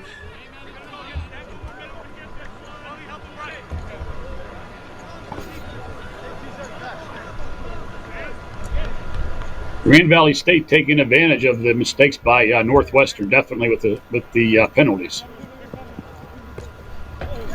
Just remember, semi-final spot in the cup is on the line for this men's Division 2 competition.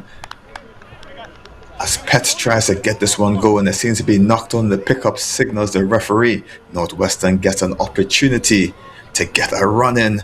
Just about 30 seconds left in this first half, and it'll be good to get a score in before you go into the sheds.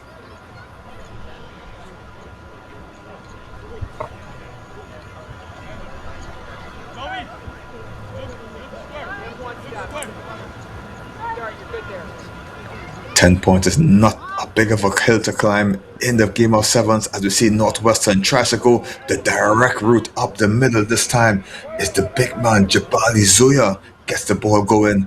Northwestern just shooing and going, dancing and bobbing, but not actually going anywhere, as Grand Valley State defense is resolute and over the top of the ball, as the referee has had a hand up for advantage but put it back down. Northwest just hopping and drinking and diving, trying to get themselves going, and he bamboozled me, the cameraman, and the defense. He's going to get the score for Northwestern. The number 10 gets it going. The Singapore native gets it going for Northwestern. That's a big try right there. Arya Putra weaving his magic, just stood in a spot and spun in a circle. Defense was left in awe, and they're going to get themselves one back, and that's what we talk about, getting themselves into the competition. Conversion in front of the post is successful. 10 points to 7 as we go into the break. Grand Valley State hold a slender 10-7 lead over Northwestern. We'll be back shortly for second half action.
And we're back here for second half action. I'm Kelson Figaro, joined by Mark Palmieri as we get into the Cup quarterfinals here. It's Northwestern versus Grand Valley State. Grand Valley State hold a 10-7 lead coming into the second half here as they see the bump away into the second half or deep into Northwestern's half of the pitch. Shifting the ball well through their hands, looking for the room, probing, but the ball just hits the deck and they're going deep back into the half. A big chase by Northwestern as they stop them just on the halfway mark. Grand Valley State lacking the numbers. Counter Rock is successful and they're going to streak in to take the lead here. Northwestern just striking against the run of play and they're going to get in for the lead. That's Evan Barnett getting in for the go-ahead try.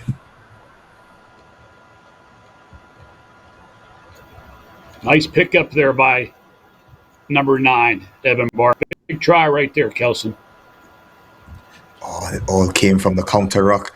Just being more aggressive, just wanting it a bit more. And Northwestern takes a lead also to extend with a kick if he can. It is successful, 14 points to 10. And just as you blink your eye, the lead has switched. Northwestern playing catch up and has taken the lead 4 points. The difference between the two, just about 5.5 minutes left in this one.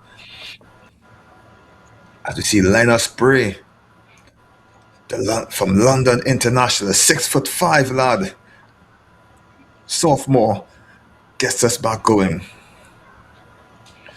Whenever he gets the ball.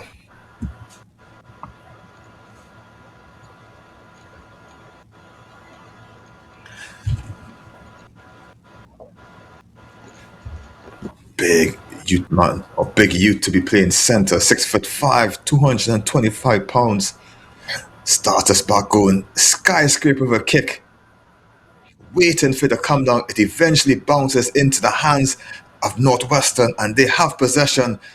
Soccer skills on show as their wraparound comes into the hands of Hawks as he gets the ball going, looking for room, brushing off the defenders. Northwestern, taken high in the tackle as we saw some feet in the air, and all sorts of stuff is happening here as he's popped off the deck. A bit of confusion by the player. Stipp believes that he has a right for that ball, but he's offside on the other side of the tackle, and the referee calls a penalty to the attacking team. That's a tough call right there. Just trying to refresh my refereeing laws as a referee many years ago. When the tackle is formed, you need to get back behind the ball once you're in a 1 meter zone. And Stipp, on that occasion, he was in that territory, so he needed to retreat behind the last person's feet. As the ball comes in by Barnett, shifts the ball out wide, looking for the big centre from London, shows a dummy, and he's motoring away the big man, looking for the inside runner. And Northwestern just changes the angle, changes the lineup as they're trying to get themselves further in front. Busting through the middle, looking for the offload. Great tackle there by Stipp. He's everywhere now and pinched by Grand Valley State. They have possession. The boys in blue take control of this one as the dummy's thrown, looking for the offload off the deck. It's successful as he rolls up to the 10-meter mark.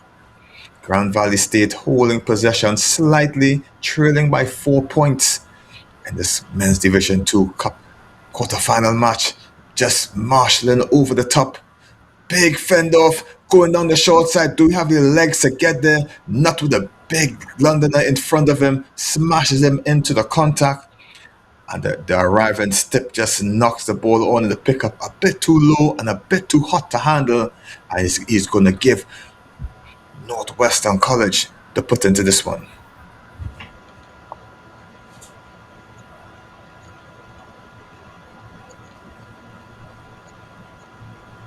Both teams looking a little fatigued right here, Kelson. Oh, the weather's scorching, the lungs are busting. 7 men covering a pitch required for 15 men, so it's going to be a great work. I must say kudos to those strength and conditioning programs that getting these athletes ready for competition of this magnitude. 2026 Collegiate Championship here in Maryland as the Londoner gets us back going, shifting the ball out wide, just goes to deck. Grand Valley State trying to get themselves a touch of this ball, but Northwestern gets it to the big man and he's lumbering through, pushing his legs just across the halfway mark. He's being chased violently, but will he be caught? No, he wouldn't. And he's going to get over Linus Bray. The big man pushes and extends the lead for Northwestern. Great long pitch effort, and he's congratulated by Stipp for such a long, I would say, gut-busting run. Let's take a look at the replay.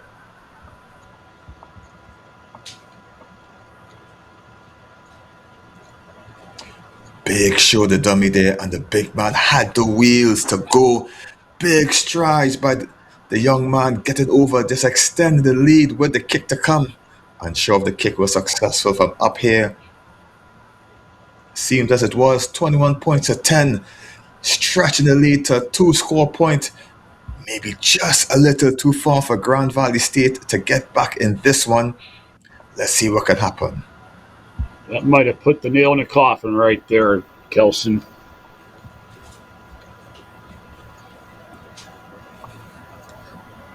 Just about 30 seconds left in this one. The referee trying to manage something on the side as Bray putting his guys back in front or extend the lead. Now, deep kick. Grand Valley needs to run from a long distance to get themselves going. Taking down expertly. Trying to get themselves big fend off, shifting across the pitch, looking for room, looking for space. He's eventually pulled down. That's Norman is pulled down eventually by the collar. Grand Valley State is just pushed into Northwestern territory. Looking at the score, the clock is in red. This may be the final run out if they can. Taken down. Eventually, that was Riley, popped off the deck into the hands of Francis, and Francis runs into a wall, but the referee says high tackle signal there. Maybe the big man Bray coming in a bit too high. As they take their time, calls for the scrum. And they're going to try to suck in the big guys to get one more score. A little too late. The game is already in Northwestern's hands. Just a routine scrum to end the game.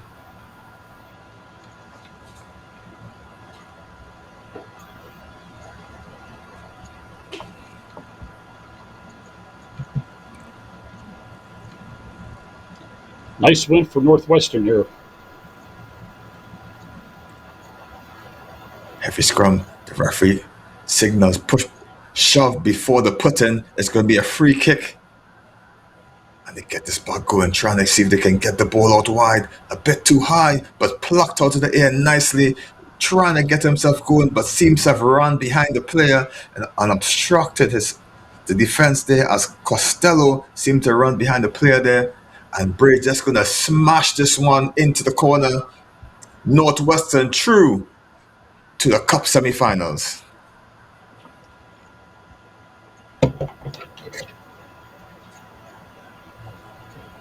So there you have it.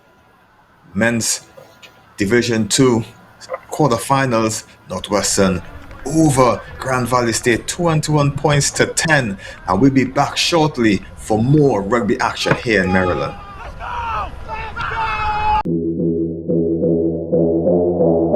Consistency on 3. 1, 2, 3.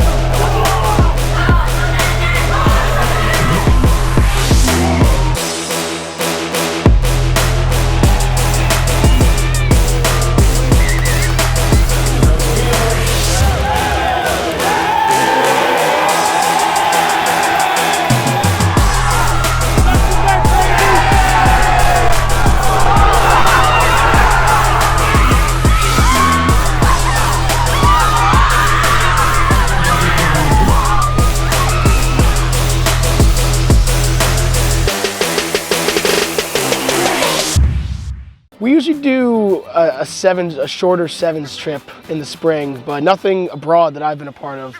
So this is a much bigger step up for everyone. You learn a lot, the players learn a lot. They learn about themselves probably more so than anything else, but it's a great way to get the guys coming together. You know, we had a mix of A side, B side, forwards, backs, experienced, unexperienced, and they're all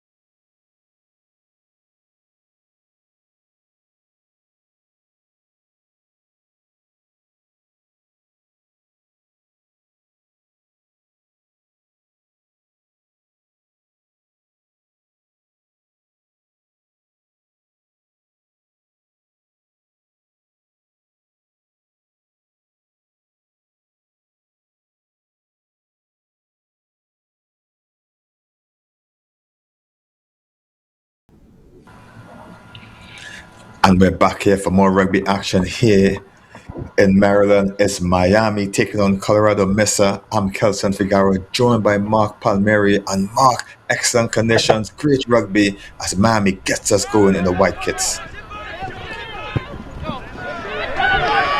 Yeah, the feeling's going to be a good one, Kelson. Miami in possession, shifting the ball out wide just on the halfway mark. Weaving his way through the spaces, high it passed but taken well eventually. Shrugged off one but eventually tackled by the Mesa, the Colorado player. Miami in control, in possession, just on the halfway mark. Skipping past one, trying to brush off another, but there's a black wall in defense. That's Colorado that just stopping and thwarting the Miami attack. But Miami is being very patient, just holding on to everything here, holding on to the ball, holding on for dear life as they push their way through. Colorado tried to pinch this one and the breakdown as Miami do very well to keep the ball. But Lit's defense is coming up there by Colorado, and Miami just weathers the storm just about 5 meters into Colorado's territory. They're being pushed back in the possession. Colorado is defending ferociously here As you see heavy tackles coming in by Colorado. Miami back on their 10-meter line, but streaking through, weaving through, popping the pass over his shoulder. There was Tom Ryan. The ball is bubbling close to touch, taken in by Andrew Joseph. And the touch judge just puts a hand up. Great work by Colorado to push this Miami attack. And now they have possession with a line out.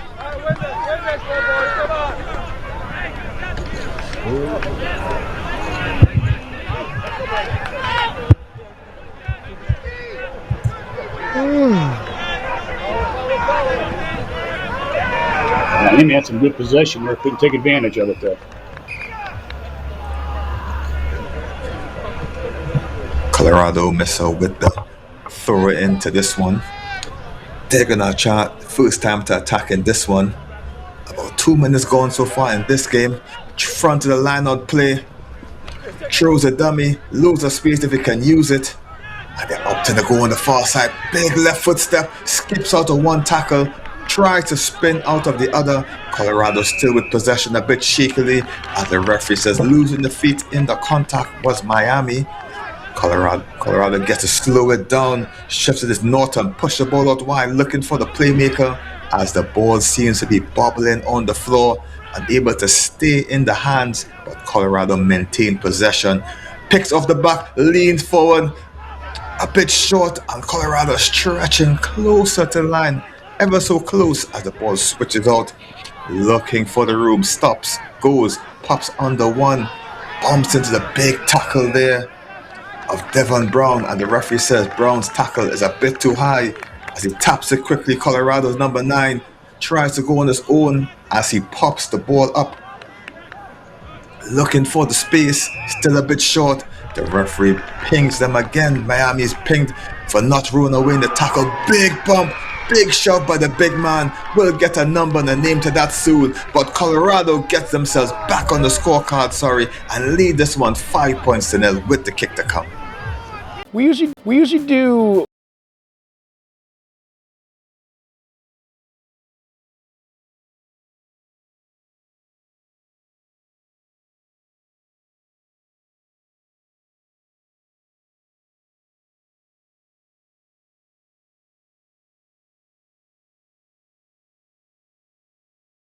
the number on that one, but Colorado leads 5-0 over Miami, and that's all that matters for the team in black.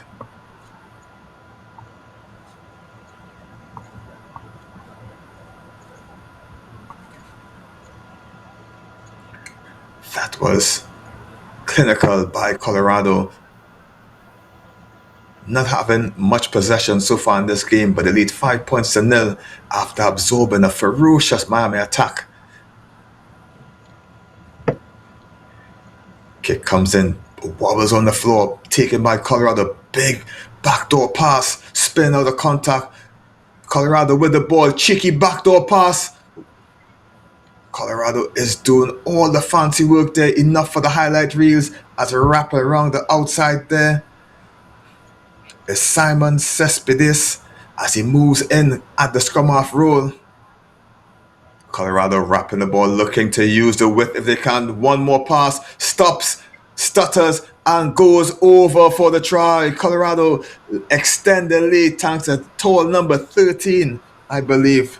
Bergen Roth gets the other try in for Colorado.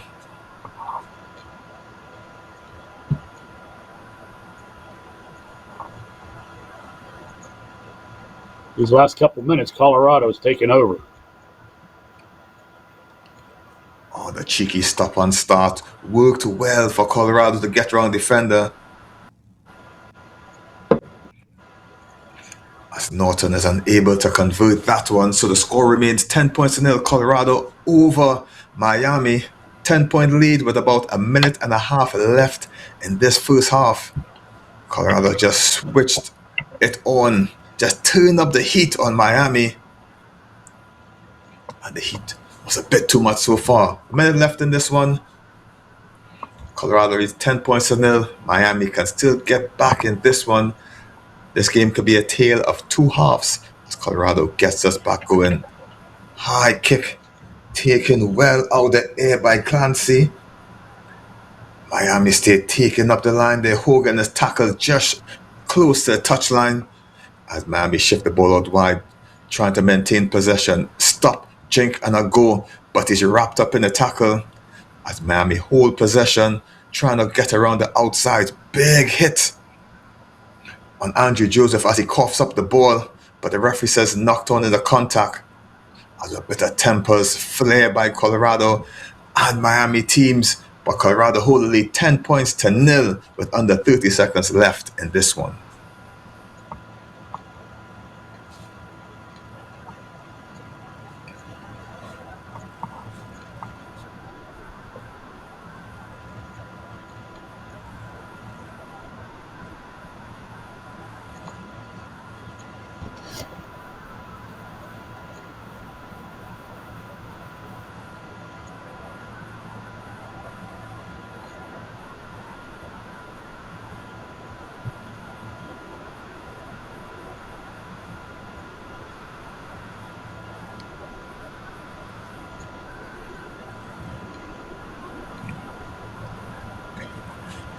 Miami, Ohio has the ball in possession right now, shifting the ball, maintain it comfortably, trying to pinch this Colorado Mesa defense before the half, weaving, jinking his way around, and he's going to streak him before the halftime score. It's Tom Ryan from Loveland, Ohio. He's going to get the last say of the first half, and Miami, Ohio gets them on the scorecard with a kick to come. Can he close the lead down to 3 points before the halftime whistle? That's a big try right there. Puts Miami back in the ball game. Tom Ryan from just about 50 yards out gets it in for Miami, Ohio, as the conversion by Bart Glancy. It's rudimentary stuff for him. 10 points to 7. And the clock's in the red. So that seems to be halftime here in Maryland as we go into the break. Colorado Mesa leads Miami, Ohio 10 points to 7.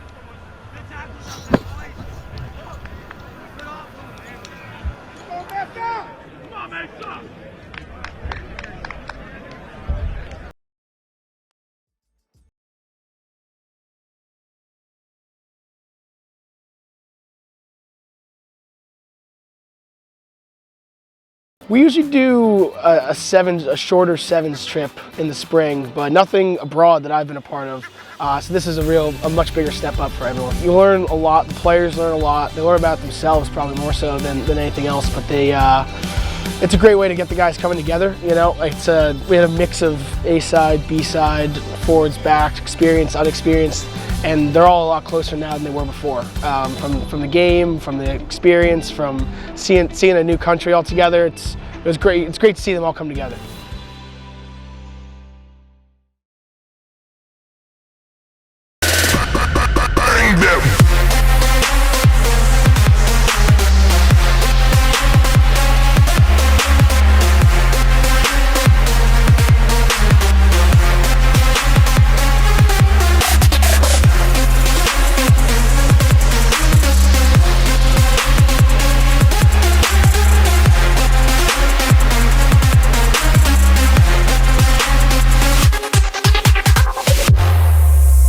It's been so much fun. I love getting to meet people from different schools and different experiences.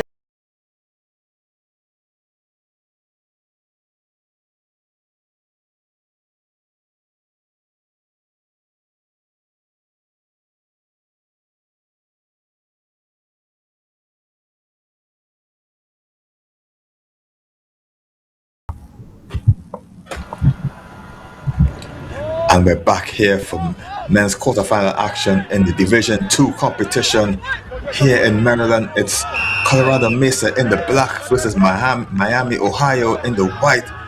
Colorado leads 10 points to 7, but that will change shortly as Colorado Mesa off the kickoff thanks to Parker Norton gets the go-ahead try in the second half to extend the lead, 15 points to 7 over Miami, Ohio with the kick to come. That didn't take long to put points on the board. Just sharper off the break was Colorado Mesa on that one. And Norton strolls over for a try as the conversion is missed.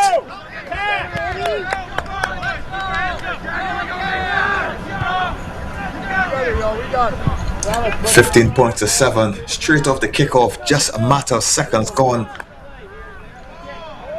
And this one, as Martinez set to get us back on the way. Taken well in the air, there was Kofa. Miami, Ohio in possession. Just shift the ball to the wing. They have some room, but there's defense waiting for them on the 10-meter mark. Kept the possession well. Just being pushed back by this Colorado defense. Nice step through the middle there. Trying to gas his way through the half. He's on the halfway line. Pushing us up, pinning his back. And he's trying to go around. He's missed. And it's Gabe Kofa, the freshman, who gets it going and pulls Miami, Ohio close into this one. Take a look at this streak and run down the short side. Just like that, Miami's back in it. Kofa, the 6'3" winger from New Albany, Ohio, gets his team closer into this one. Important kick for Bart Glancy.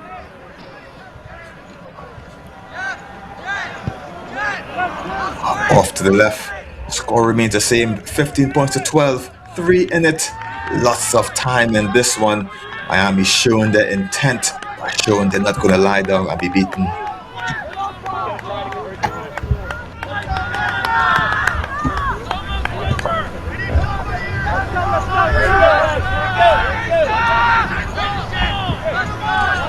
Again, everyone, a spot in the semi-final is up for grabs here. Miami trying to claw their way back into this one.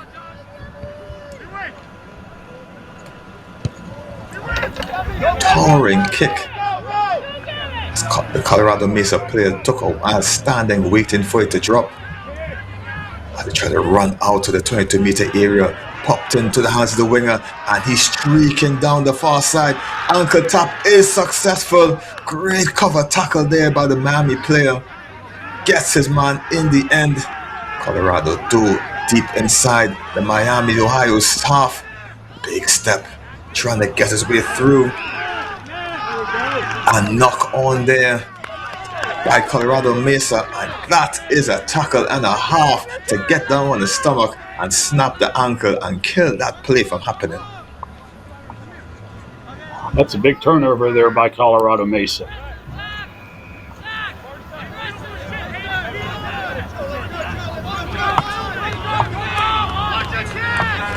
The man from Richfield, Ohio, Hayden Vaught, gets us back going with this put into the scrum.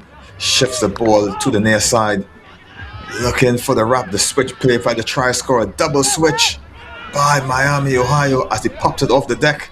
Looking for the room, trying to shrug the tackle off, but the pop off the deck is working well for Miami so far. And they tried to shift it to the far side of the pitch. Trying to go around the outside there is Bart Glancy. He's taken down just inside that 10-meter mark. Miami keeping the ball in the try scorer there. Goffer tried to pop it over the top. Unsuccessful. But they get it back, and overhead pass there, and Miami is going to take the lead. Thanks to this man, Bart Glancy, but it started with a great overhead pop by Andrew Joseph to get Miami in front and in charge. As we take a look at this replay. What a change of events in this match.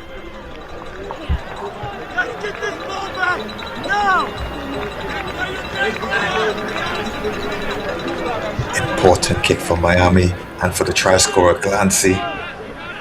Bart Glancy from Walpool gets us over, extends the lead. 19 points to 15. Glancy gets this one going, pushes them in the lead. Just under 2 minutes left in this one, and Miami take the lead shockingly after Colorado Mesa seemed to be in charge of this one. Still plenty of time for Colorado Mesa. Nelson.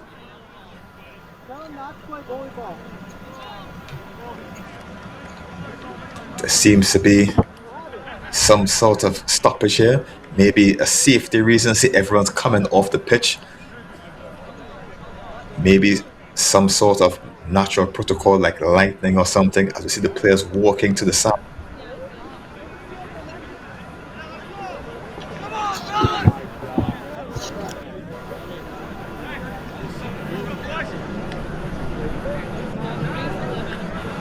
Okay, so we seem to have a delay in the games due to weather, so we'll keep you posted as to when we get back and start back this college rugby action here in Maryland. I'm Kelson Figueroa, and we'll be back shortly for more rugby action here. Stay tuned. It's been so much fun. I love getting to meet people from different schools and different experiences. It's been surreal with everything that we've gotten to do here. I think my favorite memory has to be the flag bearing before the World Cup ceremony, like getting to walk out there with teammates and bear our country's flag before watching our country play in the World Cup was an insane moment for me personally. One of my favorite memories is probably the bus ride back after we won our first game. It was kind of quick right after we got here, but we bonded really quick with everyone and it was a lot of fun and we celebrated and had a great ride back.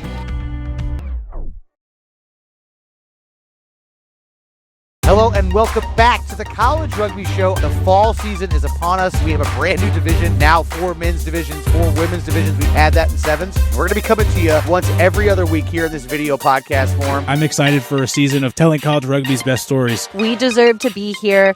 We're going to keep, representing. That was, to me, the biggest testament for the future of the game.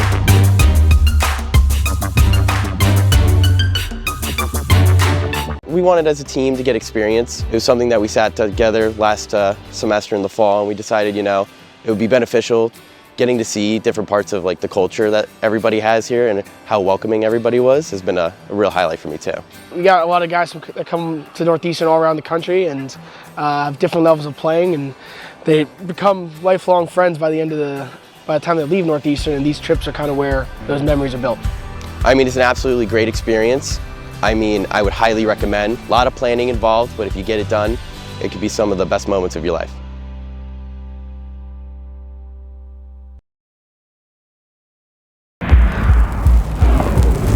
In a sport of power and precision, you need a powerful and precise camera.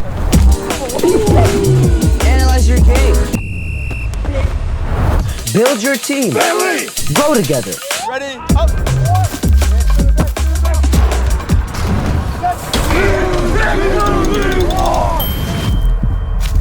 VO captures moments.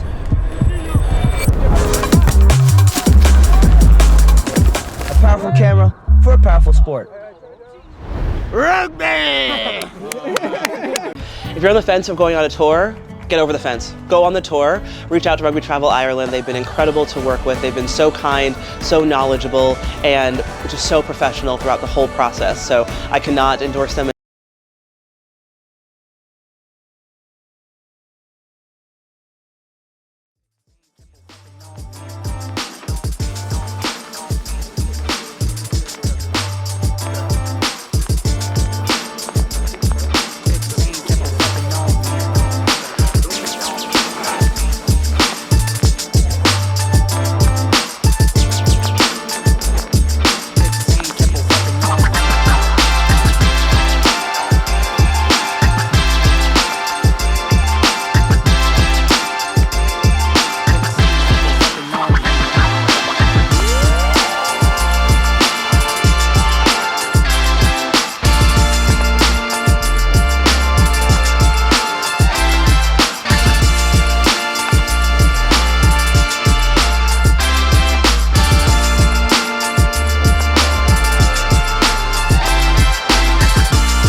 Why'd you have to go and drive me so crazy?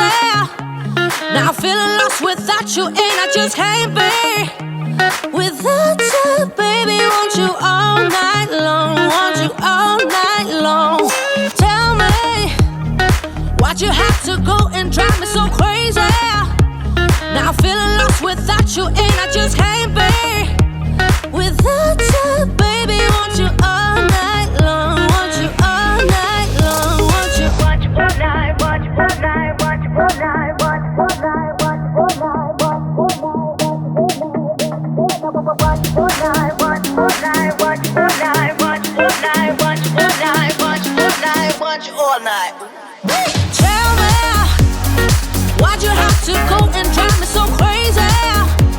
Now I'm feeling lost without you, and I just can't be without you, baby. Want you all night long, want you all night long.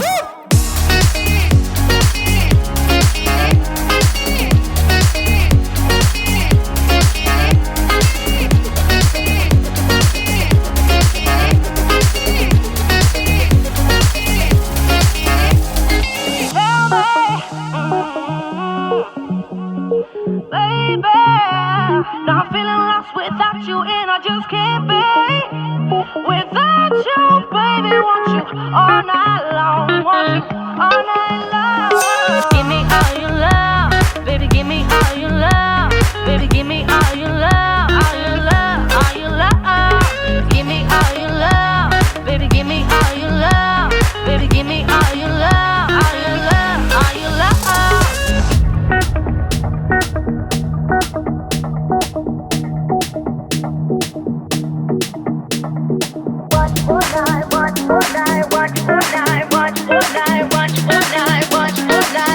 All night.